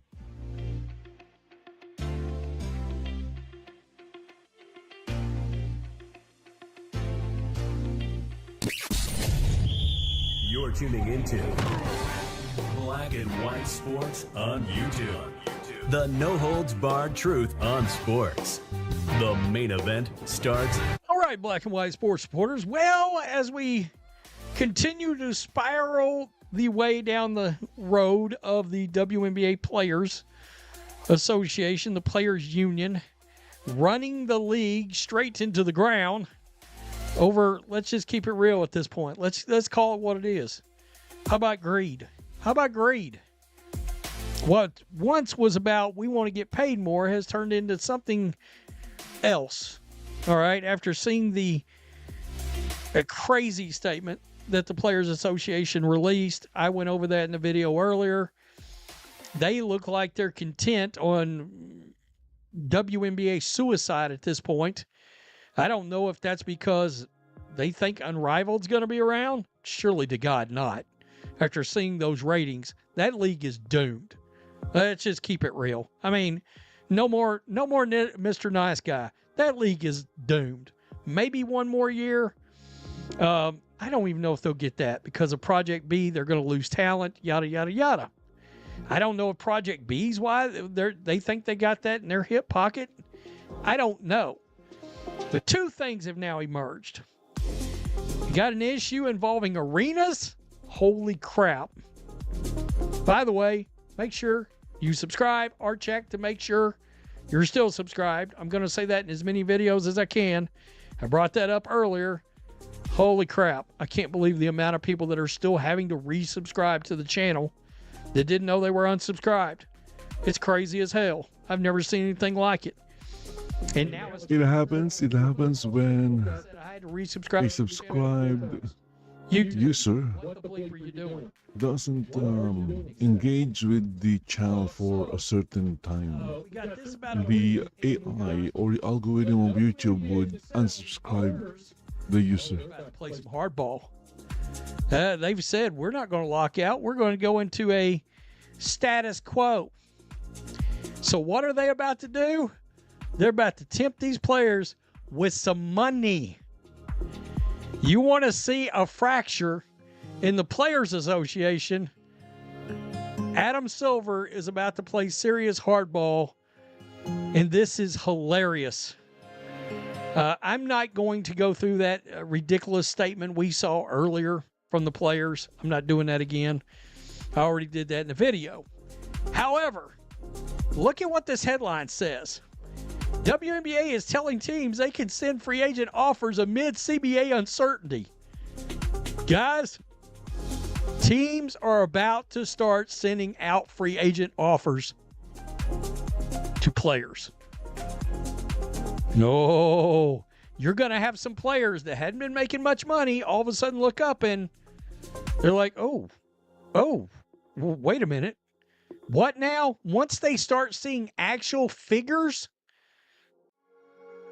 to them that could be on their checks, it's going to get interesting. Under the U.S. labor law, the WNBA has a status quo obligation to allow the sending of qualifying offers under the expired agreement. A moratorium, a legally authorized period of delay, could be agreed to by the union and the league, resulting in a complete pause of free agent activity until a new CBA is ratified. As of Friday night, just before midnight, multiple league sources told Front Office Sports a moratorium was under construction, proposed by the league to the players' union an hour before the CBA deadline. With no moratorium yet in place, WNBA officials spent the past 2 days calling general managers and executives from every franchise to tell them the status quo period means they can send out qualifying offers to free agents beginning January 11th, tomorrow. Sources told Front Office Sports. Wow. Now, of course, The Players Association are trying to downplay this. The same sources told Front Office Sports they view going through the motions of free agency without CBA in place is pointless. In a statement late Friday night, the union said that the league and owners remain committed to undervalue player contributions, dismissing player concern and running out the clock. I'm not going through their ridiculous statement that, in my opinion, could actually result in this league going down the toilet. But it's clear, hey, what happens when a player that was making $100K look up and they got a qualifying offer? Because right now they haven't agreed to new salaries, right? A new salary structure. They haven't agreed to the big raises that they've offered as of yet. I would assume the WNBA won't be putting these big raises on these qualifying offers. But there's going to be people that's going to be offered a new max contract that was not making max money prior. That's going to be like, wait a minute, I can go from what to what? Even under the current conditions of what they were operating under. I would assume, until I hear more, I mean, whether or not they can put what they know they've offered, which they might look at as a bare minimum, maybe the league looks at it that way. We're willing to pay this, so we're going to put this on qualifying offers. I would assume they can't do that, but it would be hilarious. You got some player that was making, $250,000. They look up and they've been sent a qualifying offer for, $1.3 million. Wow. That's going to be like the Publishers Clearinghouse showing up at the doorstep.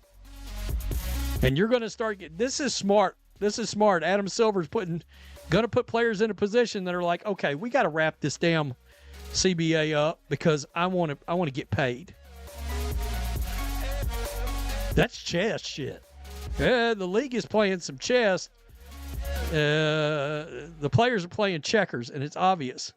Now, to more interesting things. Ramona Shelburne, who of course covers the NBA for ESPN, senior writer, while it doesn't seem like there are any immediate consequences to another formal or informal extension of the WNBA CBA talks because training camps don't open until April, I'm starting to hear increasing concern about how this delay could affect scheduling next season.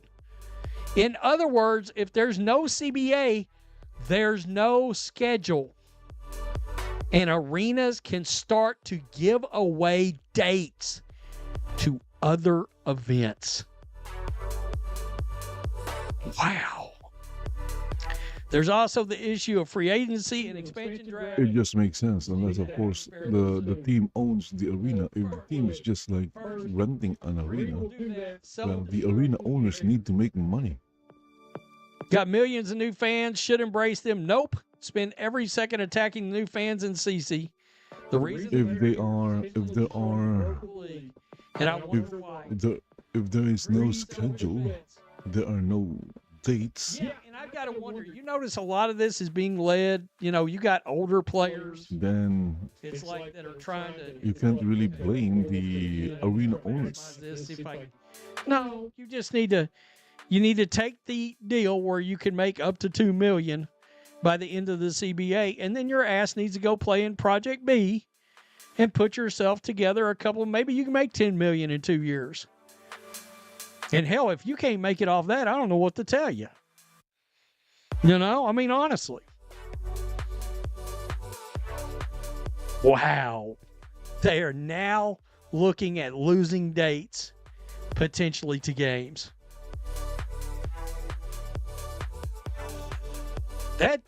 There's a little flat line. Like, we took it too far. That's funny. The owners are. We'll just tempt the player. Think about that. You're some player sitting around and you look up. This means that some player that's wanting to greatly grow their brand.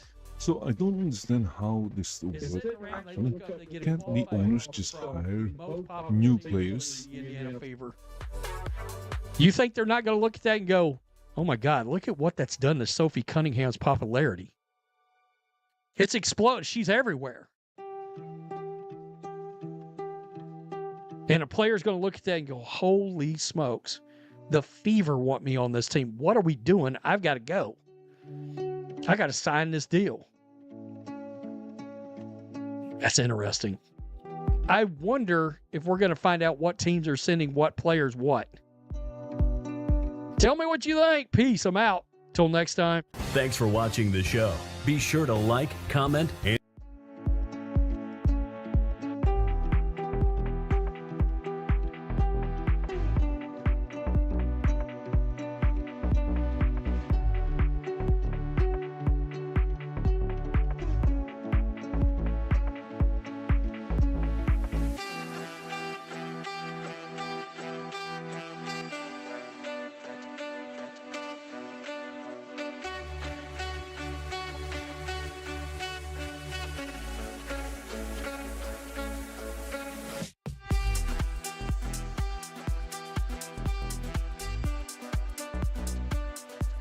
Okay, the Grizzlies are trading John Morant.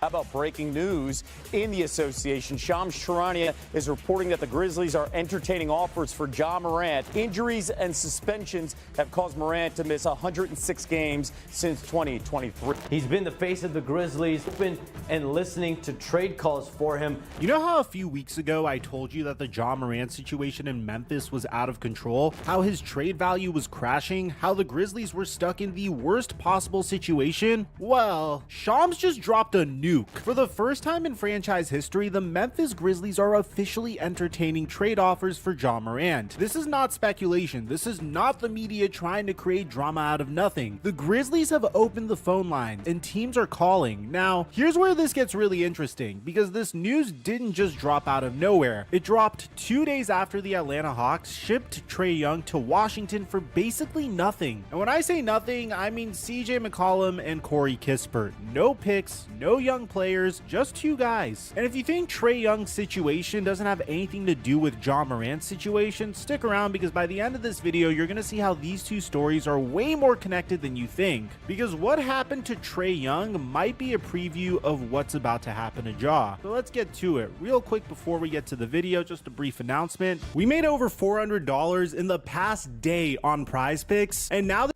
Prize Picks gives you for signing up with my promo code and make on a daily basis in my Discord server. It's the second link from the top where it says get my picks here, in the WAP link in the multiple teams are pursuing Ja Morant in trade talks. Multiple teams. And rival executives believe the Grizzlies would prioritize draft picks and young players in return. Now, that sounds good on paper, right? Multiple teams calling, Memphis wants picks and young guys. It sounds like there's a market. But here's the part that should scare every Grizzlies fan. Shams also reported that Memphis is considering multiple paths forward. And one of those paths is building around their young players like Cedric Coward, Zach Edey, Jalen Wells, and Cam Spencer, along with Jaren Jackson Jr. Did you catch that? Memphis is literally considering building around Jaren Jackson Jr. instead of Ja Morant, the guy they drafted second overall in 2019, the guy they gave a $200 million max contract to, the guy that was supposed to be the face of their franchise. And look, I know there's a caveat in there. Shams said the Grizzlies are also open to continuing with Ja as a focal point of their retool, but come on, we all know what that language means. That's GM speak for, we're shopping him, but we don't want to tank his value even more. This is the first time Memphis has ever engaged other teams in trade talks for Ja Morant, ever, in his entire 7-year career. That alone tells you everything you need to know about where this is headed. Now let's talk about why this is happening, because this didn't come out of nowhere. If you've been following us on this channel for quite some time,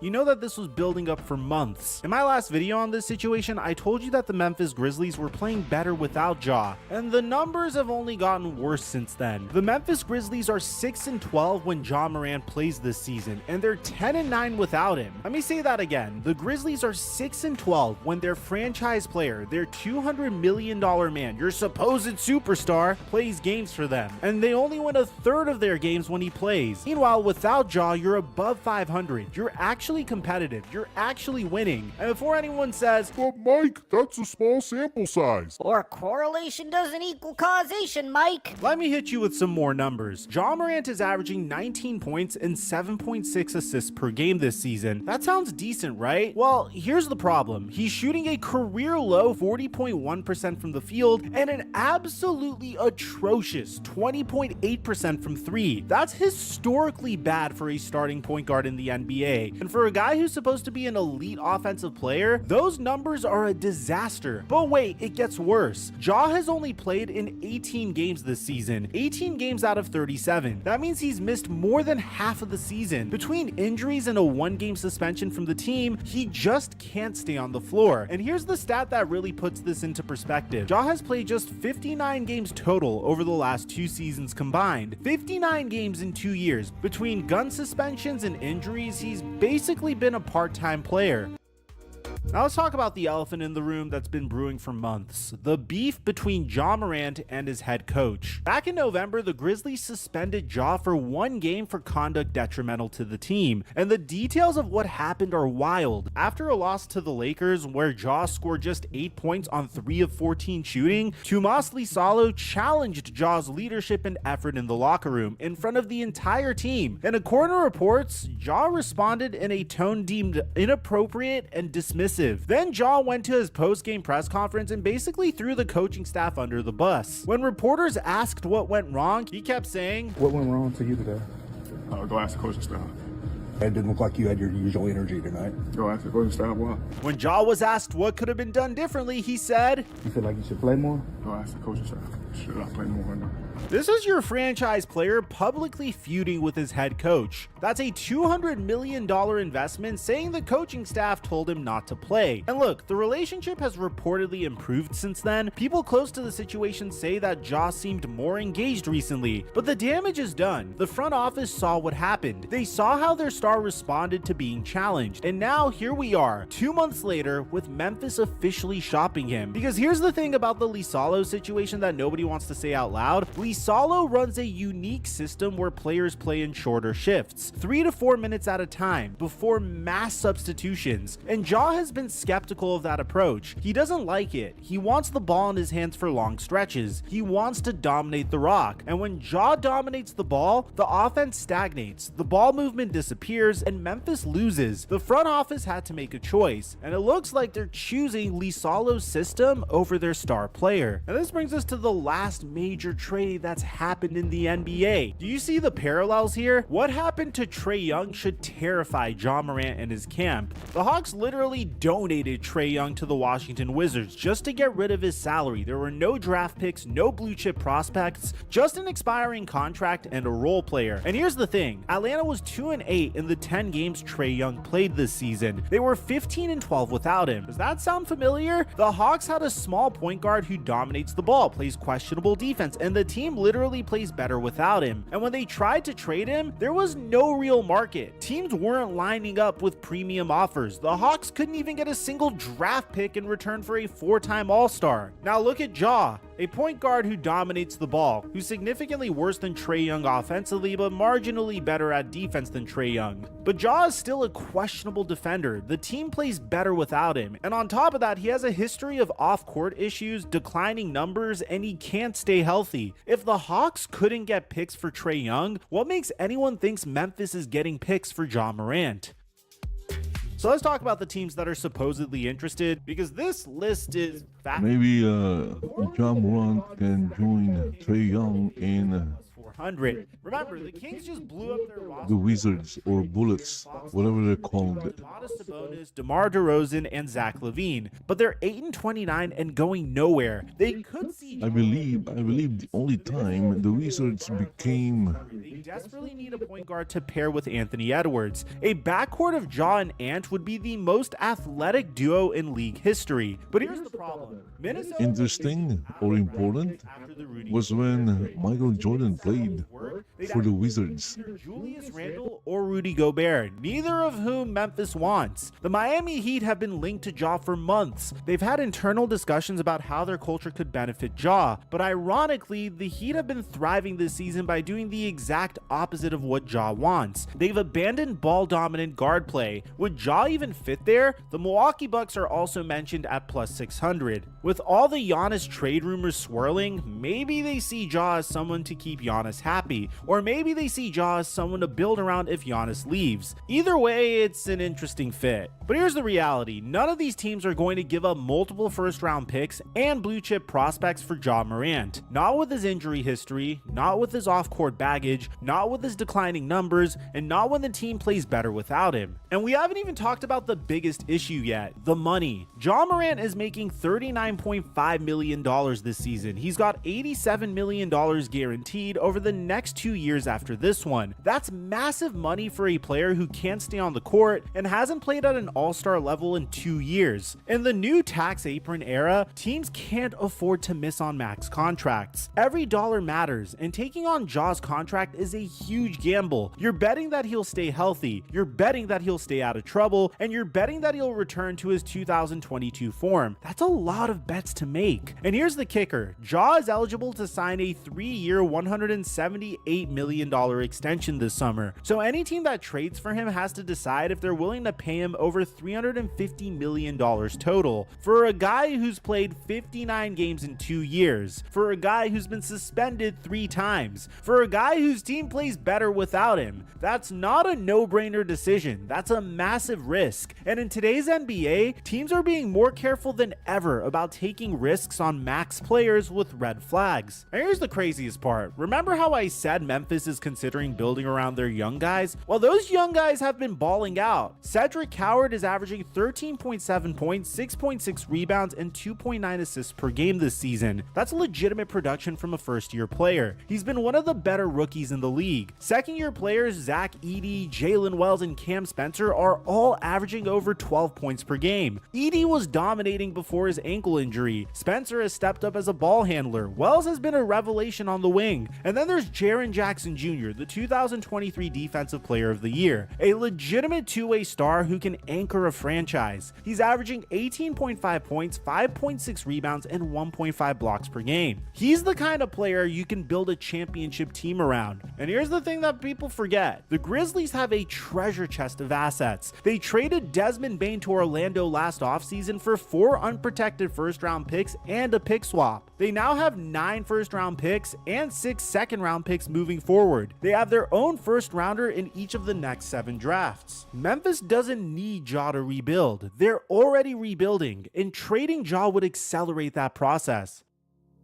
So where does this all go from here? The trade deadline is February 5th. That's less than a month away. And now that Shams has reported that Memphis is officially open for business, the clock is ticking. Here's what I think happens. Memphis is going to shop Ja hard over the next few weeks. They're going to call every team that might have interest. They're going to try to create a market, but the market might not exist. We just saw what happened with Trae Young. The Hawks couldn't find a real trade market for a 4-time All-Star. They had to take an expiring contract and a role player just to move him. And Ja has more baggage than Trae, more injury concerns, more off-court issues, more questions about fit and attitude. If Memphis can't find a deal they like, they'll keep Ja and try to work through it. But at that point, everyone knows the relationship is fractured. Everyone knows Ja was being shopped. Everyone knows the franchise considered building around Jaren instead. That's not a situation that heals, that's a situation that festers. The craziest part about all this is Ja is only 26 years years old. He doesn't turn 27 until August. This should be the beginning of his prime. Instead, he's become the second franchise point guard in a week whose team has openly said we might be better off without him. I said in my last video that the question wasn't whether Ja would get traded anymore. The question was whether anybody even wanted him. And now, the Memphis Grizzlies are about to find out that answer. Let me know what you guys think about this in the comment section down below. Aside from that, I'm your boy Mike,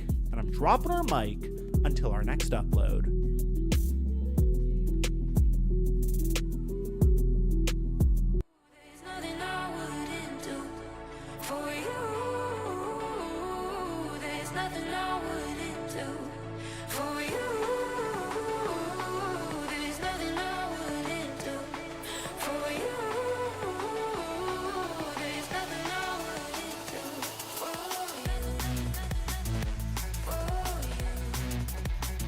Welcome to the Bandano Podcast, where we're calling a spade a spade. Great to be here with you guys today. The Players Association released an unhinged, unchecked, emotional statement going at the league, going at the owners.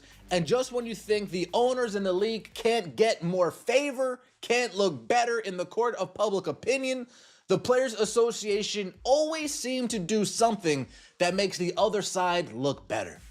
The Players Association always seem to do something to make the other side look more mature. As the details come out, you think to yourself, well, the league, the owners, they're trying to compromise. They're willing to give you a lot more money. They're willing to quadruple your salary. They're willing to raise the salary cap. They're willing to increase the revenue sharing from 9% to around 15%. They're willing to do all those things. But the players, not only do they not want to compromise, but they still want them to pay for room and board. They still want the owners to pay for their housing, their cars, the furniture, streaming subscriptions, groceries. They want the owners to pay for it all. Seems like the owners are done with it.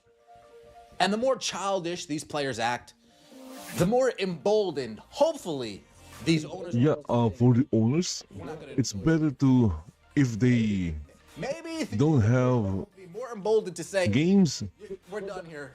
We're done. There's court of public opinion that you guys are trying to appeal to people's emotions. at least they won't lose some money. We're trying to run a business. Because again, the WNBA has been losing money for 30 years. Continue to have us lose money, well, then we'll move on without you. So if Please like the video. Let me know your thoughts in the comments. if there won't be any games, at least for one season, the owners won't be losing any money. Regarding CBA expiration. And that is a win, because it's better than losing money. Not losing money is better than losing money, since they're not making any money either way. WNBA Players Association collective bargaining agreement will expire.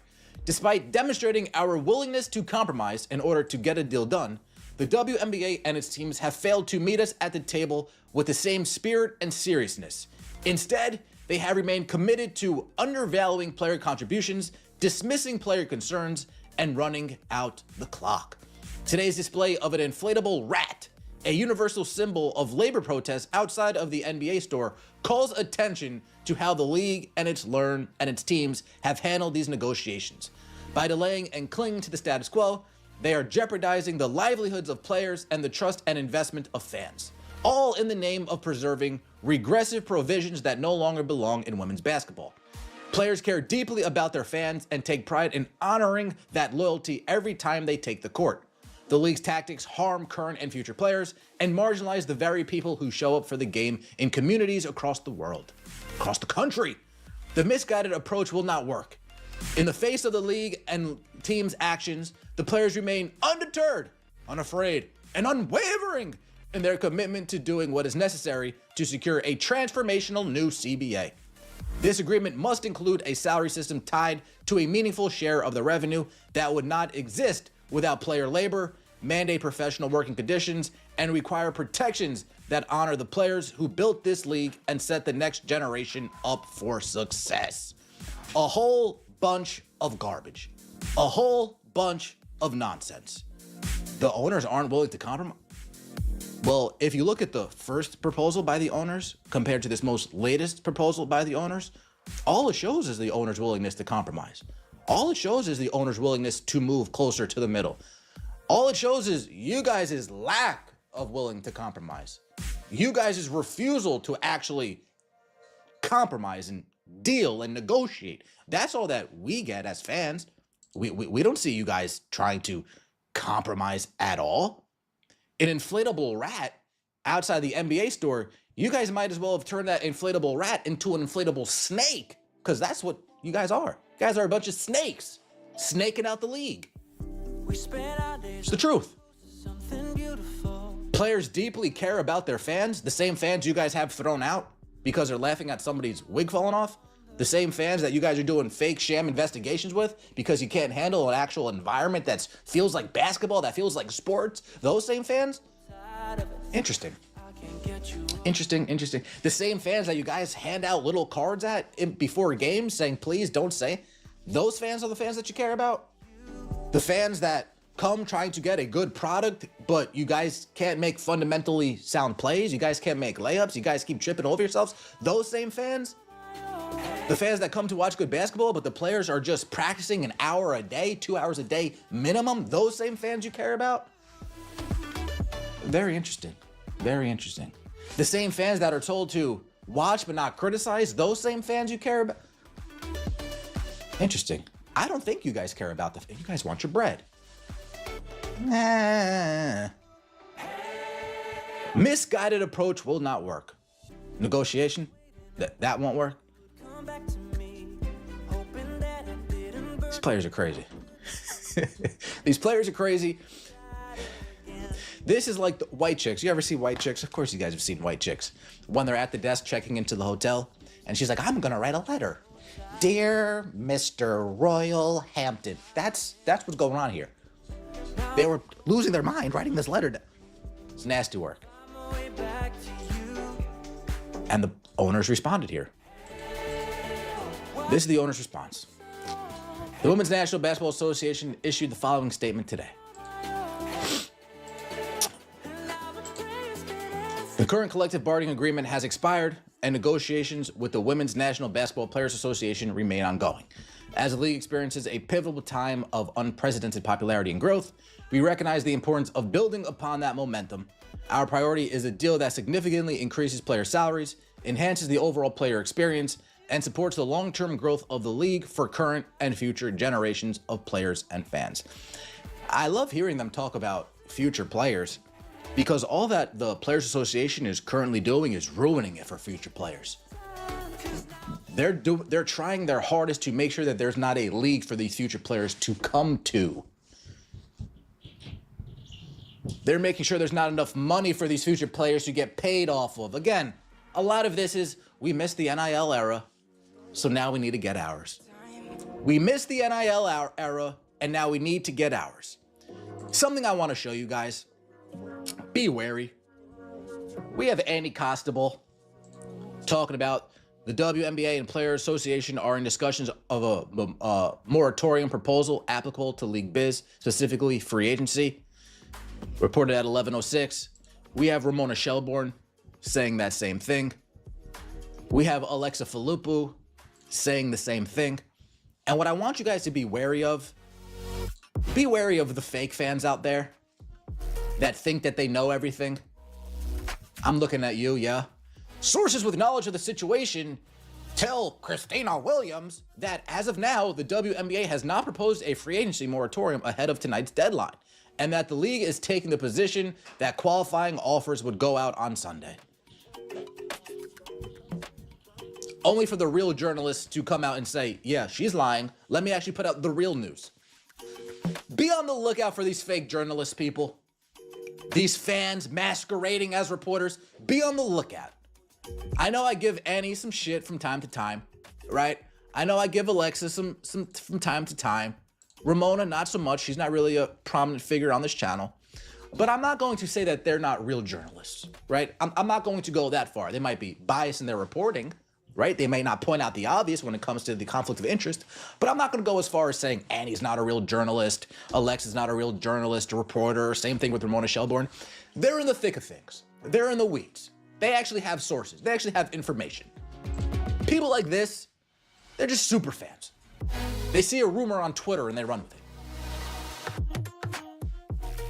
You get people putting out false statements only for the real journalists to put out the real statements, only for the fake journalists to correct their previous misleading comments.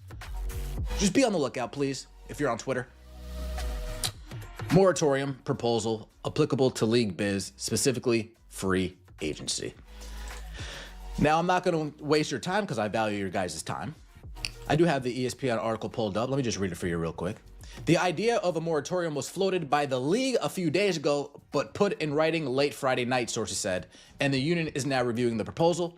Front offices were told this week that teams should prepare to extend qualifying offers and core designations under the expired agreement. That would mean teams technically could offer players qualifying offers and core designations as soon as Sunday, January 20th. So while they expected that players would not want to sign contracts while a new salary system with expected massive increases in compensation is still being bargained. Makes sense, but at least the league is trying to do something to push things along. Let's just take a look right here. Again, when it comes to the court of public opinion, the players are losing. The players have done this to themselves. Too much yapping. Too much yapping, too much barking. You guys, you ever walk in the neighborhood, right?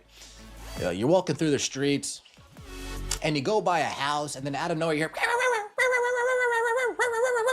And it's just a dog barking, and then you look, and it's like a little Shih Tzu. Like a little annoying little Shih Tzu dog. That's what these players are. They're that annoying dog that's just barking at you out the window. I'm sorry, I had to. Picking a side, and I'm going with the owners. Damn. They've kept the W going since inception despite running deficits every year. If quadrupling salaries is enough, you need to talk to someone working in the real world, and it's the fans, not players, responsible for the added value. Bravo. It's the new influx of fans. Let's extend on that. It's Caitlin Clark's fans coming to support this junk.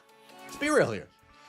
If they cared about the fans, they would have signed the deal the league offered, which was more than fair. Y'all played the last 10 years for 60 to 200K, but I think 400K to 1.2 million is a slap in the face.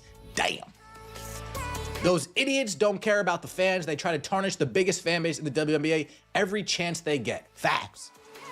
More whining, lockout, and end it all.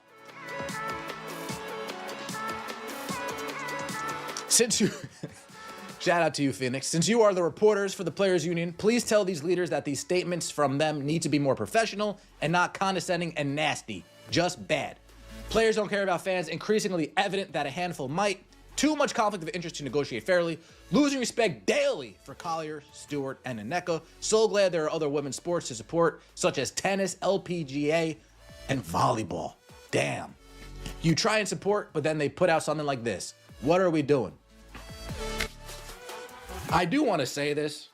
I don't want to toot our own horn, right? I don't want to toot our own horn. I'm going to toot it for all of us. I'm going to toot it for all of us that's been following the channel, watching me cover this. We've been pretty much team owners for a long time over here. We've been team owners for a long time over here. I'm just saying. You see the writing on the wall, and the writing's on the wall. When the writing's on the wall in permanent marker, it's hard to wipe that thing off. You know what I mean?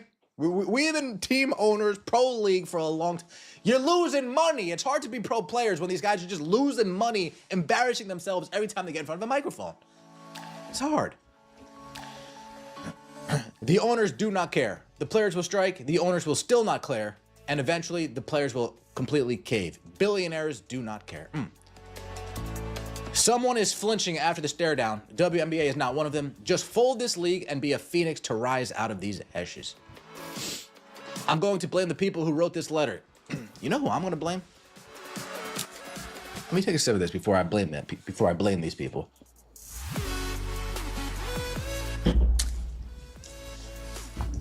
I'm blaming the 46,000 fans that used to follow this pre-Caitlin Clark. I'm sorry. I gotta blame you guys. And if you're one of them that's been watching this channel, I'm not talking to you. The other ones. Because these ladies have been getting their ego inflated with subpar basketball for an extremely long time. They've been getting coddled for an extremely long time. They've been getting lied to for an extremely long time. To the point where they actually bought it. Instead of actually being honest with the product, instead of being honest with the performances on the court, a lot of these old fans just say, nah, just be nice. They're trying their hardest, just be nice. Don't you just love women's just be nice.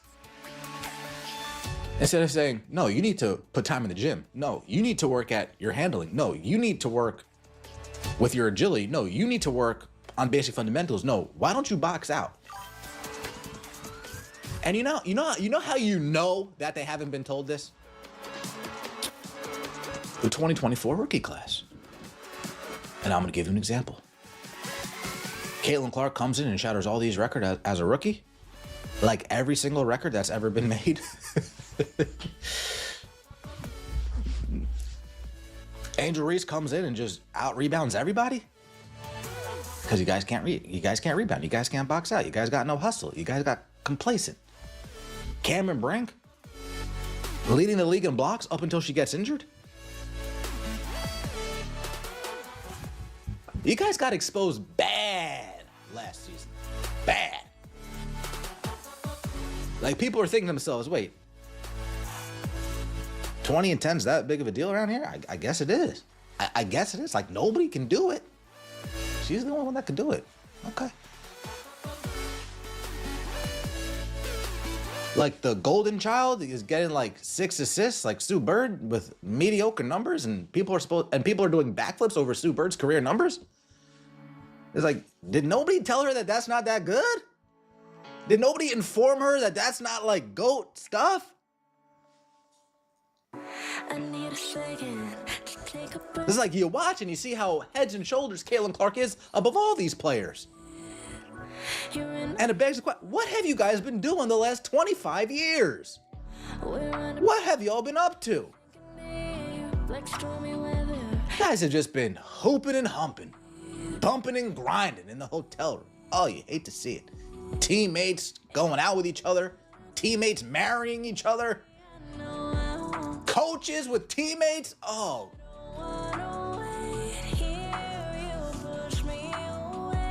Coaches with players that they... And fans condone this. The journalists condone this. The owners allowed this. Can't say that they allowed this. They knew this was they allowed this. But over the last 5 years, things are changing here. Things are changing. The owners don't want to bow down anymore. And people, the new fans, are saying, yeah, you know what? They shouldn't bow down anymore. The new fans are saying, you know what? The owners are actually right here. There's finally enough eyes on this product for the owners to actually have people say, wait, you guys are losing so much money. Why are you continuing to listen to them? Instead of being beat down from these players and the fans, like activist pulpit. The activists just standing on their soapbox. If the owners don't give us what they want, they hate women. Well, I don't hate women, but I want you guys to tell me I hate. Fine, I'll give you guys what you want. The owners better give us what they want or else they're anti-me. Well, I'm not really anti you guys. I just want to make money, but okay. I mean, I don't want to be accused of anything. I'll just give you what you want. And now the players are on their soapbox saying, you better give us 10 million salary cap. The owners are like, wait a second. I mean, I don't want to give you. And then in their ear, they hear fans, you don't got to give them nothing. You don't got to give them a damn dollar. And then that voice of fans get louder and louder and louder. And the owners are like, phew, finally, somebody here actually understands what we're going through. Somebody actually understands the nonsense that we've been dealing with. Yeah, they're right. We ain't got nothing. Players got to get over it. Like the video, comment, and subscribe. Appreciate all the support. See you next time, and as always, take it easy.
CBA remains in place until either the league or the union reach a new deal. Oh, okay. So this is an AI generated channel. In An AI generated reaction channel. announced on December 18th that its members have voted overwhelmingly to authorize a strike when necessary. That could theoretically happen as soon as midnight, though. January 9th, 2025, 11:59 p.m. Eastern. That's when the WNBA's collective bargaining agreement was set to expire. And as that deadline approached, something remarkable happened. The court of public opinion started shifting in a direction nobody expected. After months of players campaigning for more money, after all the social media posts about their worth, the tide turned, and it turned hard. That obviously can offer anybody a comfortable living. Never mind the fact that some of these players got endorsements and they're playing in other leagues, blah, blah, blah. Let's be real now. Anybody that's playing women's basketball, even an average player at this point, probably can make $1.5 million a year. We don't want to hear that this ain't enough money. Let's talk numbers. Real numbers. The league's offer on the table would take the average player's salary from $102,000 to $780,000. That's not a modest raise. That's a 9 times increase. And for star players, we're looking at salaries approaching $2 million annually by the end of the deal. But here's where it gets complicated. When you factor in the new 3-on-3 league Unrivaled, where players can earn 6 figures for 8 weeks of work, plus overseas opportunities that some players use during the off-season, you're looking at total earning potential exceeding $3 million per year. Some top-tier players could realistically pull in $4 to $5 million annually. When you combine all revenue streams, the Players Association rejected it. They didn't even counter the offer. They just said no and walked away from the negotiating table. It might as well have come and gone. The way they're talking, they're basically saying it's a wrap. And a deal won't be done. And the league is bracing for the possibility of eventual players' strike. And it's crazy because these players are considering a strike right now. You want to talk about looking horrible publicly? Boy. Now here's what the players are demanding instead. They want a revenue-sharing model similar to what NBA players have. The NBA players receive approximately 50% of basketball-related income. The WNBA players want that same structure applied to their league.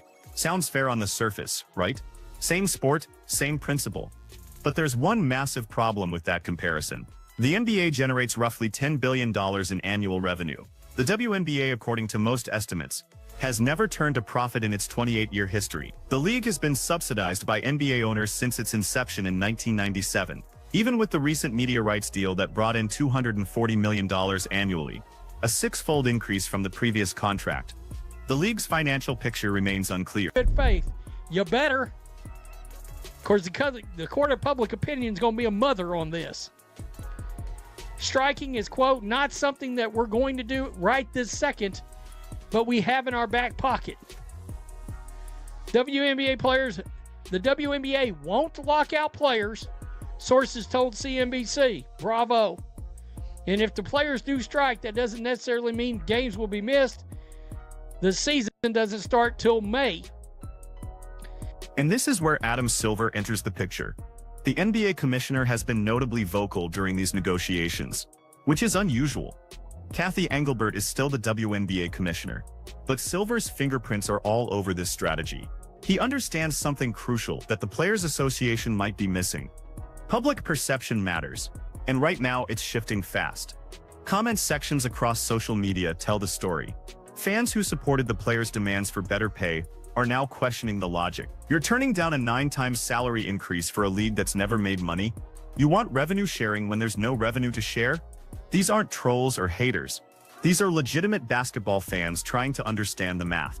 Yeah, I mean, we've literally offered you to go from a $249,000 salary to a nearly $2 million salary by the end of the new deal. See how that works out. See how that look works out for you. They don't understand revenue sharing. You can only share revenue if there is revenue. Want to see who? Caitlin Clark. All right. Quote, we are still waiting on the league and teams to show up to these negotiations with the same spirit of compromise. WNBA PA Executive Director Terry Carmichael Jackson. The league made a calculated decision.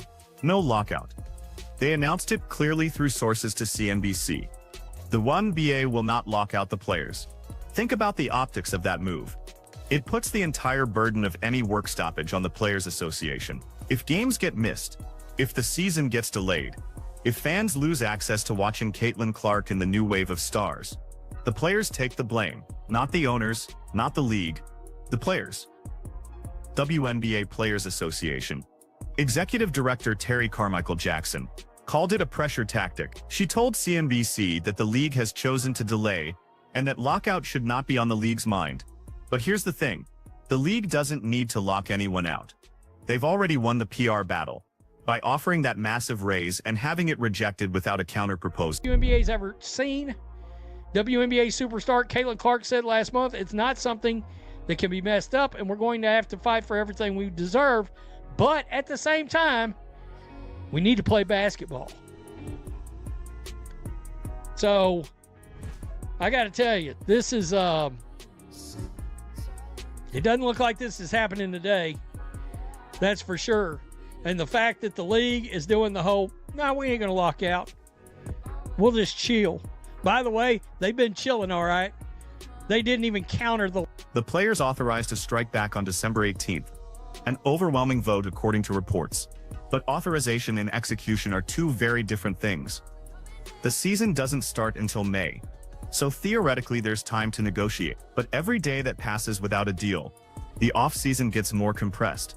Free agency, training camps, preseason preparation, all of it gets squeezed into a shorter window. And here's where the internal politics get messy. You've got players who made $102,000 last season, looking at potential salaries of $400,000, $500,000, $600,000 under the new CBA. They're sitting there doing the math. I'm supposed to strike and give up hundreds of thousands of dollars because we want revenue sharing instead of guaranteed raises. Look at that joker and was like, all right, they'll get the hint when they don't hear back from us.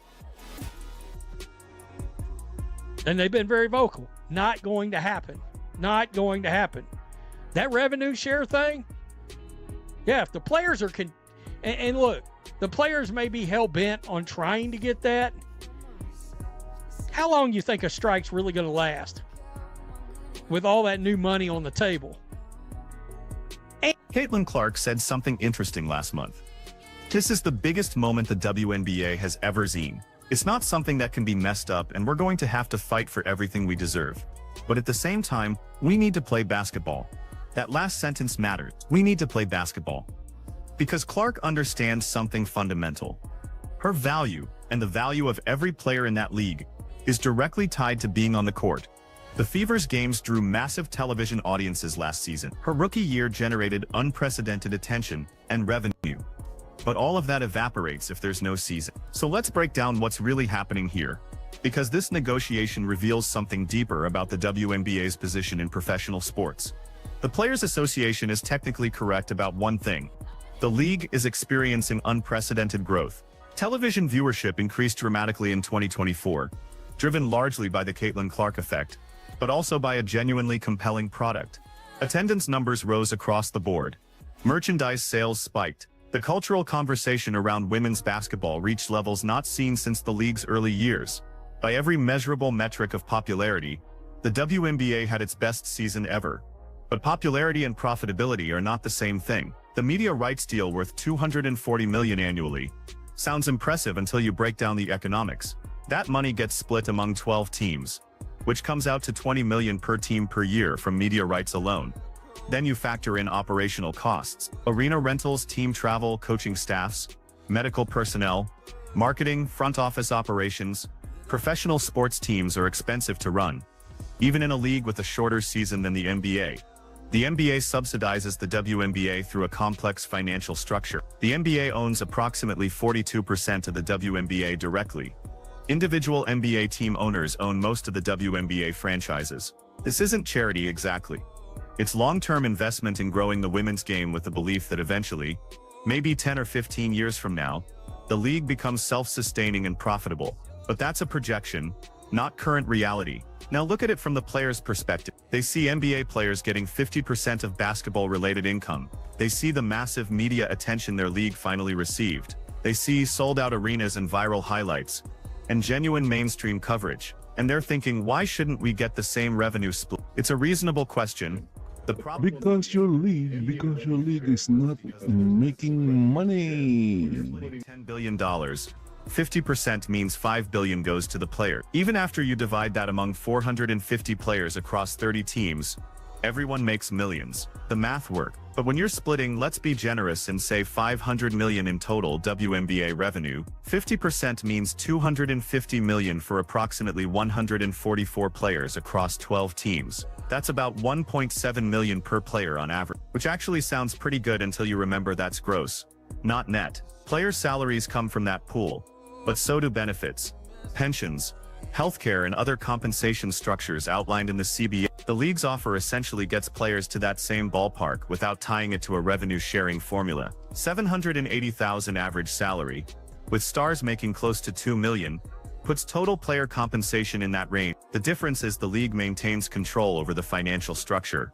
and doesn't commit to a percentage that could become unsustainable if revenue projections don't materialize. Here's the scenario the league is worried about. Let's say they agree to 50% revenue share. Then let's say the Caitlin Clark effect was a one-year phenomenon, and viewership regresses to 2023 levels. Or let's say the next few draft classes don't produce marketable stars. Or let's say the unrivaled league and other competing ventures fragment the audience and reduce overall interest in the WNBA specifically. Any of those scenarios could crater revenue. Under a fixed salary structure, the league can adjust and manage the financial. Under revenue sharing, they're contractually obligated to pay out 50% of a shrinking pie, which accelerates losses. The players see that as the league's problem to solve. Generate more revenue is their answer. Market us better. Get better television deals. Expand to more cities. Build the brand. All valid points. But it doesn't change the fundamental risk calculation that owners are making. And this is where the strike threat becomes complicated. In traditional labor disputes, GURs strike to force management to negotiate. But in professional sports, particularly in a league that's still building its audience, a strike can permanently damage the product. Casual fans who tuned in for the first time in 2024 to watch Caitlin Clark might not come back if there's no 2025 season. The momentum gets lost. The media attention shifts elsewhere. And suddenly you're not negotiating over how to split growing revenue. You're trying to rebuild an audience that moved on. The Players Association knows this. That's why Terry Carmichael Jackson keeps emphasizing they want to negotiate. But the strike authorization gives them leverage. Except the league called that bluff by refusing to lock anyone out. Now the players have to decide if they're actually willing to follow through. Think about the individual player's calculation. You're a veteran who made $120,000 last season. The new CBA offers you $450,000. If you strike for even 1 month into the season, you've lost tens of thousands of dollars. If the strike lasts half the season, you've given up more money than you made in your entire career up to this point. Are you really going to hold out for revenue sharing that might, in the best case scenario, get you to $500,000 instead of $450,000? The math doesn't work for most players. The stars have different calculations. Aja Wilson, Brianna Stewart, Sabrina Ionescu, they're making significant money from endorsements. They can afford to strike because their income doesn't depend entirely on WNBA salary. But here's the problem. Those stars need the platform. Their endorsement value is directly tied to being visible, being on television, playing meaningful games. A strike hurts them too, just in a different way. And then there's Caitlin Clark, who's in a category by her endorsement portfolio is worth more than the entire WNBA payroll. She doesn't need the league financially, but she needs to play basketball. She's competitive. She wants to win a championship, and she's not going to sit out a season over a labor dispute when she's already set for life financially. If the strike happens and drags on, does Clark eventually break ranks? Does she become the first player to cross the picket line? That would fracture the Players Association permanently. The league is betting that these internal divisions will force a deal. They're counting on the rank-and-file players to pressure the union leadership to accept the massive raise and move on. They're gambling that the stars won't risk their platforms for a principle that doesn't materially change their situations. And they're hoping that Caitlin Clark's desire to play basketball will create urgency on the players' side. It's a cold calculation, but it's probably correct. The deadline passed. No deal. But also no lockout and no immediate strike. Just a status quo period where the old CBA remains in place, and both sides keep negotiating. which means the league successfully avoided the worst-case scenario while maintaining public support. So where does this end? Most likely, the players eventually accept something close to the current offer, maybe with minor adjustments that let them claim victory on a few smaller points. They get their massive raises. The league avoids revenue sharing. Everyone plays basketball in mech, and the real negotiation becomes about the next CBA 5 or 7 years from now, when hopefully the league's finances are clearer. But if the players dig in and actually strike, that's when it gets ugly, because the league has already demonstrated they're willing to let the season be delayed, rather than agree to revenue sharing. And the public, right now, is on the league's side. Fans see a 9 times salary increase being rejected, and they don't have sympathy for the player's position. Fair or not, the WNBA is at a crossroads. The growth is real.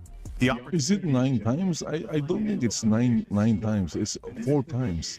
And that is quite good. The risk of that fragility.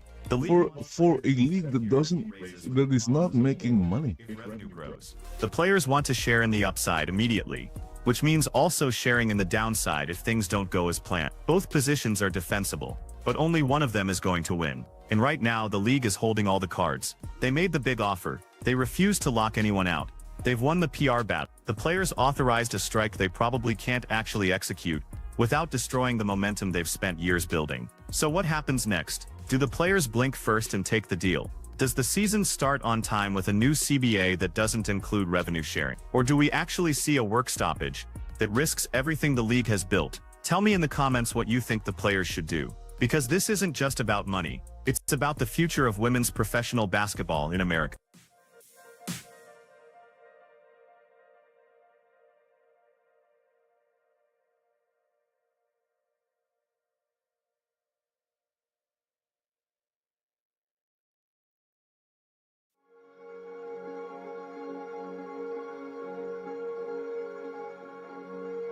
Okay, what is this? Shots fired at the... Okay, let's go check SpaceX plan.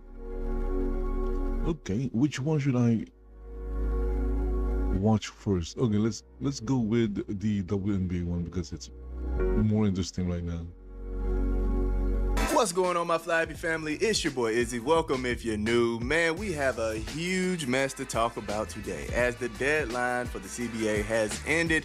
And it's basically clean up on our WNBA right now, man. I mean, you have a symbolic shot taken by the union towards the WNBA owners. You got young guns talking trash about the veterans. It's a lot to get into today, man. So we're about to get all the way into it. But before we do that, y'all make sure y'all hit the like and hype for your boy if you like the content. Don't forget to subscribe to the channel. We're trying to hit 36.4, so if you can help me out with that, I highly appreciate it. And don't forget to get in the comment section and let me know what y'all think about this one. Let's get it. So I want to start right here, man. All right, now I'm pretty sure you all have seen this statement by the union by now. A response from the WNBA. I just want y'all to take a look at the length of the response, okay? This is what came out first. This is what the WNBA said. This is what they said, fam. Oh my goodness, man. Literally said, hey man, here you go, we done. All right, this is what they put out. And honestly, this gives me this type of feeling, man. I want to play this for you. Mr. Telephone Man, there's something wrong with my life. What is that? Why are you playing music? Oh my goodness. You can't play music. Oh my goodness, man. Talk about, I sent this beautiful letter towards you. This very thought out letter. And this is like getting a reply of, okay. Hey man, I don't mean to laugh at this entire situation, but at this point you have to, man. You literally have to laugh at this situation at this point, man. It's ridiculous what's going on, man. It's ridiculous. Just imagine you sent out this very thoughtful message about your relationship with your significant other, and then they say, okay. Now, I'm gonna save you guys the time of reading this entire thing. I just want y'all to pay attention to this top, okay?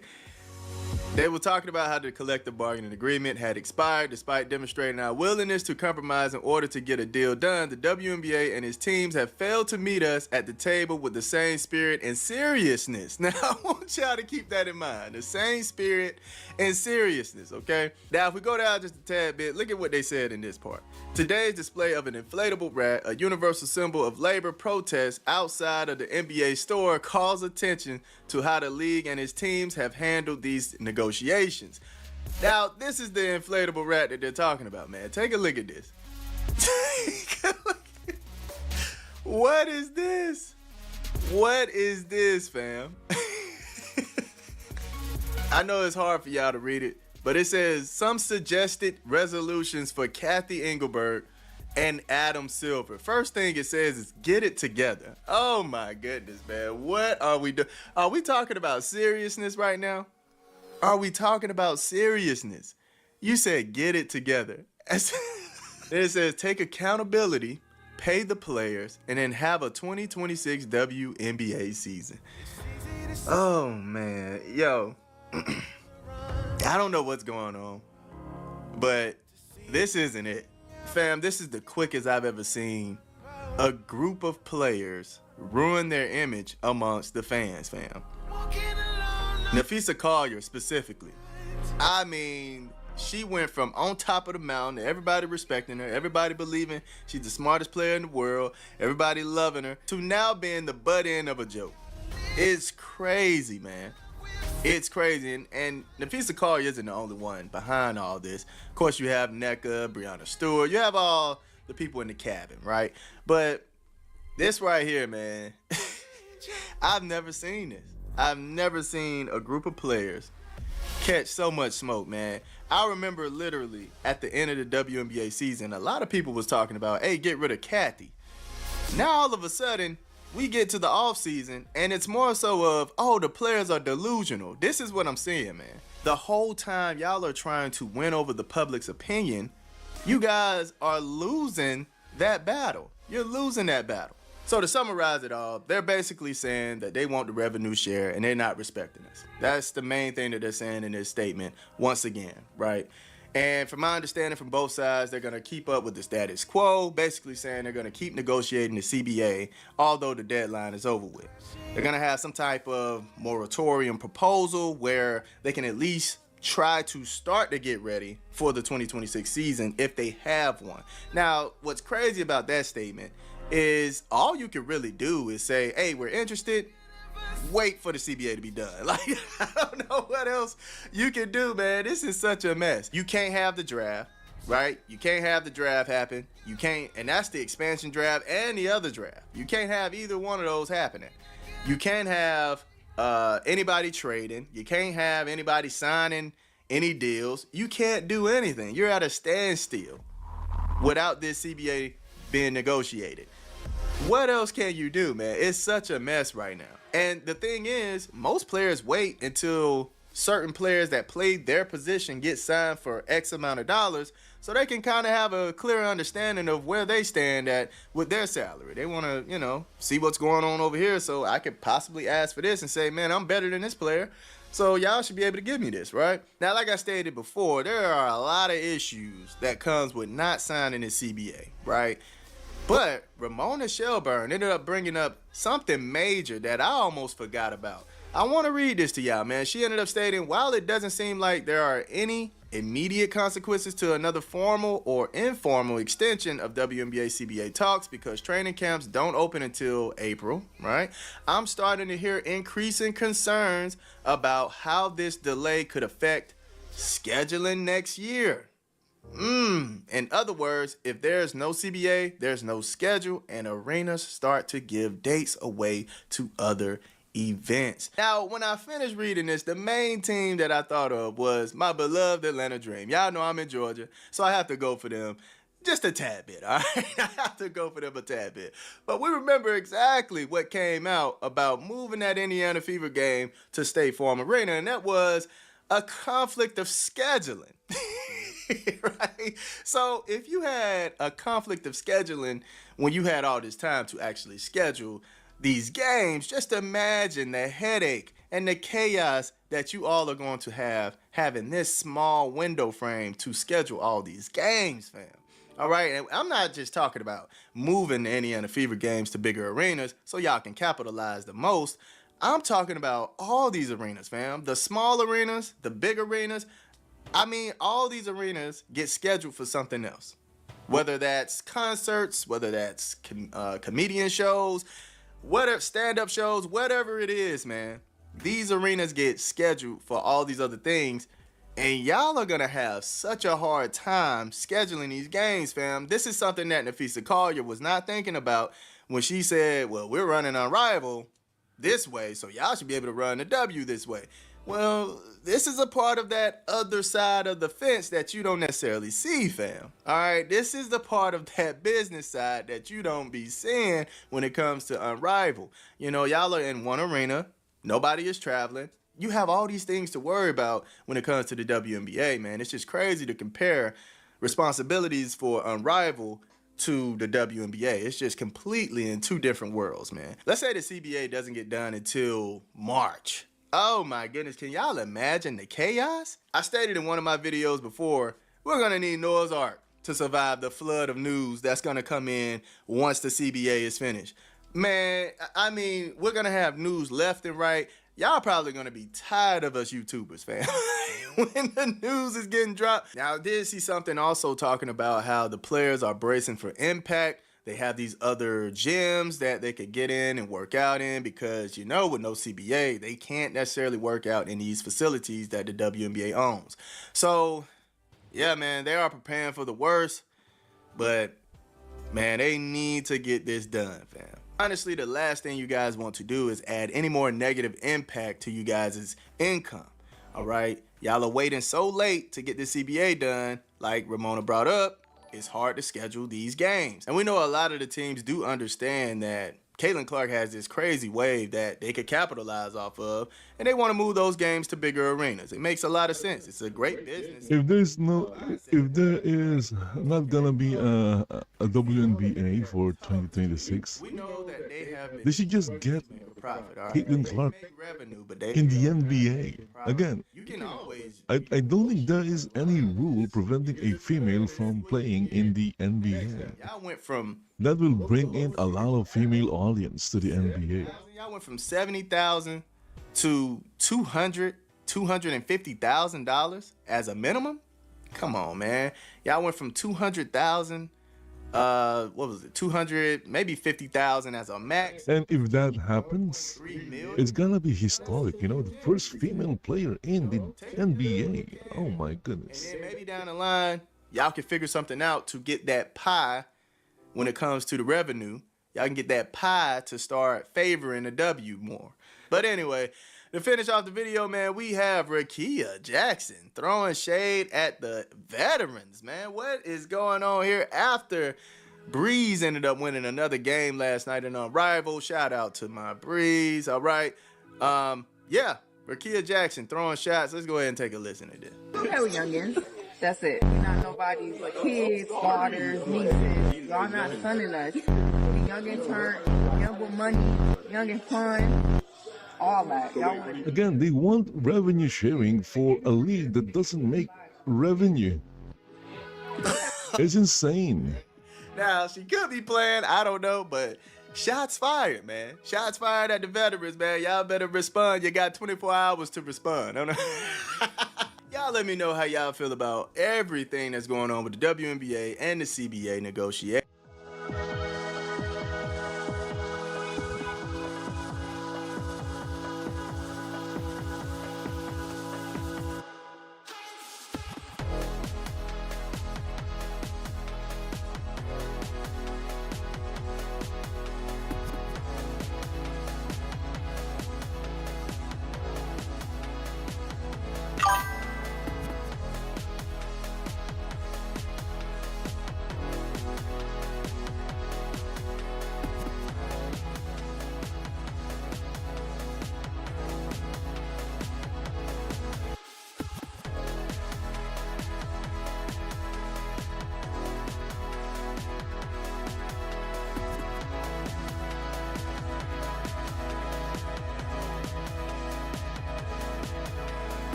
Welcome to the 4th installment of the Mr. Beast anime tourist situation. Okay, so let's check out this Mr. Beast anime tourist drama.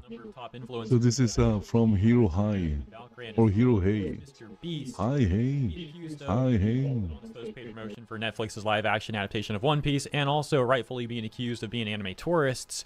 Mr. Beast has made a number of responses, which, as mentioned, I have covered extensively, and I'll link those videos in the description for anyone. Oh, look at that. We have someone in chat. Another response, another new response. Thank you for joining chat. Continuing to dig that hole even deeper. As that takes us to Marshall Beaumont, hopefully I said that right, who seems to be a based viewer of... I'm pretty sure Mr. Beast have watched... That's right, yesterday was about Pokemon. 2 days ago... Anime. Maybe Pokemon. Was being interviewed by Jason the Ween. I wouldn't be surprised trying to run damage if, yeah, tourist, and as mentioned, because almost everyone born maybe after 2000 so Marshall's tweet does get 3.7 have seen or watched an anime or two. By the way, thank you for linking to my video. Do appreciate that, Marshall. And Mr. Beast finds out about Marshall's tweet and responds saying that it's slander, saying to call him weird or whatever, but don't call him a fake anime fan. You know, we've heard this from him before in his other responses. And what I think about this is Mr. Beast is just farming this drama. List here. He's like, see, here's a list of anime that I watched. Stop this blasphemy. Yeah, that's what I think about this. I guess. And Mr. Beast is all about attention. Sure. And if these are just like some of the most this thing is giving him attention, had seasons airing. He's going to farm it. And I think that is what he's doing. He's farming this thing. We're at now by Mr. Beast isn't going well for bro at all. He is farming this drama. His own drama. He is farming this. Fake interest to each other. Mr. Beast actually sees this tweet from Pippa, reposts the list with like an angry emoji. Pippa says, your list sucks, go watch Made in Abyss, and ratios him 23k versus 4.2k. And now we're seeing all these news accounts also posting about this, like Two Knives saying Mr. Beast reveals the anime series he's watched after being accused of being a fake anime fan. Dexerto also posting about this, saying the same sort of stuff. It's really amusing to me that look at that, Mr. Beast is all over the place, so Marshall tweeting he's actually winning.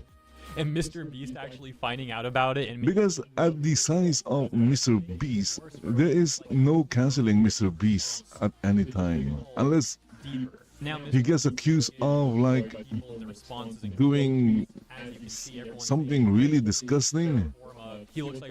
But this type of drama, it's not gonna affect Mr. Beast at all. This is just free negative publicity, and as they say, it's still publicity.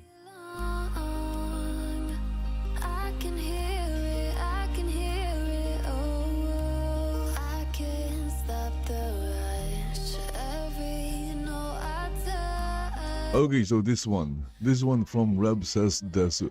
So usually Hero Hey would do like short videos, but Reb says Desu would make longer ones. It's technically the same video, but longer. Hey, what's up guys, Rev here. So today we're going to be talking about Mr. Beast, or as some people are calling him, Mr. Fake, Mr. Tourist, Mr. Engagement Baiter, because... Yes, that I agree. Mr. Beast is an engagement baiter. Again, he is loving this drama. It's giving him attention. He's making loads of money from this attention, from this drama. Now, what are we talking about here? So, let's go to Mr. Beast. Okay, guys, I'm going to be very honest with you. Okay? If you don't like Mr. Beast, that's fine. Okay? But I will say, when it comes to Mr. Beast, I'm not his biggest hater. I am a type of person who believes if you do some good, I don't really care about... A little bit of disclaimer, I don't watch Mr. Beast videos. I only know Mr. Beast from... For the name of clout. From, you know, news reports and videos made of him, but I've never watched an actual Mr. Beast video. For some reason, this guy has a very weird complex where he's trying to show everyone that he's like this Again, Rev, anime fan. you're falling for it. Mr. Beast is farming this. Every time you cover a Mr. Beast, it's a win for Mr. Beast. 2 or 3 weeks ago, he made this post saying, "Should I watch One Piece?" There is a reason why his name is Mr. Beast. He is a beast when it comes to farming engagement. We have time for over 1,000 episodes. When it comes to farming YouTube drama, he is the beast. Profile picture on Twitter to that of One Piece, alongside people like Speed. So here we are on the 24th of December. You have some of the biggest content creators in the entire world randomly talking about One Piece and changing their profile pictures to match that. Okay, what happened? We have a follower in... And where is that?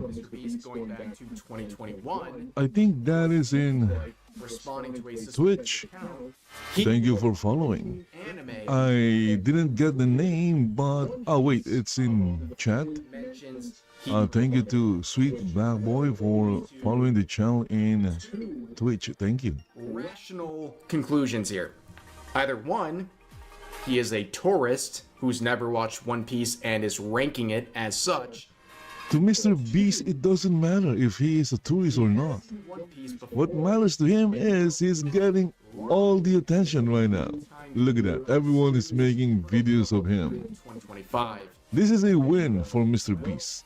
It seems a bit suspicious, as people pointed out, that Speed as well as Mr. Beast were making these posts on the 24th of December when the next day there was a new promotional piece for the next One Piece live action coming to Netflix in March.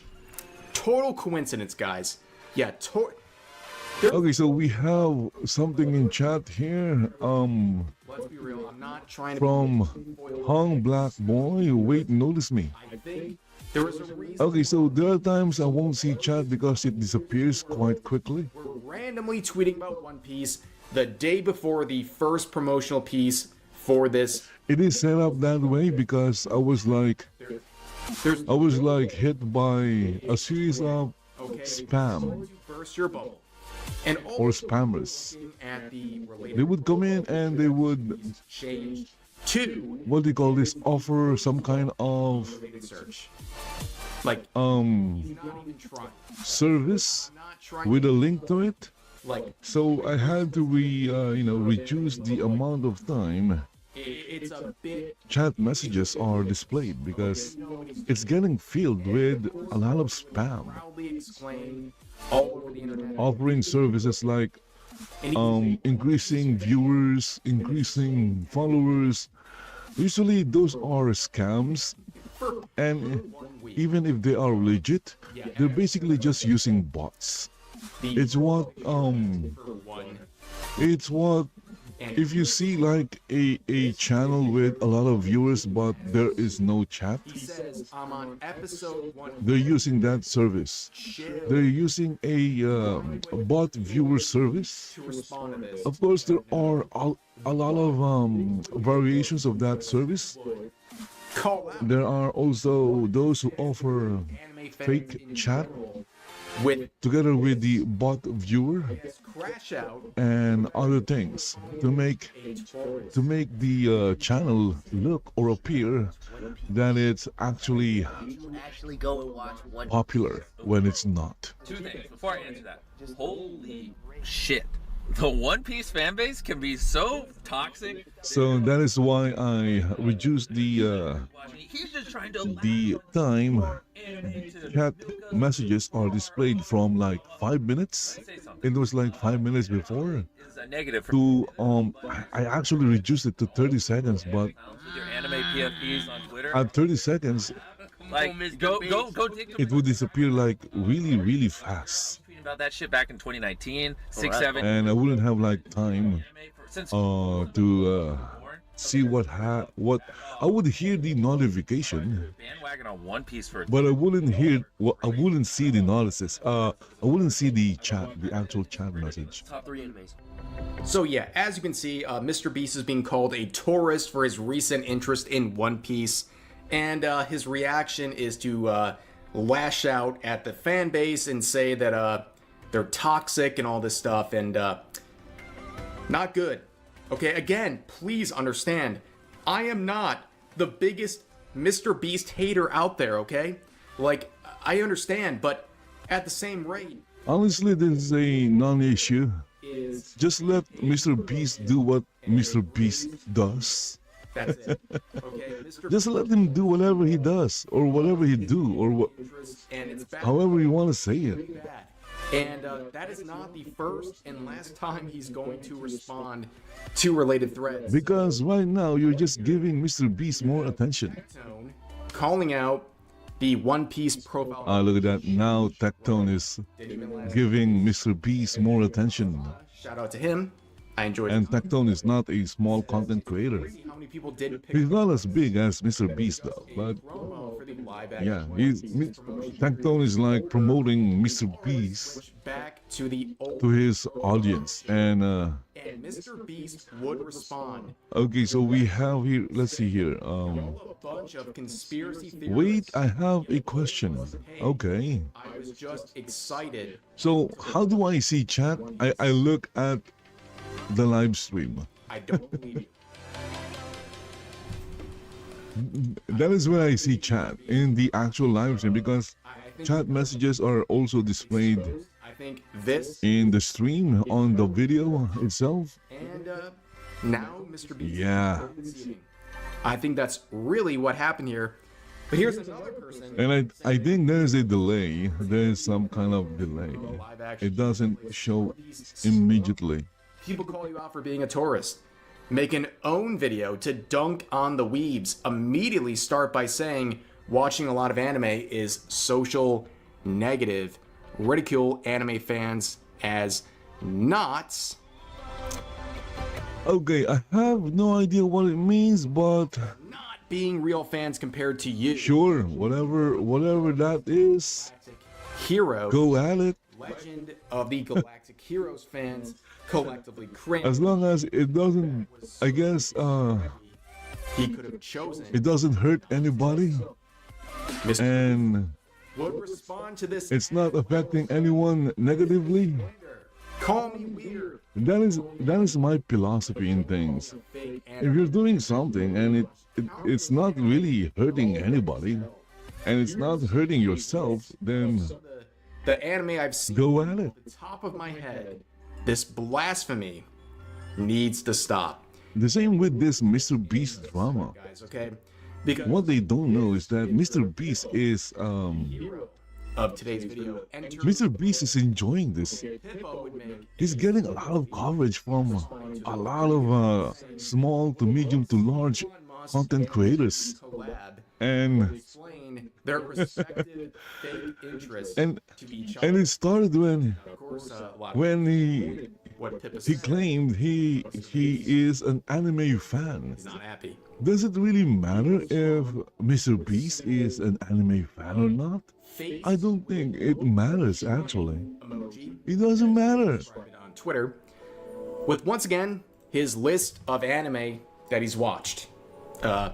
You can see the list. You can like pause, but there's something Okay, so animes I've watched. about this list. The entire first Gundam series that was like what, 100 episodes. That's very main. I've seen most Gundam series. My anime list. What is the My favorite is last like 5-10 years, and this is the results. Gundam Wing and the original one.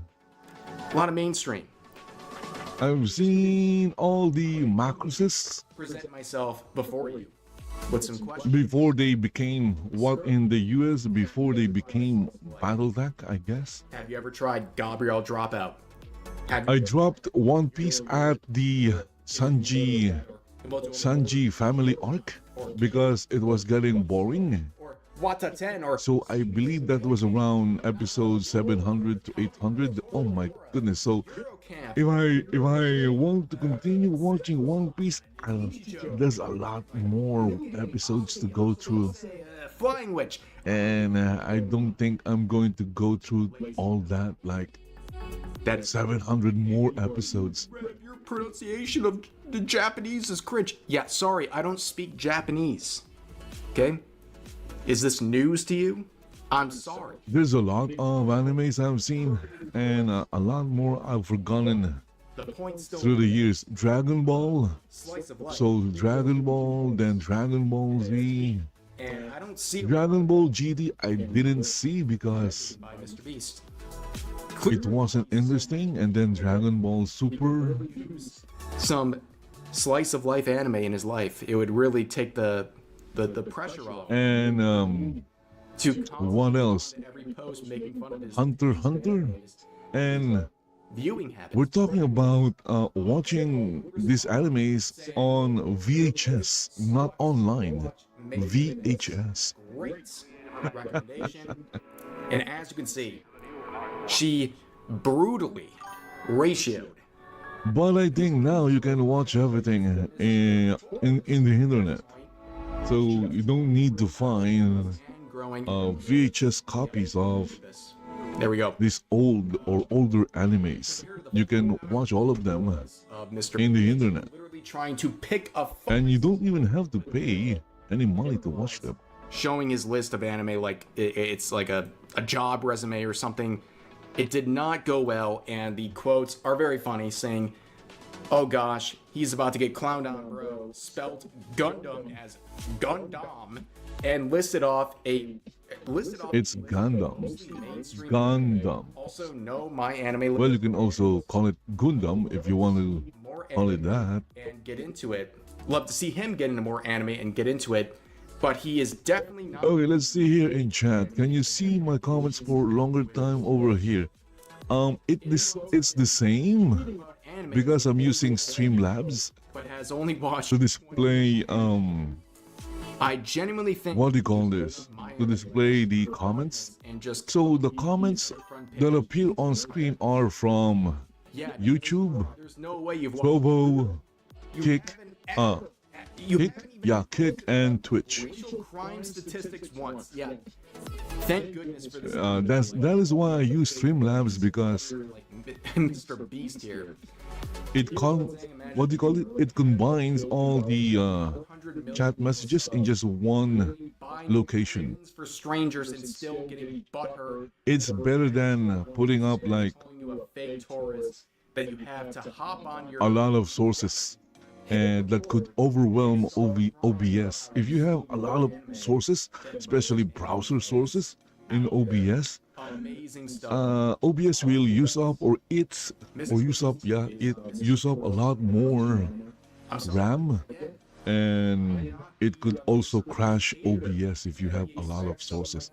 So using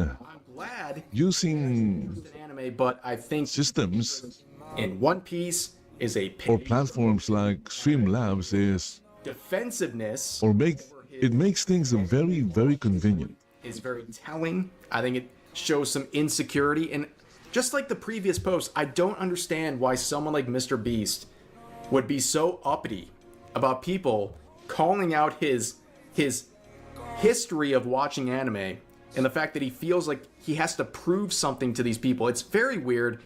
But anyways, that's going to do it for today's video. As always, feel free to share your thoughts about today's topics in the comment section down below. Hope you guys enjoyed the video, and I'll see you next time.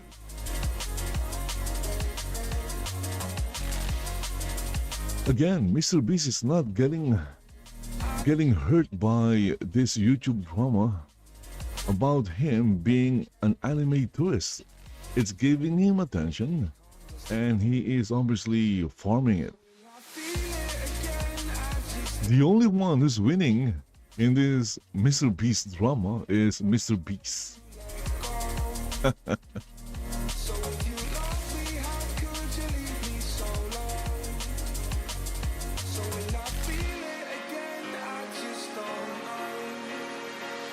Just don't know.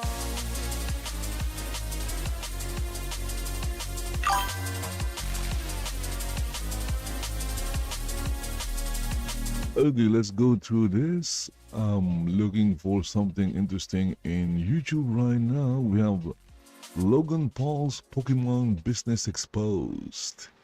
Who cares about Logan Paul. I guess his fans hear about Logan Paul. Abysmal. What is abysmal? It's worse than we thought. Okay, let's go check out this one. This is about the Star Trek series Starfleet Academy. Again, I'm a fan of Star Trek, but when it comes to Star Trek, it's the old Trek, not the new Trek. Because new Trek is not interesting, it's not entertaining. New Trek sucks. So, yeah. But let's go and check out what they're saying about this Star Trek Starfleet Academy series. Chrissy, we're going to ask you to sit out for a little bit because we have a special guest. Get the woman out of here! Because we have a special guest from his car. From his car. Oh, it's D-Day Cobra. Those guys were like, She's gonna come back. They had this like, I'm not sure if they were serious in that video.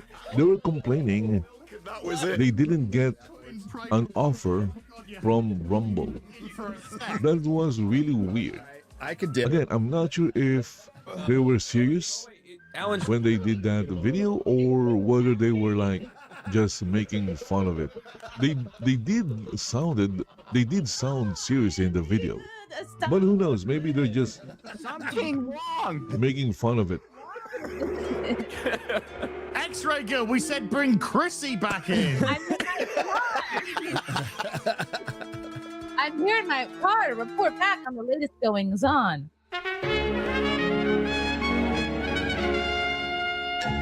So, real quick, Alan Ing has seen what's up in his car on his way to some undisclosed location. Has seen Star Trek Academy, at least the first episode or two. Oh, first three episodes. First three episodes. Ooh. And by the way, thanks for having me on as I come to you from the tribal lands of the Chahula people. Thank you for that land acknowledgement. Thank you. Yes, thank you. Thank Okay. you. Very Thank important. you. You're welcome. So, tell us a little bit about Star Trek Academy. Okay, so you'll love this. If you're familiar with Star Trek Discovery, I've not seen it, but there was an event called The Burn. I guess something that had to do with dilithium crystals, something like that. But as a result of The Burn, the Federation was split apart, basically went defunct. Earth left the Federation. I don't know anything about that. But now we're 150 years in the future from The Burn. And the Federation is getting back together. They're starting to reform itself. And part of that, as a goodwill to the universe, they are opening Starfleet Academy. And it's being run by Chancellor Aki, Lesbians. who a long time ago, or a while ago, she was kind of a judge for the Federation at the time. And she convicted the pirate Nasbraka, played by Paul Giamatti, and a woman who was helping him, played by Tatiana Maslany, and her son, and she found them guilty. And as a result, the mother and son, she had to separate them. She had to separate the child from the mother. Okay, so I guess this guy is like describing the first episode of Starfleet Academy. Good question. No. Question. Of course. Question. Alan. Well, it's the 24th century. Maybe at that time, you don't need. You can just, you can just create your own kid from a replicator or something. She is about 300 years old. She was there when the burn happened. She's about 300 pounds. Yeah. No, this is all the others. That's the other chicks, isn't it? Yeah, that's the other chick. Oh, wait Sorry, wait till I talk about her. So Chancellor Icky. Okay, Chancellor Icky. Okay. Okay. So she agrees under one condition, that she can grab the kid, Caleb, and make him a student. It's to kind of amend for her past crimes. And so they get all the kids. They put them. Okay, so in chat, where your passion, custom gaming tees at my spread shop. Grab yours now. Go check out the link. Yeah, I just saw it. And they put them all in the ship, and they're all going to one destination, which is San Francisco. Oh my goodness. Now, I can't read that. My goodness, that is that this sounded insane and crazy. My goodness. curls up in it like a kitty cat. Oh my God! Seriously? Yeah. That doesn't sound like content. Yeah, I know. Content friendly or something. Discussion about shoes, and so they're heading back to San Francisco, and this is where The AI won't like it, you know. characters than you would be necessarily in the plot of this. The AI algorithm or whatever will come in, will swoop in, and So I think the best thing is to do, we could go down the characters. Sure. censor everything. And you know her very well. She is the Jem'Hadar character. But people will ask, well, I thought Jem'Hadars they were bred to all be male. Well, she's not full Jem'Hadar. She's half Klingon. You know, there's okay. So she is kind of the typical Klingon character you need to have in your Star Wars show. So she's all military, all discipline. She's like the drill sergeant. She's not all discipline. She's a drill sergeant. Not around the fridge.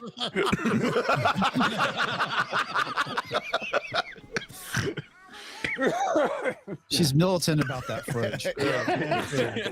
Now she sets the tone for the entire series. There's nothing serious about her. The show is basically, you could call it James Gunn's Star Trek. That's the tone. Guardians of the Galaxy. Oh my goodness, James Gunn Star Trek. Space adventure. That sounded bad. Everything's that light tone. Everything you have to have like sketches. Pretty much sketches during the show. It's the show is basically it's exactly that. They didn't ban that. The Klingon. Tell us about. But legit question, Alan. Legit question. I don't think I could read that. My goodness. Whistle the theme tune for Star Trek as he walks down the corridor, as he does in the trailer. Oh, I don't remember. I wasn't even thinking about it. I don't remember him not doing it. It's possible that I just missed it. I think when it comes to Star Trek, I've seen all the series except for the next generation. So if I'm going to go back and watch Star Trek, I'm not going to watch the new series. I think I'd rather watch the next generation. The reason why I haven't seen the next generation is because when Star Trek got aired here, J-Den. Oh my God. His last name's it was the original series first, of course, and then the network that was syndicating Star Trek. Now I'm seeing that. This was a long time ago, maybe back in the 80s.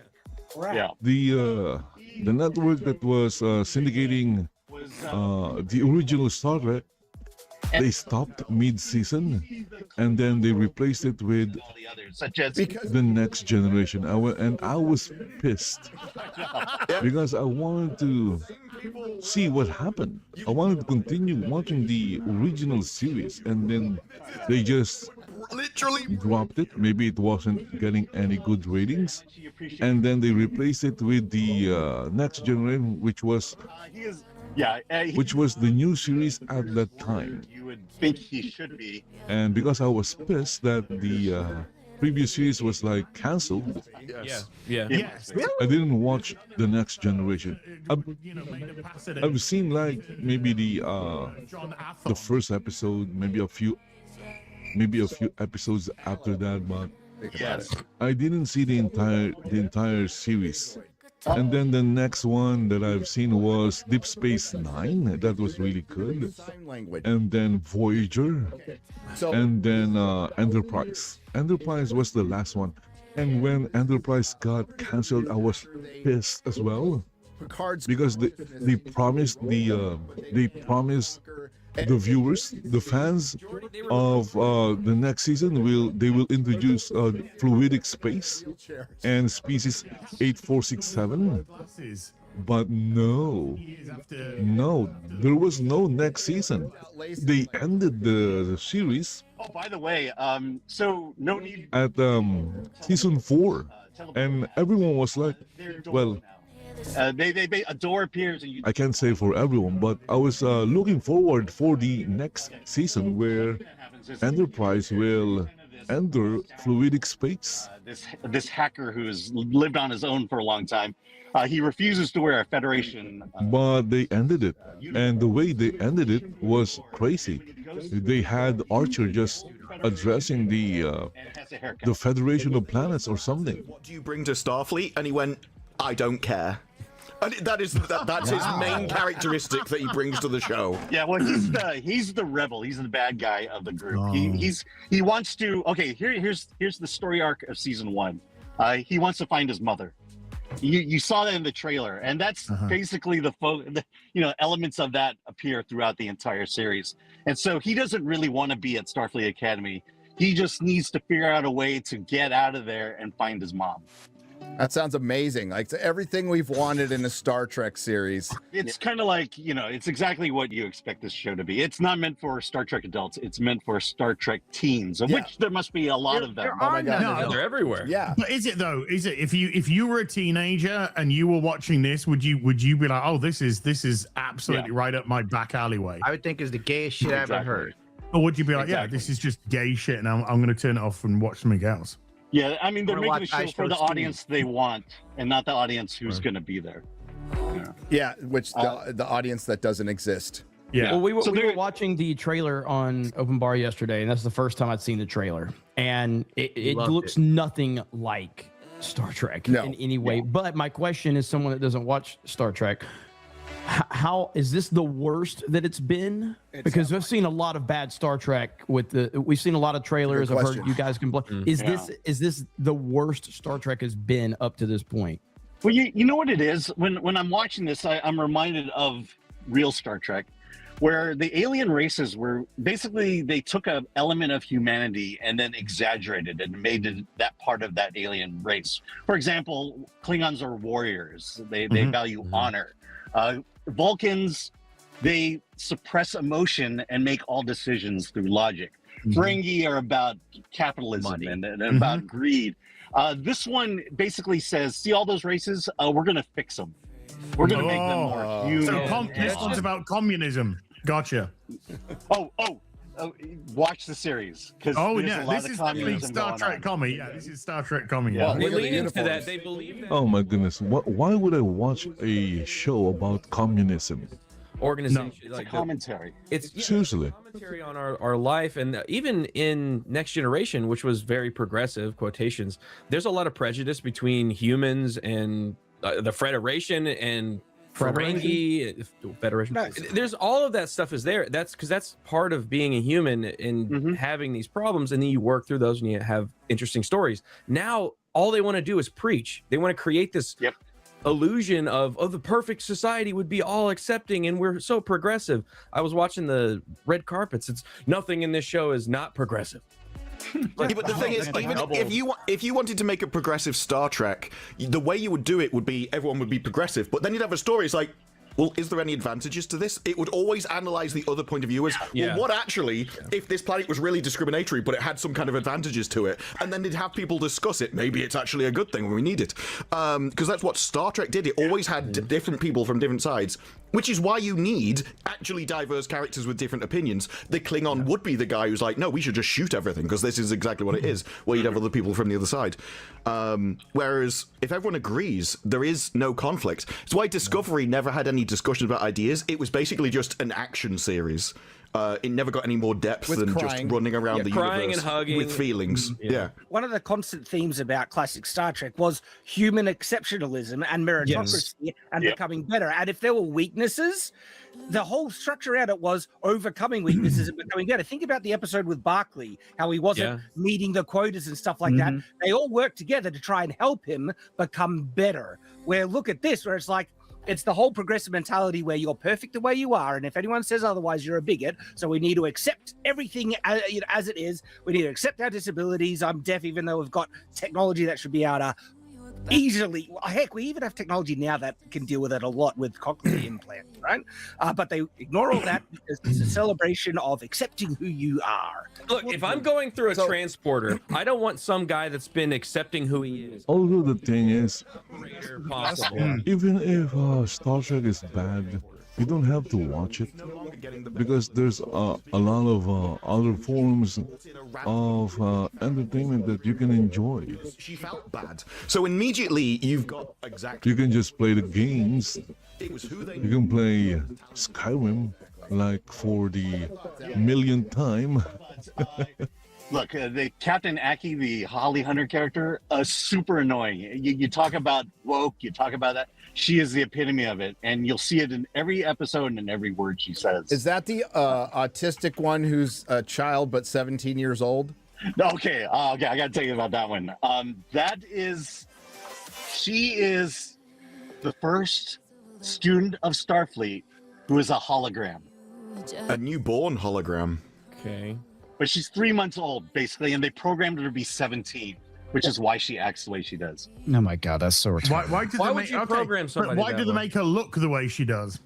Why is a hologram? Body positivity. Body positivity. Body positivity. Well, Alan, thanks for stopping from your mission to Hold on. Is the hologram? Anyway, that sounded not good. Okay, who's going to watch this? And then they're going to complain no one watched it. Typical.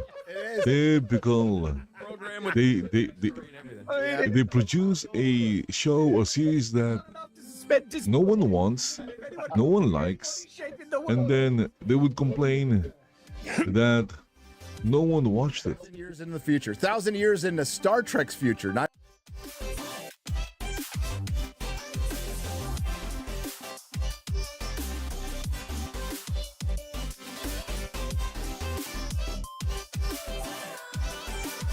So Artemis 2 finally has a launch window calendar, and the earliest we could see it launch is on February 6th. There are opportunities in February, March, and April, but this is really exciting, and one thing that people may be wondering... Okay, so what is this about? Transparent with NASA decision to fly Orion Heat Shield SS.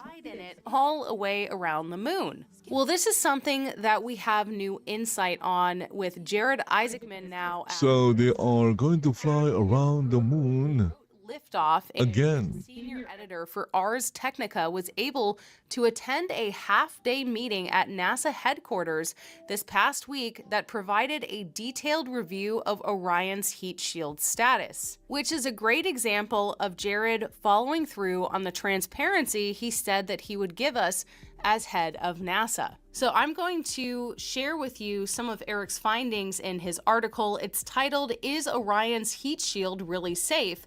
New NASA Chief Conducts Final Review on Eve of Flight." And he wrote this January 9th. I actually saw this article come out, but the reason I'm doing it a day late is because I was flying home yesterday. So sorry if this is late, but it's probably news to most of you. I just think that everything's late if it's not within the hour because I worked in TV news.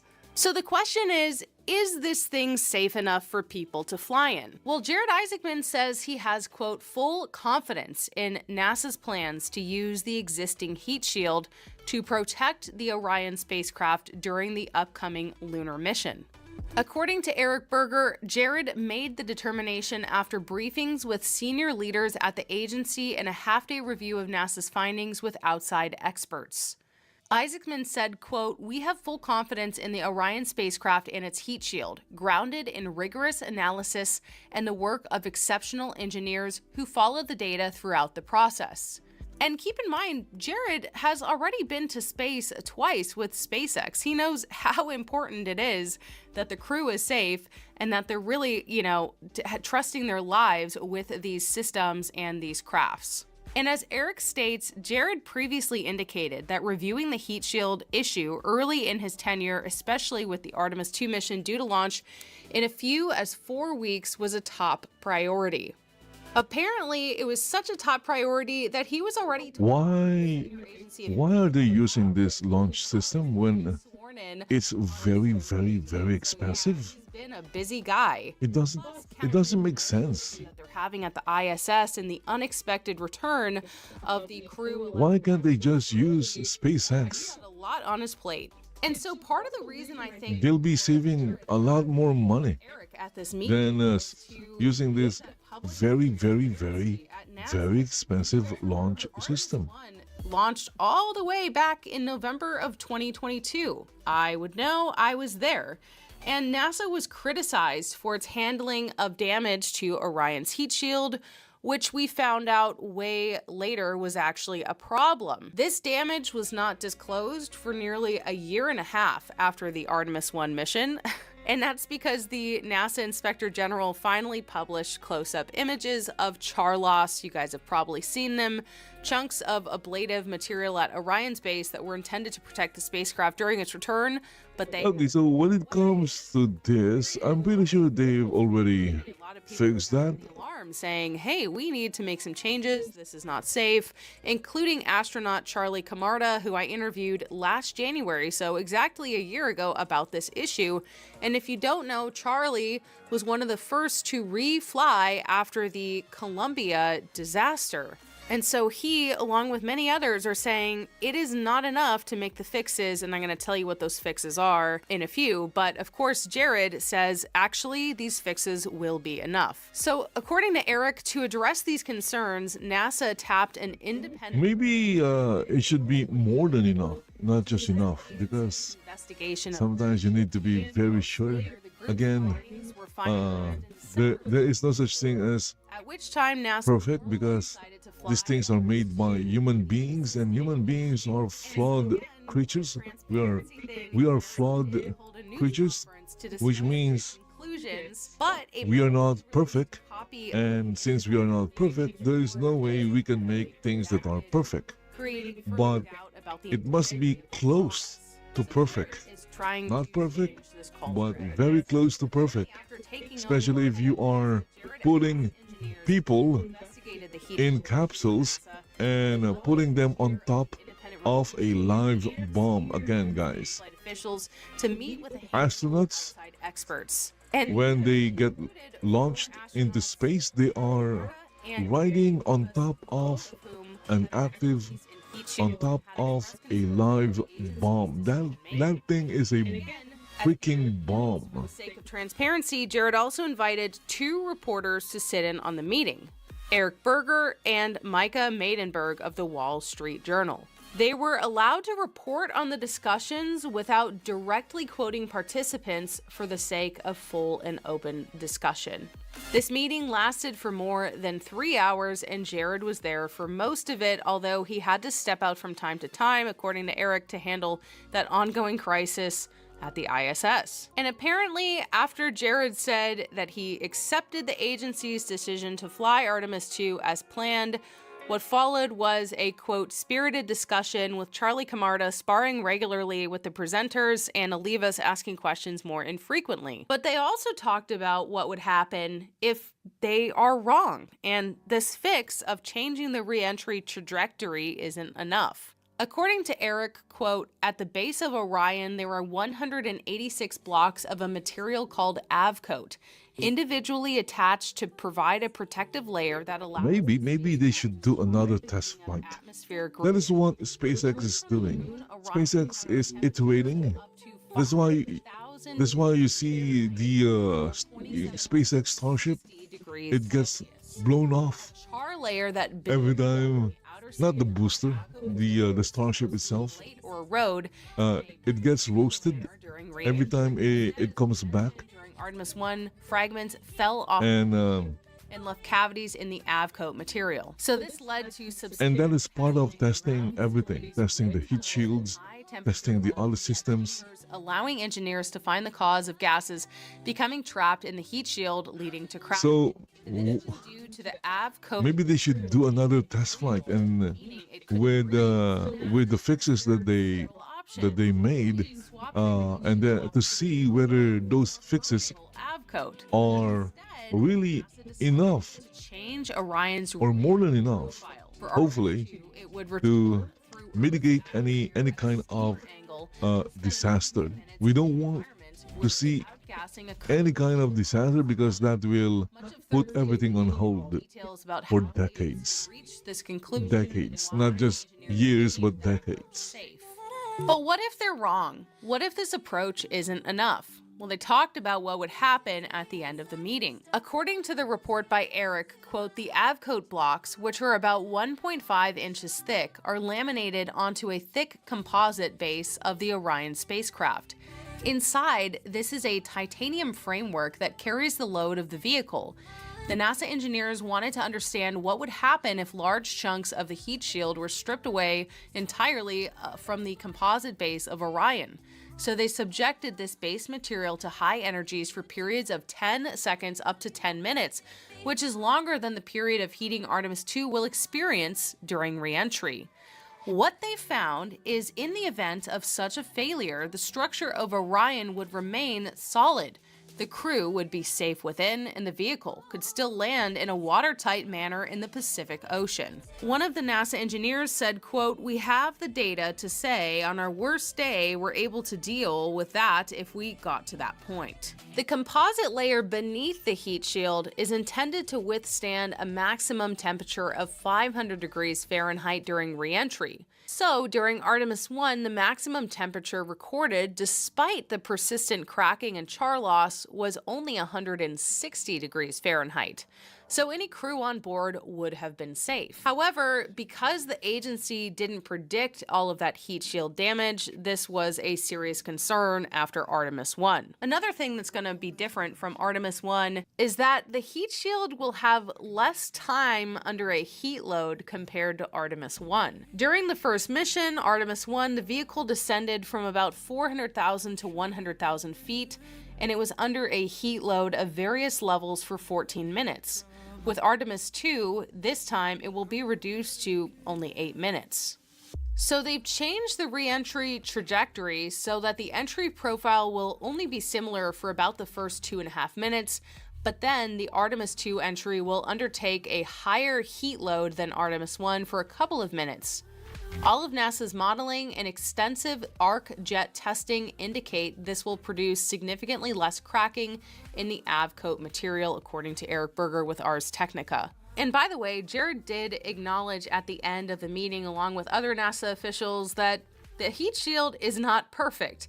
If NASA knew several years ago what it knows now, the heat shield would be designed differently.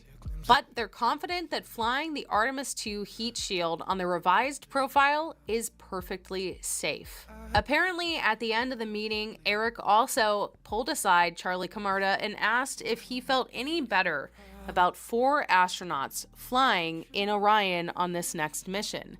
Charlie said, quote, I would never be happy accepting a workaround and flying something that I know is the worst version of the heat shield we could possibly fly, and hoping that a workaround is going to fix it. So anyway, shout out to Eric Berger, and of course, shout out to Jared for including Eric and another reporter to relay this information to the public. I will link this article in the description. There was a bit more that I didn't read, but again, this makes me feel a lot better going into Artemis II because that was an issue that I was worried about, and after talking to Charlie last year, I was... Also, I don't get it. Why can't they just use Dragon? Finally, Again, SpaceX is very exciting. Like, thank you guys so much for watching this video. It's a lot more time cheaper than this Artemis launch SLS system.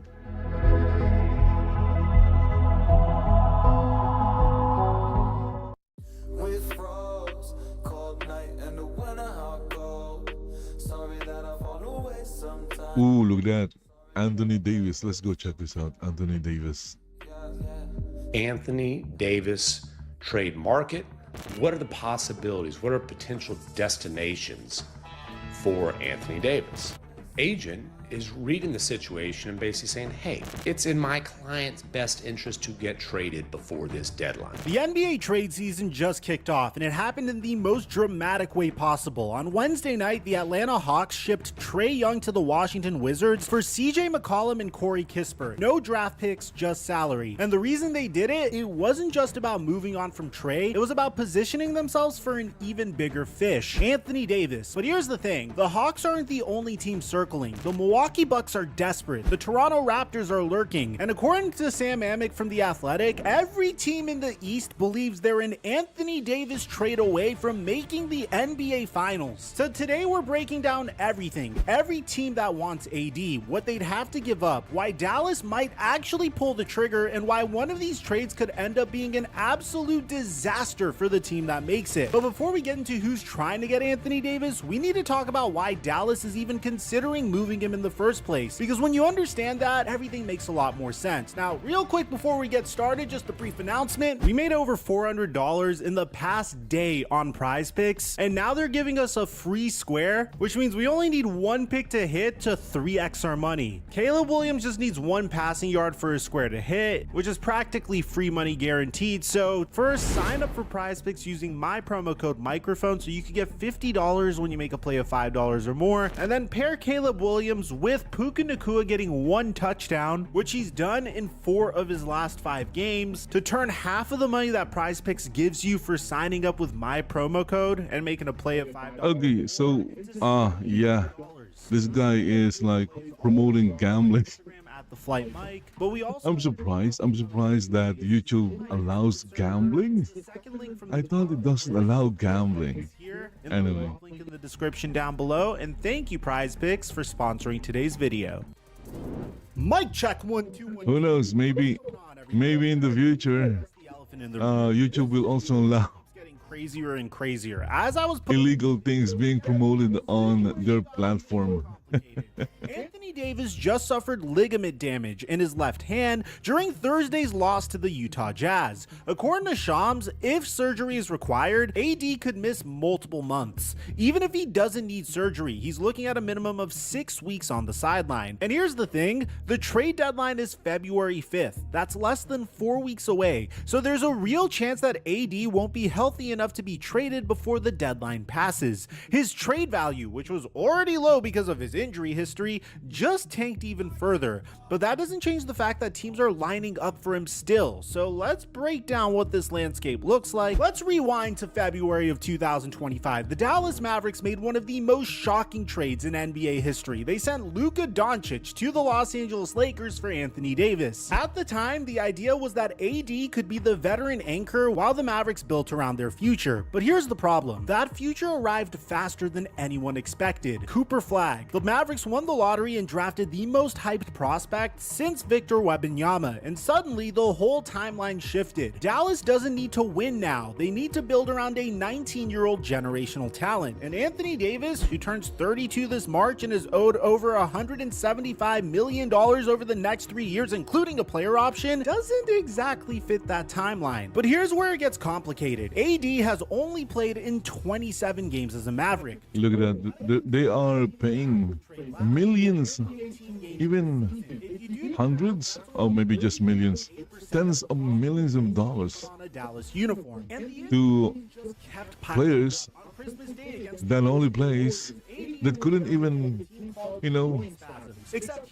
play for half of the season. The season has like 82 games, so half of it is like 41.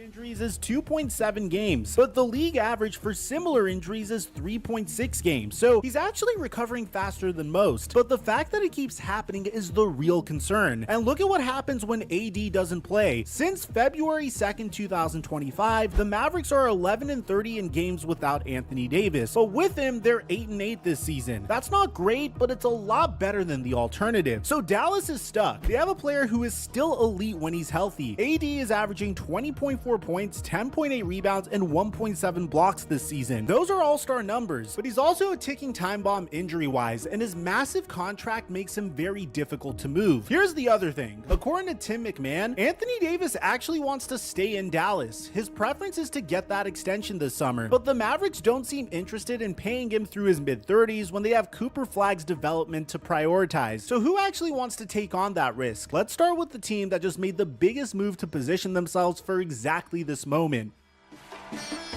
Like I said in my Trae Young trade video, trading Trae Young wasn't just about getting rid of Trae Young, it was about what comes next. Within hours of the trade going through, Evan Siddery reported that the Hawks now plan to pursue Anthony Davis in a package built around expiring contracts Kristaps Porzingis and Luke Kennard. Here's how the money works. By trading Trae Young's $46 million salary and getting back CJ McCollum on a $30.6 million expiring deal, the Hawks suddenly have flexibility that they didn't have before. McCollum's contract is gone after this season. Porzingis is making $30.7 million on an expiring deal. Kennard is making $11 million expiring. Add that up and you've got over $70 million in expiring salary that can be packaged together to match Anthony Davis's $54 million salary. The math works. But here's the problem. Dallas doesn't want expiring contracts. They don't view Anthony Davis the same way they view Trae Young. Having Anthony Davis on your team could be the difference between a championship and coming up just short. The Mavericks traded Luka Doncic for Anthony Davis. They want assets, they want young players, they want draft picks, and the Hawks are refusing to include the two things that Dallas actually wants. According to Michael Scotto from Hoops Hype, the Hawks have resisted including former #1 pick Zachary Risache and the Pelicans' unprotected 2026 first-round pick in any trade discussions. In fact, the Hawks have labeled that Pelicans pick as virtually untradeable. And honestly, I get it. The Pelicans are 8-29. They're tied for the highest lottery odds with the Pacers and Kings at 14%. That pick could end up being a top 3 selection in what's supposed to be a loaded 2026 draft class. And if they hit on the draft pick, they get 4 years of an elite player on a very cheap salary. They would be foolish to give that up. But here's where it gets interesting.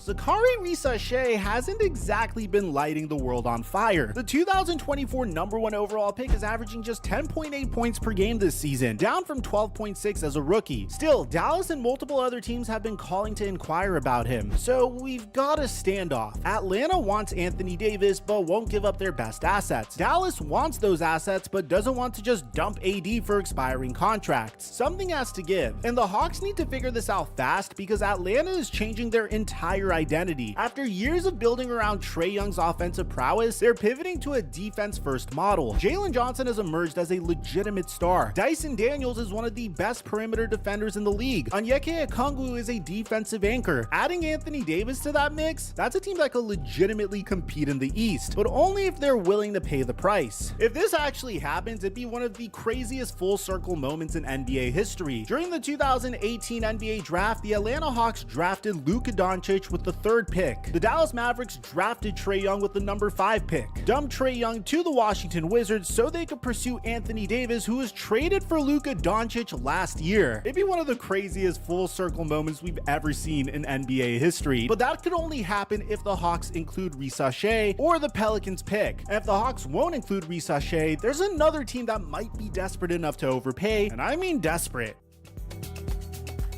Let's talk about the Milwaukee Bucks, because what's happening with the Bucks right now is genuinely fascinating and also kind of sad. The Bucks are 16-20. They're 11th in the Eastern Conference. Giannis has been out since December 3rd with a calf strain, and the whole thing feels like it's falling apart in slow motion. But here's the twist. Just the other day, Giannis came out and made his strongest statement about his future in Milwaukee. Speaking to Sam Amick of The Athletic after the Warriors loss, Giannis said, "There will never be a chance and there will never be a moment that I will come out and say, I want to trade. That's not in my nature." He doubled down even further, saying, "My plan is to be here for the rest of my career. If they don't want me, then I'm not the one in charge. I am an employee." And then he dropped this line: "Today, I am committed, not 100%, but 1,000,000% to my teammates, to my craft, to this team, and to this city." Now, why does this matter for the Anthony Davis situation? Because it puts all the pressure on. Imagine after saying that he gets traded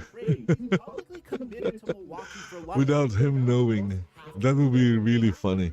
Giannis that they can build a contender around him, and that desperation is exactly why they're looking at Anthony Davis. According to Zach Lowe, the Bucks could be desperate enough to make a play for AD. He specifically said teams should look at squads that are desperate to win, underperforming, and can bundle expiring salary. Milwaukee checks every single box, and The Athletic confirmed it. League sources told them that the Milwaukee Bucks have registered interest in trading for Davis, though a deal appears unlikely. The Bucks have been aggressive in their search for more talent to put alongside Giannis. But here's the thing, a Bucks trade for Anthony Davis might be the single worst move they could make. Let me explain why. For the salary to work, Milwaukee would almost certainly have to include both Kyle Kuzma and Miles Turner. These two players combined for 55.3 minutes per game on a roster that is already paper thin. So you'd be trading two solid role players for one injury-prone star. And it gets worse. The Bucks barely have any draft picks to offer. They have one first-round pick that they can trade at the deadline. They probably need a third team involved just to provide the draft compensation that Dallas wants. But the real issue is the irony of it all. According to CBS Sports, Milwaukee doesn't want to admit that it's over, that the Bucks failed to adequately support the best player in franchise history. Giannis doesn't want to admit that it's over either, that for his competitive goals to be accomplishable, he'll have to pursue them outside of the only NBA city he's ever known. They went on to say that the Bucks will probably make a token win-now trade at the deadline, likely taking in a bad contract that they'll regret soon enough. Does that sound familiar? Trading for Anthony Davis would be exactly that. A desperation move to show Giannis that they are serious about winning. But take off the rose-colored shades and think about exactly what you're getting. You'd be pairing two injury-prone superstars in their 30s together. Davis has missed over 100 games in his last 3 seasons. Giannis just suffered a calf strain that initially felt like he was being kicked in the back of his leg. The same sensation his brother Thanasis and others have described when they tore their Achilles. That's not a recipe for a championship, that's a recipe for a disaster. But Milwaukee is in panic mode. Giannis just told the world he's never leaving. Now they have to prove they're worth that loyalty. One rival general manager told Jake Fisher that the Bucks have convinced themselves that they're going big game hunting. If Anthony Davis becomes available for a reasonable price, don't be surprised if Milwaukee is on the phone immediately.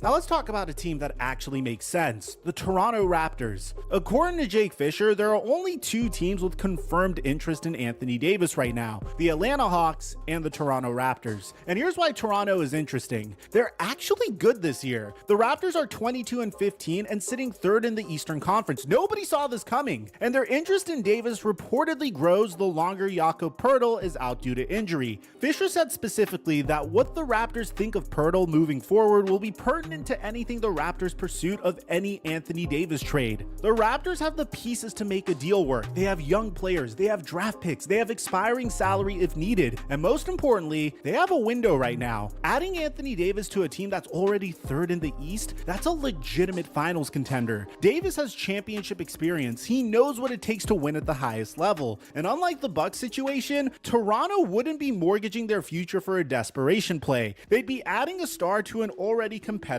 roster. The question is whether Dallas views what Toronto can offer as better than what Atlanta is putting on the table. And right now, it sounds like neither team has made the Mavericks an offer that they can't refuse. But those aren't the only teams that are in the Anthony Davis race. In my last video, I mentioned the Golden State Warriors, who have considered trading for Davis according to The Athletic. But they don't want to part with either Draymond Green or Jimmy Butler. And one of those two would almost certainly have to be included to make the money work. Zach Lowe even cast doubt on the fit, wondering how Davis and Draymond would coexist together. 2 alpha personalities who both want to anchor the defense, that could get a little messy. The Los Angeles Clippers were also mentioned by Lowe as a potential suitor. They're 11th in the West, struggling, and might be desperate enough to swing big. But with Kawhi Leonard's health issues and James Harden's contract, it's hard to see how they construct a package that Dallas would want. Here's the thing, according to The Athletic, Dallas doesn't feel like they must trade Anthony Davis before the deadline. They're exploring options, but they're not in fire sale mode. The problem is that Davis's camp doesn't think Dallas will give him an extension this summer, and he'd rather be traded to a team where that next contract is possible. He's eligible for a 4-year, $275 million max extension in August. That's generational money. Dallas's asking price has remained stubbornly high, and part of that is about saving face. They traded Luka Doncic for this guy. The move cost Nico Harrison his job as a general manager. They can't just flip Davis for pennies on the dollar without looking something even worse. According to Mark Stein, Dallas is not at all interested in just shedding Davis's contract. They maintain that they would only be willing to part with him if the trade brings back a return of real consequence. The problem is that the market doesn't seem to exist right now.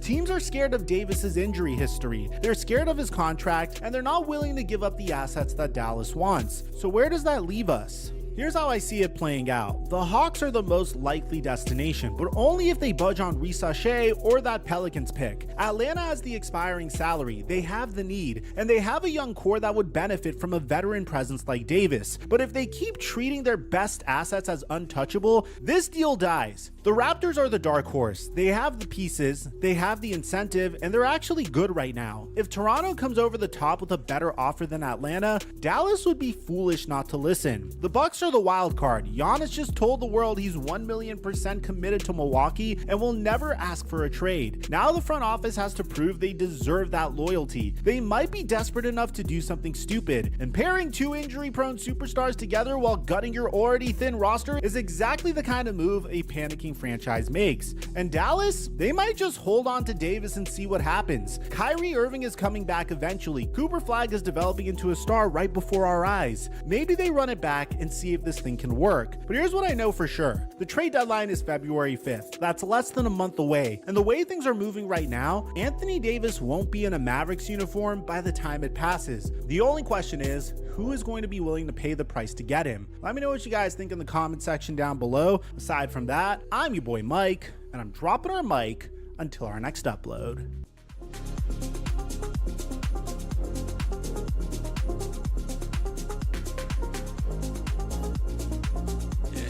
Yeah, okay, so I don't really understand. I only watch the games. Well, not anymore though. I just watch the highlights. I stopped watching whole NBA games a long time ago. It wasn't worth watching.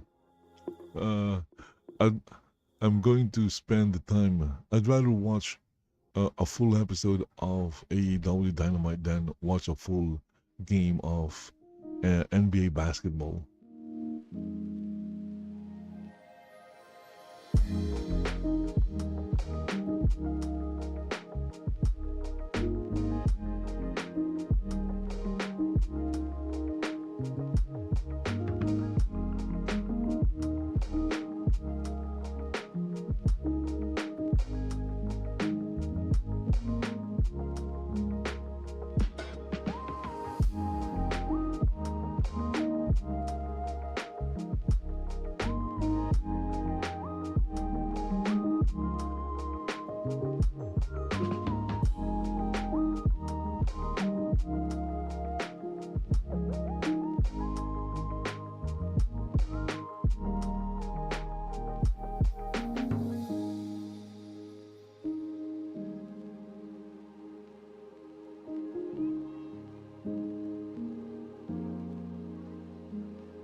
Okay, so let's check this one out. From Racial Anna-Marie Demida. Insane. It's styled insane.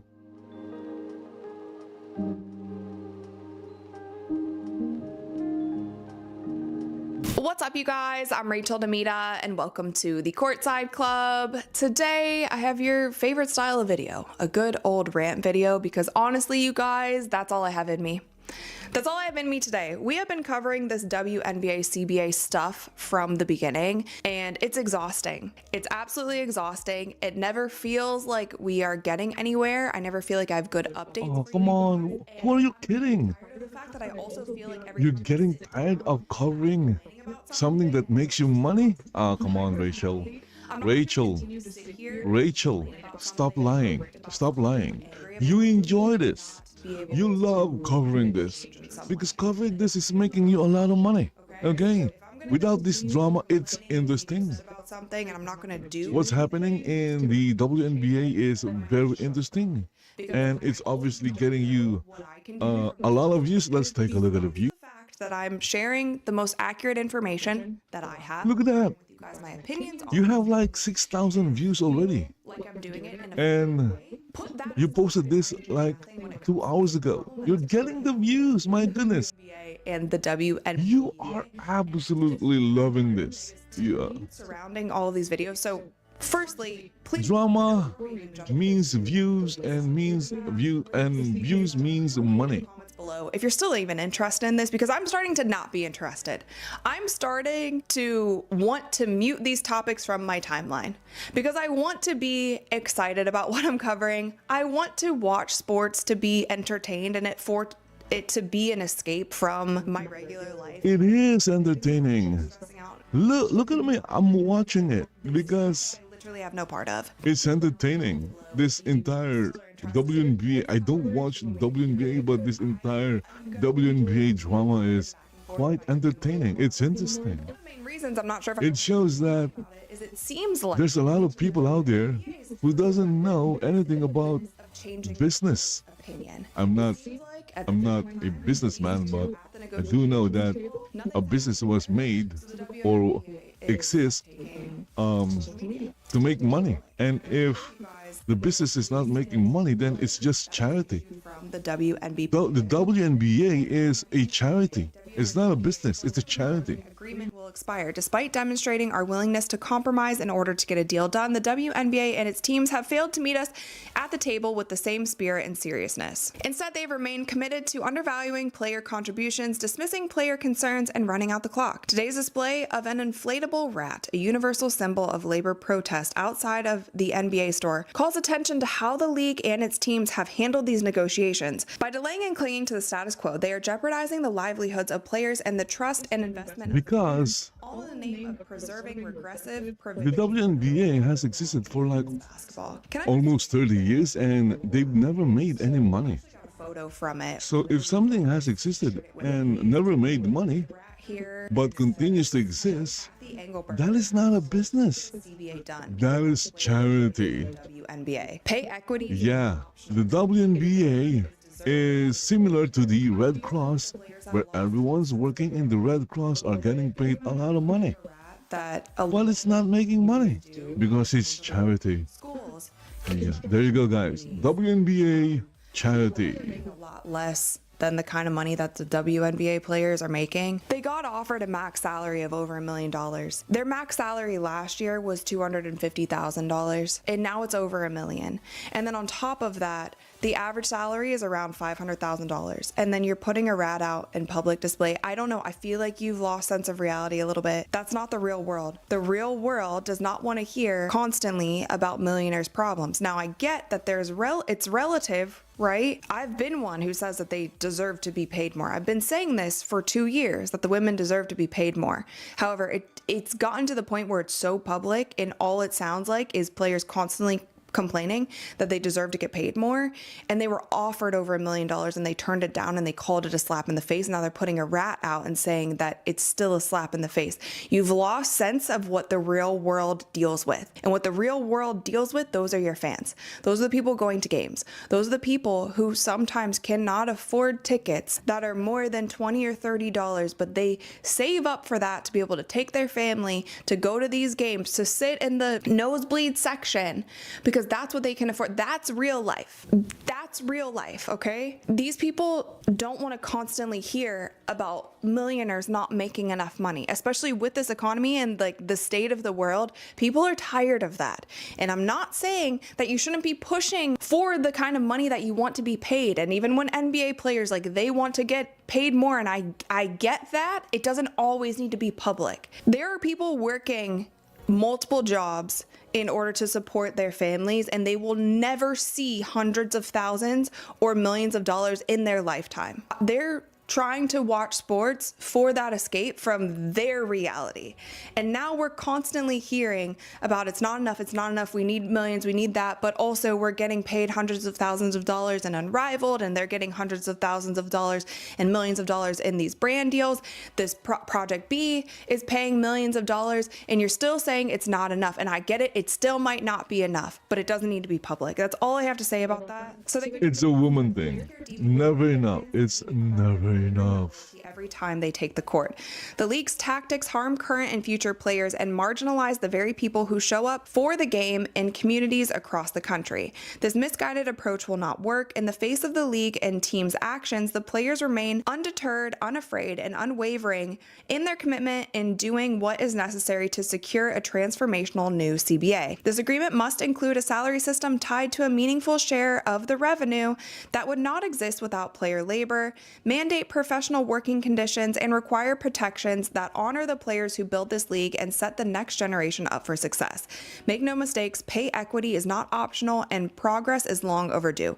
We urge the league and its teams to meet this moment. The players already have and will continue to do so. The other thing that I don't necessarily understand of what the players continue to say, and even, Neka and Nafisa did a Q&A interview with ESPN about this as well. They keep saying that the players are compromising, but the league isn't. But I would love for a reporter to ask on how the players have compromised, because from my understanding, the players say that they're compromising, but then they're also saying, like, we're not budging. Like, we know what we're worth and we're not budging. So to me, that doesn't seem like compromise. So I would actually, I'm not even trying to be facetious in saying this, I would actually like to know what they compromised on. That would give me a better sense of what they're talking about, because at this point in time, the Players Association is losing me. They really are. And I've been one from the beginning. From the beginning, I have been, you can go back to any of my videos, I've been saying the players need to get paid more. They need to write in exclusivity for these off-season leagues. They need to lengthen the season. They need to take the players seriously, and they need to start acting like a professional sports organization. I have been saying that from the beginning. I have been on the side of the players, get them paid more so that we can get a better product. That has been me from the beginning. The players are losing me, though, when it comes to these negotiations, because too much has been made public. You might not have lost me if I didn't know all of this stuff that is going on. Everybody who is talking is from the player side. We are not hearing from the WNBA owners, except in short little bits, and the WNBA owners have been very forthcoming with what they've offered, what they say that they will lose. And again, you can believe them if you want, you cannot believe them if you want. We've only heard from them in spurts, and it's been in a more professional manner. This letter here, I would believe what the NBA owners are saying, because it's public that they have never made any money. you're allowed to feel. They have never made any money. The WNBA is a subsidized league. There's a strategy into letting those. So if the WNBA owners saying they're going to lose more money, asking for, and we're not. If they agree with what the players are asking, I'm going to believe them, because they've never made any money. The name calling and kind of just little clapback lines that they use constantly, and this is not this is not only in regards to the CBA, like the WNBA PA or whoever's writing these, and I don't know who's writing these. Whoever's also writing these has done it a million times in other instances also, but those kind of things feel so emotional. And again, it maybe works a couple of times. You're starting to lose the general public, and I feel like that's the main goal right now. With the players are trying to get the publics on their side. That's what they're trying to do. They're losing them the more and more they speak out, and the more and more emotional these statements feel. So with that, I want to read to you guys what the WNBA had to say. So they said the current collective bargaining agreement has expired, and negotiations with the Women's National Basketball Players Association remain ongoing. As the league experiences a pivotal time of unprecedented popularity and growth, we recognize the importance of building upon that momentum. Our priority is a deal that significantly increases player salaries, enhances the overall player experience, and supports the long-term growth of the league for the current and future generations of players and fans. And that's it. And you can look at these side by side, and I tweeted this, you guys. It's one short paragraph to a long scathing remark that they were ready to go. They had the rat out. The players are losing me. I will also say this when it comes to that rat thing and the protesters or whoever's like standing out there, they're also calling out Adam Silver, and I don't like that. I truly don't like that because Adam Silver and the NBA has been supporting the WNBA from its existence. And so I do feel like that's a pretty big slap in the face to Adam Silver and to the NBA. And Adam Silver, like, I know that there's a lot of people who don't care for Adam Silver. I think he's one of the greatest NBA commissioners if you look at what he has done for the business of the NBA. If you look at the economics of the NBA and how the NBA has grown globally and the amount of money that Adam Silver has been able to generate for this league, like, Adam Silver's NBA is taking over the world. And you're not going to sit here and tell me that he doesn't know how to run a business. And he said, and you're also not going to sit here and tell me that Adam Silver and the NBA just doesn't. He may know how to run a business, but they don't know how to get I'm talking from coach, lapse viewers, from front office, or disenfranchised viewers of the NBA to go back and watch full games. Worked with all of these people for. I used to cry when I was like younger if I couldn't watch an NBA game of the team that I like, players. He valued because we only had like one television, employees. Like some, and of course if you know the older ones, the parents, if the parents wanted to watch something and it coincides with an NBA game or an NBA game of a team that I like, things that can be better, and I couldn't watch it, I would like at the WNBA so that those things do get better. You find me crying. Adequate training facilities. That's how I was like when I was younger. They're star players, and now all of this. You couldn't bother me to watch a full NBA game anymore.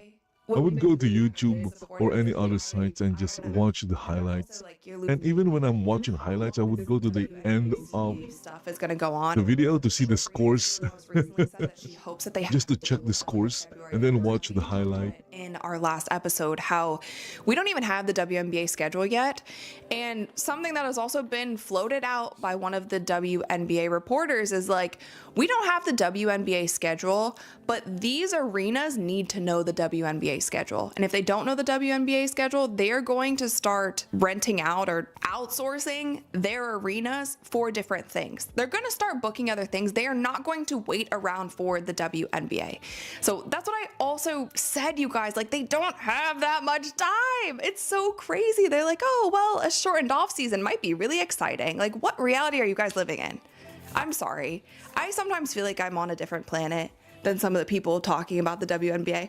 Well, it could be really exciting if the off season is shortened to 3 weeks. Like, what? Like, you really think a league that has so many issues and has so much trouble doing things professionally, getting things done on time, like spelling players' names right, you really think that a shortened off season would just be fun and exciting and it wouldn't cause for more problems?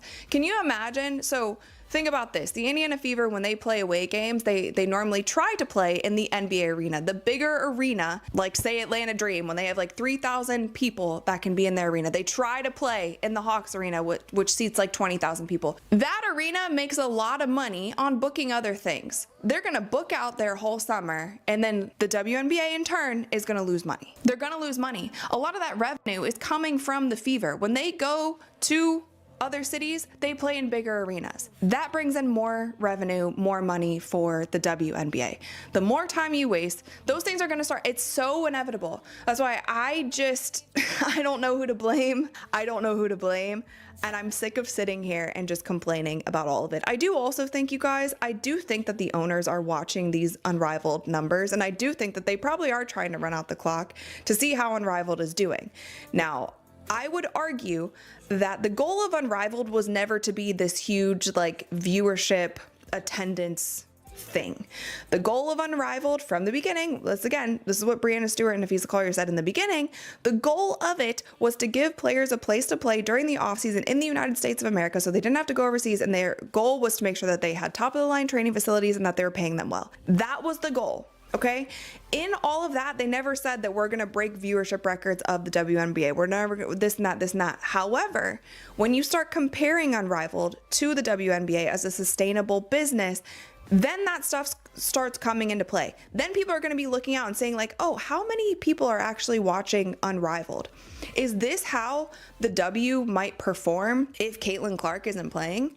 If Angel Reese isn't playing? Because Angel Reese was the biggest driver of Unrivaled last season. She's not playing this season, and it dropped. You saw weekend one, their average viewership was like 313,000 weekend one of Unrivaled in its inaugural season. And then weekend one of this season, it was less than 200,000 viewers. You better believe that the owners are looking at these numbers and being like, is this a bubble? Is this sustainable? Are there only certain players in this league that are going to drive viewership, drive attendance, and in turn drive revenue for us that we are able to pay the players? And again, the players are asking for a percentage of gross revenue, not net revenue. The WNBA is offering 70% of net revenue, which basically means the revenue that they take in, then they pay for their expenses, then the players get 70% of that. The WNBA players are asking for all the revenue that comes in, they get 30%. Again, that is just stupid. Before they pay anything. The WNBA has said that they will lose. So if I was the NBA team owner, months ago, when he literally said like, this is shit. In a revenue structure, Why am I doing this? that these players get. I'm trying to run a business here, and yet I'm not making any money. Yes, Unrivaled has helped in a sense. Eventually the team owners will realize that and maybe just sell off the team to someone else who is willing to fund this WNBA charity. Pay us more. It has helped in that sense. However, it is starting to backfire in a sense that where the owners are watching the viewership. They are watching the numbers from year one to year two. You're losing your leverage because all of the money in Unrivaled is coming from investors. And I'm not trying to put down Nafisa and Brianna Stewart for doing that. I think it's incredible that they were able to build this up. And their sole goal was to make sure that they could keep players on American soil, pay them well, and give them a place to train and improve on their great game during the off season. They've done that, and I applaud them for that. It's going to bite them in the butt though if they're not able to get good numbers. Like TNT had a hole to fill. TNT lost all their basketball rights. They lost all the NBA rights. Gone. No basketball on their channel besides like maybe college basketball, I think, possibly. So they got Unrivaled. It's not sustainable in the long run, and it's not sustainable without the WNBA. So I do think the owners are looking at that. And you have to also remember, you guys, these owners are not putting their emotions in it. They are the ones investing the money. It is their money.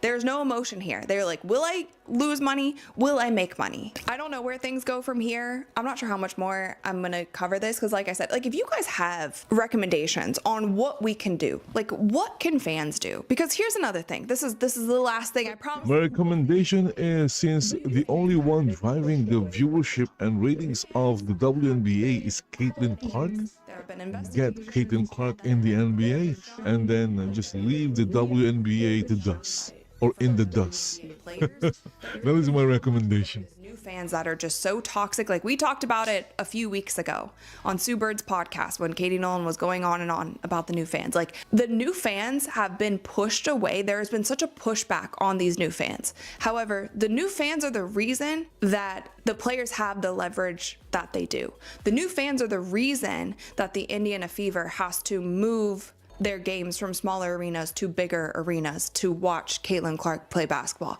These new fans are the ones who are tuning in and bumping the viewership across the entire WNBA. The new fans have been pushed away, and I feel like that's really unfair to now say that you have all this momentum and you have all this viewership and the WNBA is in the position that it's at. It's in the position that it's at because of these new fans that you said were horrible from the jump. The new fans want to stick around.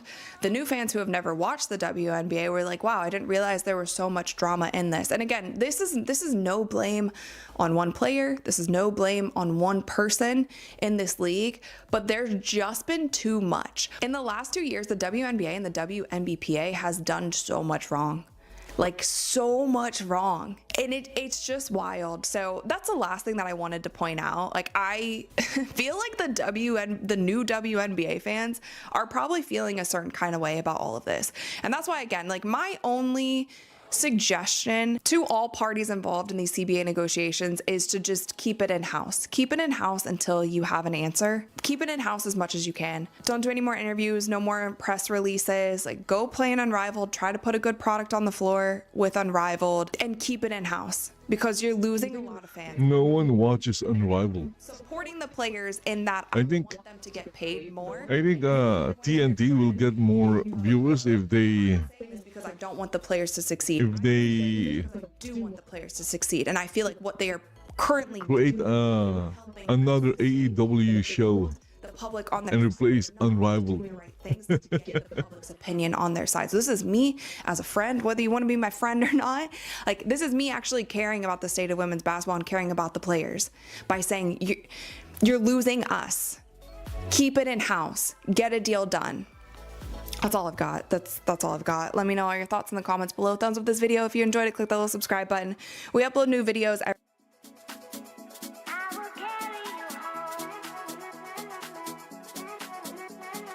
Okay, let's take a look at this. Caitlin Clark is being... What is this? Enough is enough.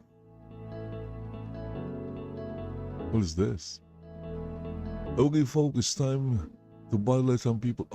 Called the National Association NBA. Okay, I don't get that.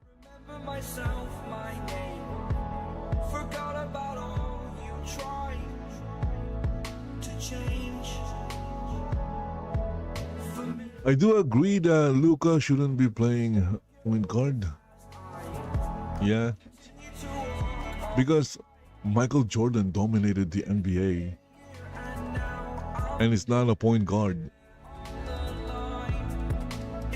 He plays shooting guard, and he would do like 3 dribbles and then take the shot. He dominated the NBA with a very, very efficient play. And a very efficient play that no one can stop.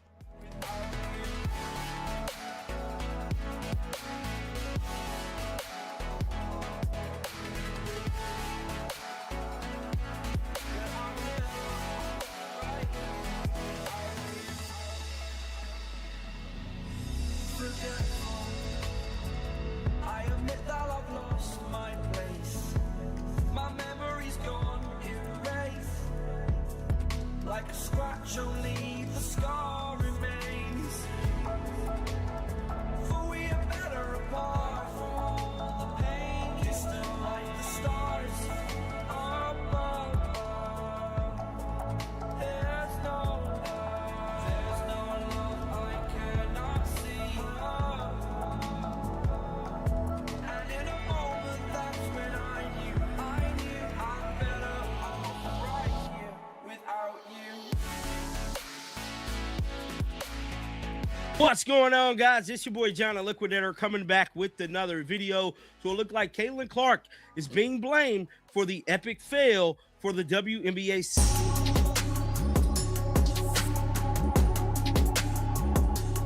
Now, it's no secret that the WNBA has hostile players, bro. We all witnessed it during the 2025 and 24 season.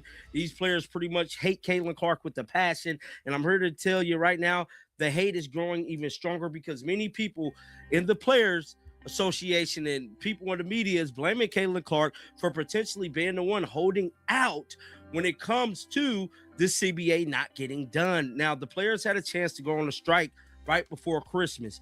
We didn't see the strike come, but I'm here to tell you they could still go on strike because the committee could enforce a strike, or the owners could enforce a work stoppage. Now, word on the street is that the owners is not looking to do that. They telling teams and coaches to move forward with free agency negotiations, which we're going to talk about that in a minute. But the context of the story is for people to be blaming Caitlin Clark is beyond sinister to me.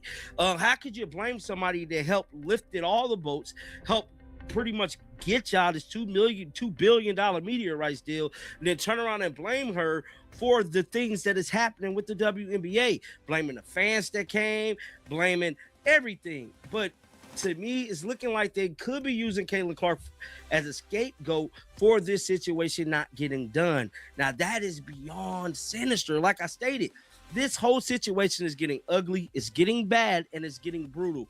To me, I don't know about the 2026 season, and it looked like many of you guys don't really care because y'all ain't even watching the damn videos.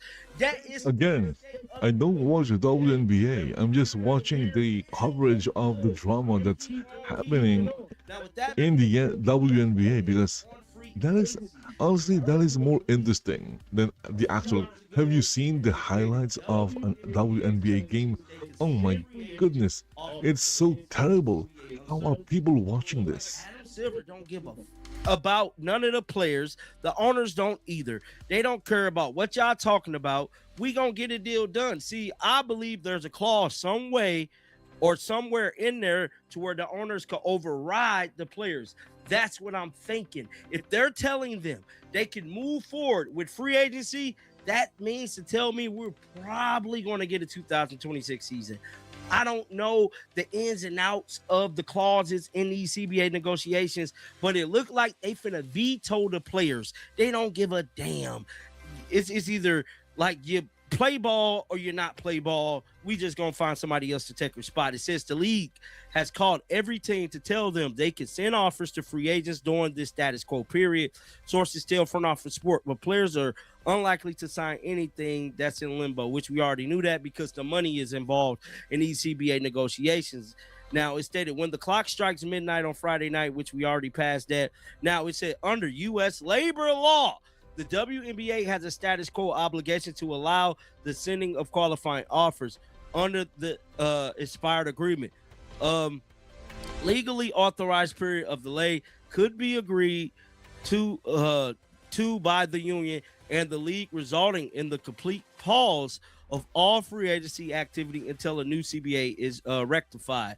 Now, as of Friday night, just before midnight, multiple league sources told them with the ultimate faith, which, you know, they ain't got no deal. Now, in a statement, the union said that the league and the owners have remained committed to undervalued player contribution, which we went over that last video. If you guys did not see that, goes on to say under the Aspire CBA qualifying offers, including core destinations, which grants teams exclusive negotiation rights to a player under the tag, could be sent out no later than January 20th. However, these offers will all be subjected to the terms of previous CBA.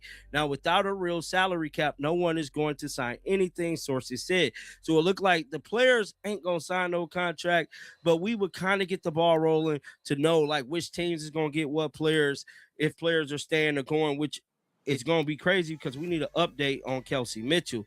It says almost the entire league is set to become an unrestricted free agents as a result of players having signed contracts that would expire ahead of 2026. Now, in anticipation, that union will opt out of previous CBA. Many of these free agents are competing in Unrivaled, which tipped off its second season the other night, which, like I told y'all, the ratings with Unrivaled is horrible. It ain't looking good, bro. It's just not looking good. And for them to be blaming Caitlin Clark, like I stated, is beyond me. I want to know what the hell is going to happen with free agency. That's the only thing I'm really caring about right now because that's the only story that really matter. I believe there's some type of way the owners could override the players. I could be wrong, but I believe it is definitely true. One person said Caitlin Clark really might end up indirectly causing the WNBA to end. Now, that is the tweet there that kind of sparked conversation online. Y'all can see who wrote that tweet. That's neither here or there. Goes on to say the way the WNBA and players treated Caitlin Clark will be documented in a 30 for 30 by ESPN. Caitlin Clark's story. Now, correlation stated WNBA wasted everything, man. I mean, everything from 2024 to now. Been a masterclass is what not to do. Yeah, man, like it ain't looking. The thing is, with Caitlin Clark, I think she already got her money. I think she's already like a multi-millionaire. I believe from brand deals and sponsorship. And I think she could also play golf. So maybe golf is a more lucrative league than the WNBA. I think it's the LPGA. I think that's what it's called. I'm not into golf. I had a decent career, but I think winning has always been like my next goal.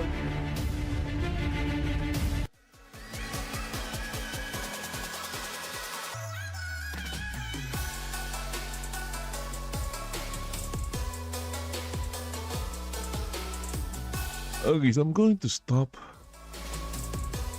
making this channel appear because it's an AI generated channel.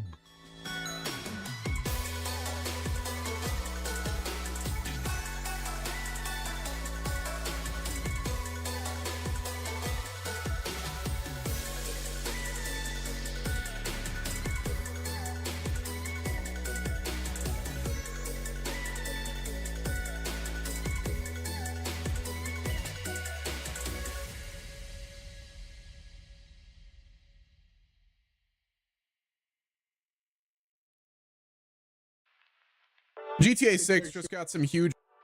Okay, this is like GTA 6 leak confirmed. Let's go check this out.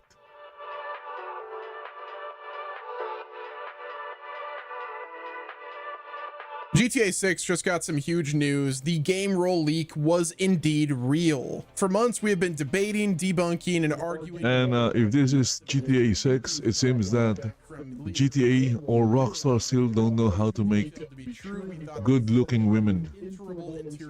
That is one of my pet peeves with GTA 5. There are no good-looking women in GTA 5. Seriously. Information that aligns perfectly with the timeline of these reports. It seems that From the return of the 6-star wanted level to the Rockstar Games, they don't know how to make good-looking women, or they just hate good-looking women. There are no good-looking women in any GTA games.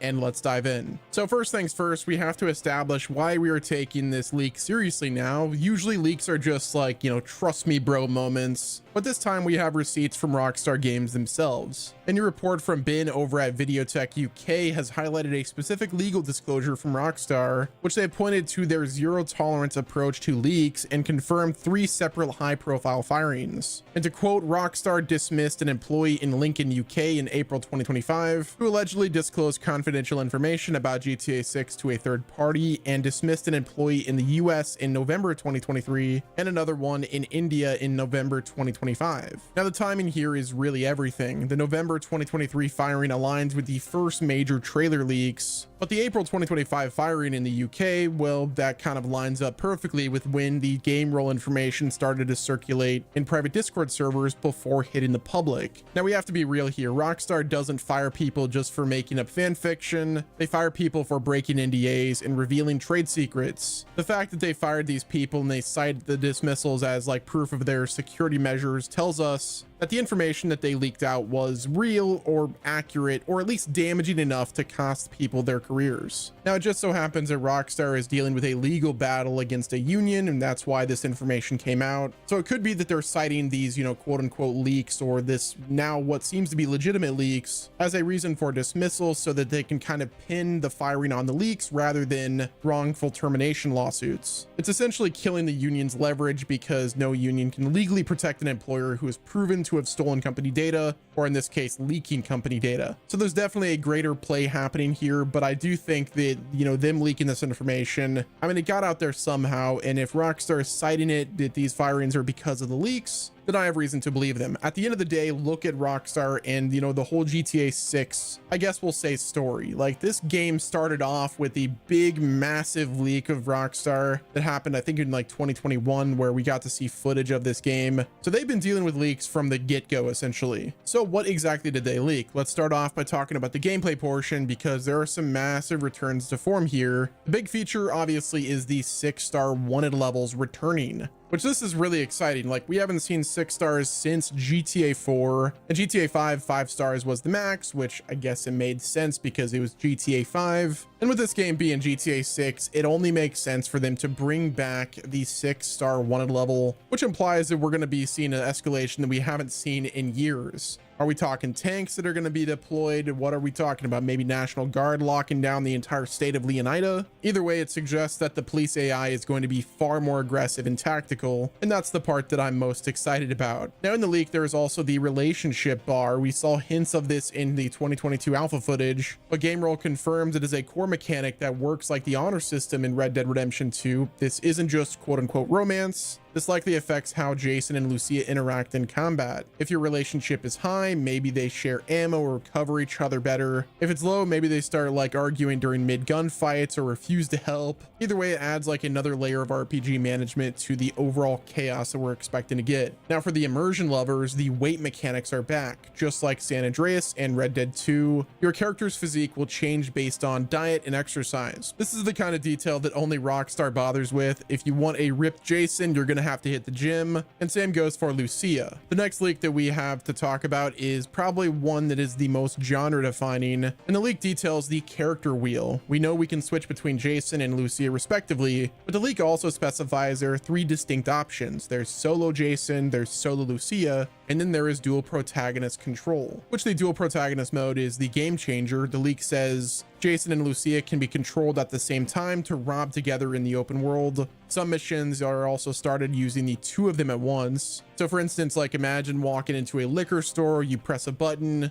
and instead of the AI standing there, you are commanding both of them. You tell Jason to hold the, clerk at gunpoint while you control Lucia emptying the register. Or maybe you have like Lucia drive the getaway car while you're controlling Jason shooting out the window. Which, if this does work seamlessly in the free mode, it is the biggest innovation in open world that we've seen since GTA 5 introduced the character switching. However, there are some controversies in the combat mechanics. The leak mentions a Deadeye-like ability, mainly for Jason, that slows down time and it like reveals weak spots. Which that does sound great, but for Lucia, the source says that she can do that as well, but it's only for 1 shot. The source of the leak explicitly noted that this mechanic is apparently super bad and they hope it gets changed, but it's meant to show that Jason is a better shot because of his army background, while Lucia is more of like the street brawler. Now let's shift focus to the world of Leonida. This right here is where the leak gets ambitious to the point of almost disbelief. Back in the day when I read this for the first time, I was like, there's no way that this is gonna happen. And that is, the leak claims that there are 700 enterable shops and interiors in GTA 6. Yeah, I'm gonna say it again, 700 enterable interiors. In most open world games, you're lucky to get like 50 of them, which if this is true, it means that almost every strip mall, every gas station, and major building is accessible. We're talking skyscrapers. You're likely actually gonna be able to explore enterable shopping malls with working elevators, even though I don't know how significant a shopping mall would get, because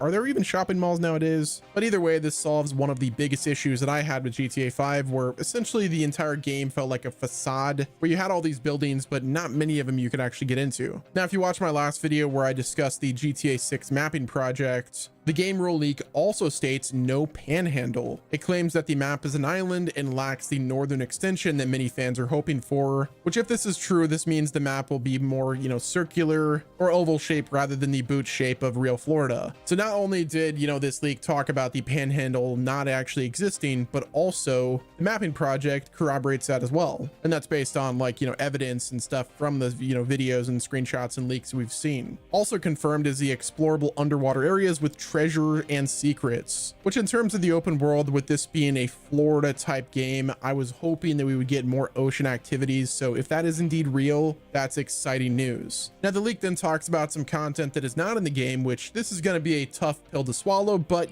take your pills, pilots. First and foremost, we have dual wielding is not in the game. This right here is a massive disappointment. We had dual wielding in San Andreas, we had it in Max Payne 3, and the idea of running around Vice City with 2 MAC-10s felt like a given. So if that's not going to happen, then that is a massive L in my opinion. Now it could mean that they're, you know, trying to prioritize a more realistic inventory system where you have to physically hold the weapon similar to Red Dead Redemption 2. But again, it's GTA 6. I was hoping for something cool like that. Now the next thing that is cut, or rather non-existent, is prone. You cannot lay on the ground, which this is a, you know, small thing, but for stealth and sniper gameplay, being able to go prone would be huge. But they're also likely doing this for the PvP implications. This is a GTA game at the end of the day, and if you can just, like, you know, lay in tall grass and snipe somebody from forever away, it might be a bit overpowered. Now the next one is no Disney World parody. This one is a bit surprising. I was hoping we would get, like, you know, Magic Land or something like that, but the leak says it's not happening. Next up, the burglary mini game that was the staple of San Andreas will not be featured in GTA 6, which just feels like a missed opportunity given the focus on robbery with Jason and Lucia and the Bonnie and Clyde type story. Like, just give me the ability to just do like petty robbery in neighborhoods. Like, that would be so funny. Granted, it would have to, you know, require a lot more interable buildings, but either way, it is what it is. Now, before we wrap up, I want to touch on the timeline just a bit, because this right here is the other half of the puzzle. We've had a lot of doom and gloom about delays. We had one recently, but we just got a vote of confidence from the most reliable name in journalism, and that is Jason Schreier. Jason Schreier recently went on record stating that GTA 6 wasn't content ready yet,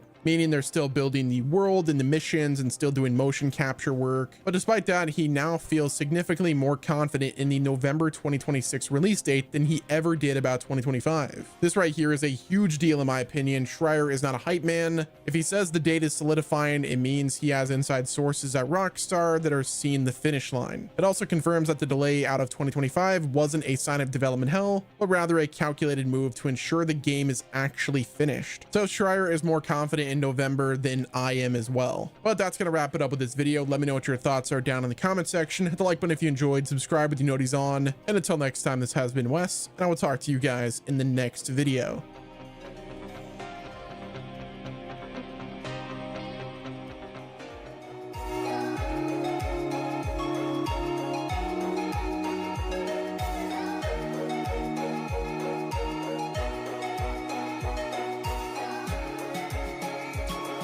Okay, so it says here 7 games that are better than Fallout. Okay, let's check this out. There are 2 kinds of Fallout fans right now.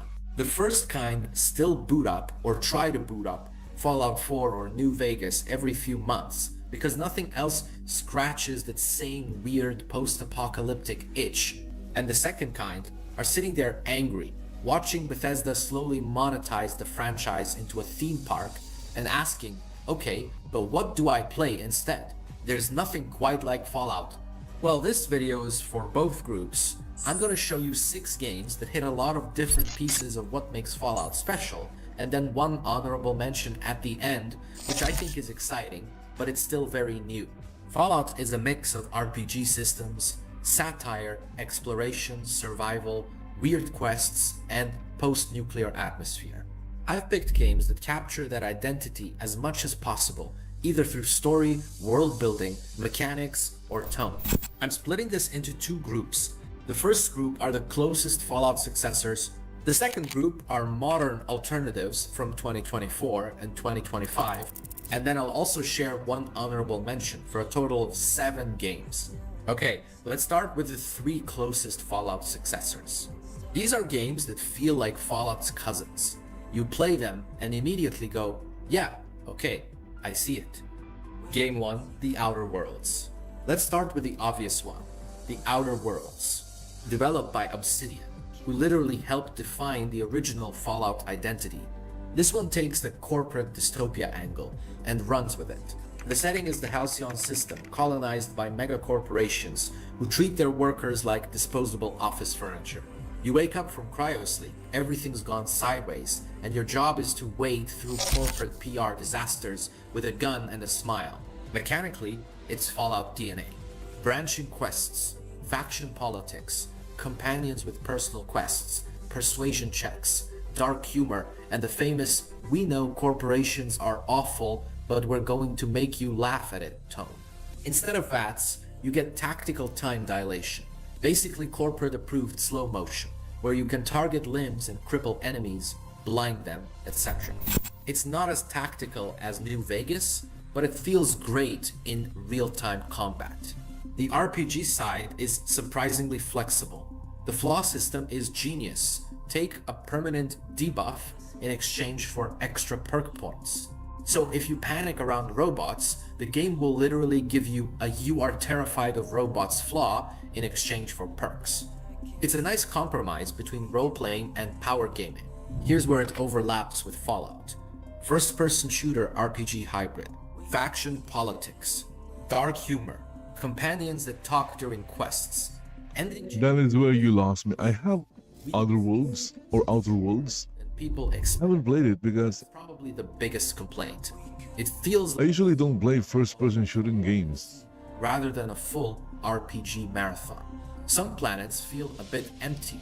If there is a choice between a third person and first person, I would always choose third person. First person makes me nauseous. It's vomit inducing. Game 2, Metro Exodus. Okay, Metro Exodus is not Fallout with factions and settlements. It is Fallout's "the world actually ended" cousin. Set in Russia after nuclear war, this game takes survival seriously. You're not some super soldier clearing bandits with a fat man. You're Artyom, trying to find a future outside the metro tunnels. The game spans an entire year of travel, through deserts, snowfields, forests. Each zone feels like a miniature survival sandbox stitched into a story-driven FPS. The thing Metro does better than almost every post-apocalyptic game is emotional weight. You actually care about your crew on the Aurora. They're not exposition NPCs, they're people. When good or bad things happen to them, it hits harder than anything Fallout has done since maybe 2010. Mechanically, it's scavenging, crafting, stealth, and harsh combat. Your guns break down, your masks crack, filters run out, and bullets matter. There's also a karma system that quietly tracks your behavior, leading to different endings without shoving "you are being good" or "you are being bad" in your face.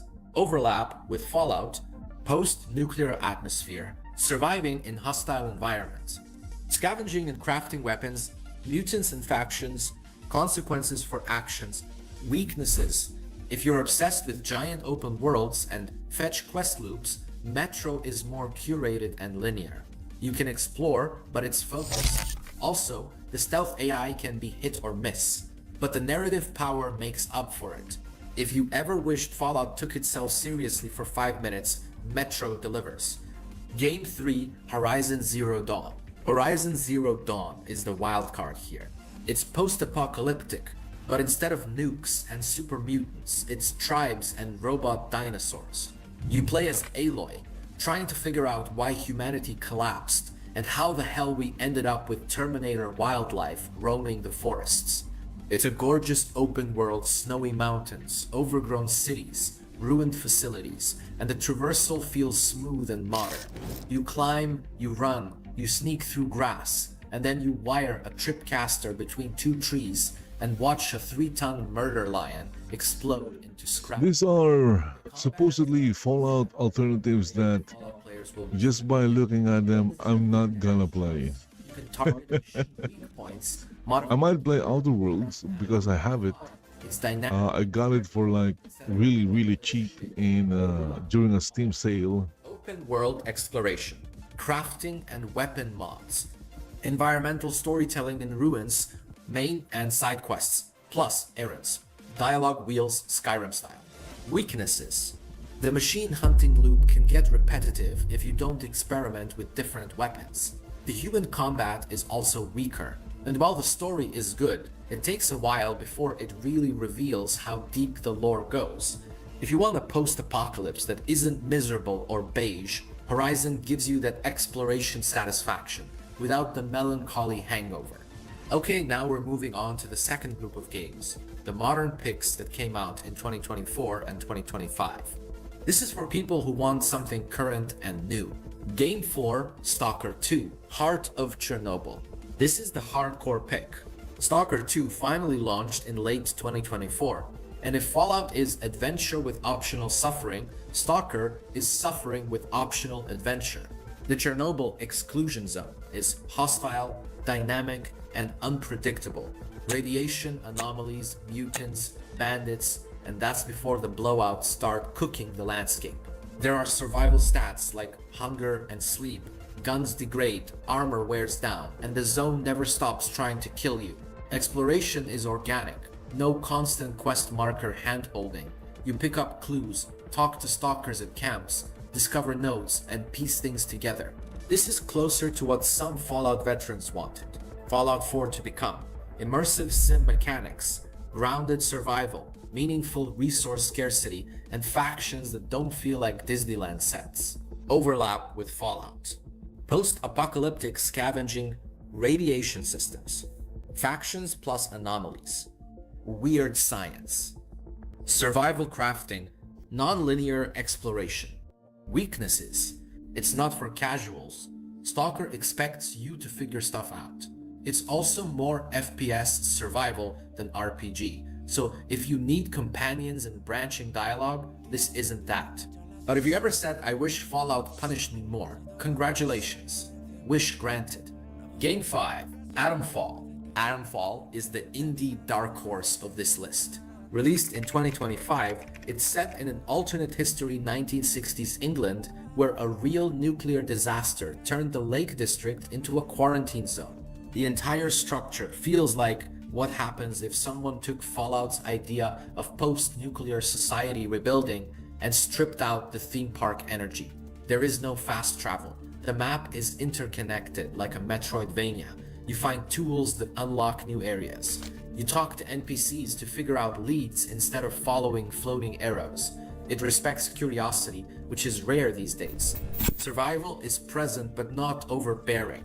You manage health and heart rate. Sprint too much or fight too hard and your vision darkens. Sound warps and you need to rest.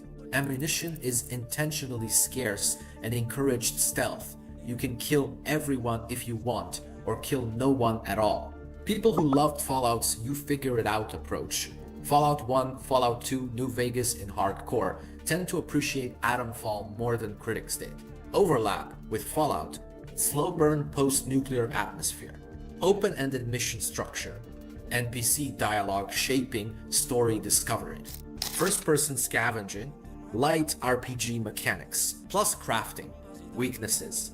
It's not polished like a AAA blockbuster, the pacing can feel slow, it's not guided, so if you're addicted to Ubisoft-style checklists, you'll hate it. But for the right kind of player, it scratches an itch nobody else is scratching right now. Game 6, Dying Light, The Beast. This one leans into horror.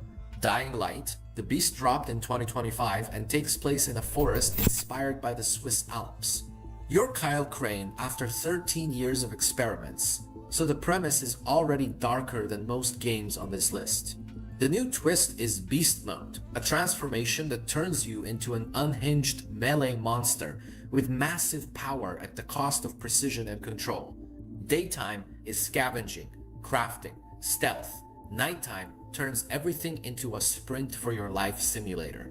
Fallout has radiation storms that make you go inside. The Beast has nighttime that makes you question your life choices. Combat is gory, improvisational, and genuinely unpredictable. Bladed versus blunt weapons matter. Enemies react differently, and special infected have nasty mechanics like invisibility or ambush behavior.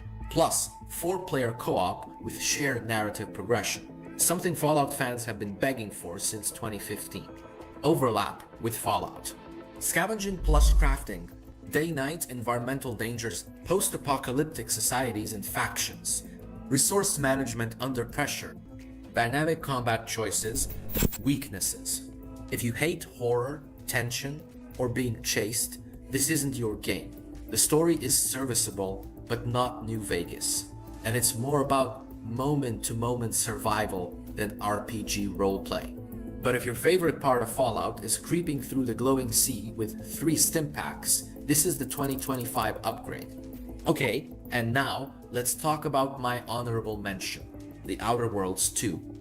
Outer Worlds 2 gets the honorable mention because it's still fresh and needs more time for the dust to settle. Released in late 2025, it expands the RPG side significantly. Bigger faction conflict, more interdimensional weirdness, and more skill-driven dialogue. It also finally came to PlayStation, which means more people actually get to play the thing. If you loved Fallout for dialogue trees, persuasion checks, speech builds, and role-playing your way out of fights instead of into them, Outer Worlds 2 deserves to be on your radar. I'm not bumping it into the main 6, because it still needs patches and balancing at the time of me writing this, and most of you haven't played it yet. Ask me again in a year, and it might become a proper successor to your title. So those are 6 Fallout alternatives that actually work without treating you like a beta tester or a mobile whale. Each one hits a different slice of the Fallout formula. Outer Worlds, Fallout but corporate and funny. Metro Exodus, Fallout but serious and emotional. Horizon Zero Dawn, Fallout but gorgeous and mechanical. Stalker 2, Fallout but hardcore survival. Ironfall, Fallout but indie and grounded. Dying Light the Beast, Fallout but chased through the woods at midnight.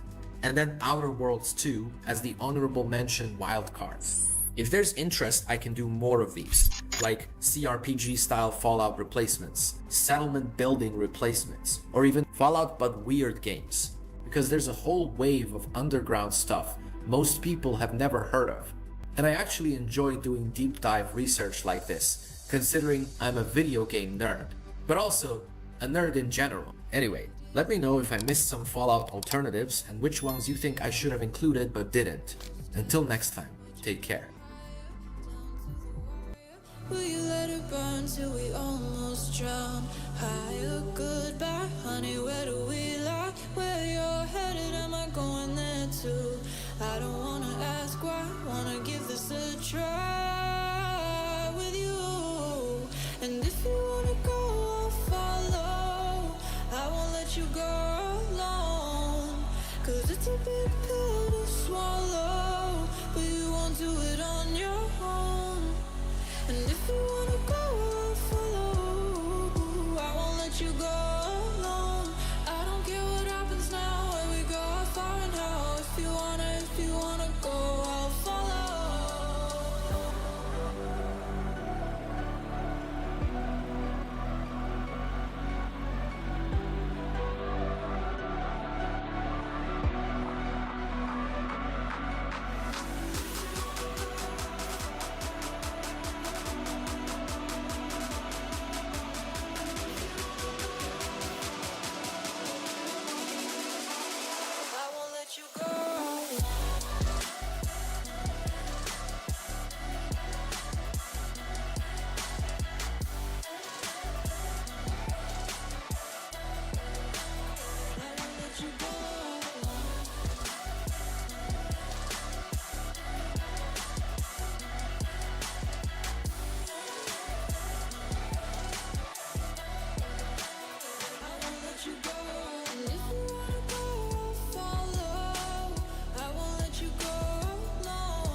Your heart set, I don't wanna jump half-hearted. Gotta get your feet wet, gotta give what you get. I don't wanna finish where we started. Like the river flowing, tell me where we're going. Take me to a place that's brand new. Every second growing, time feels like it's slowing with you. And if you wanna go, I'll follow. I won't let you go.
Okay, so guys, that's like 12 hours of streaming.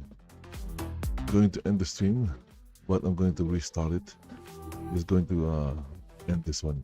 Hope you guys enjoyed it, listening to the music, watching me do nothing, and also watching me view other people's content and reacting to it. So guys, thank you for watching. Be back later. Bye bye for now.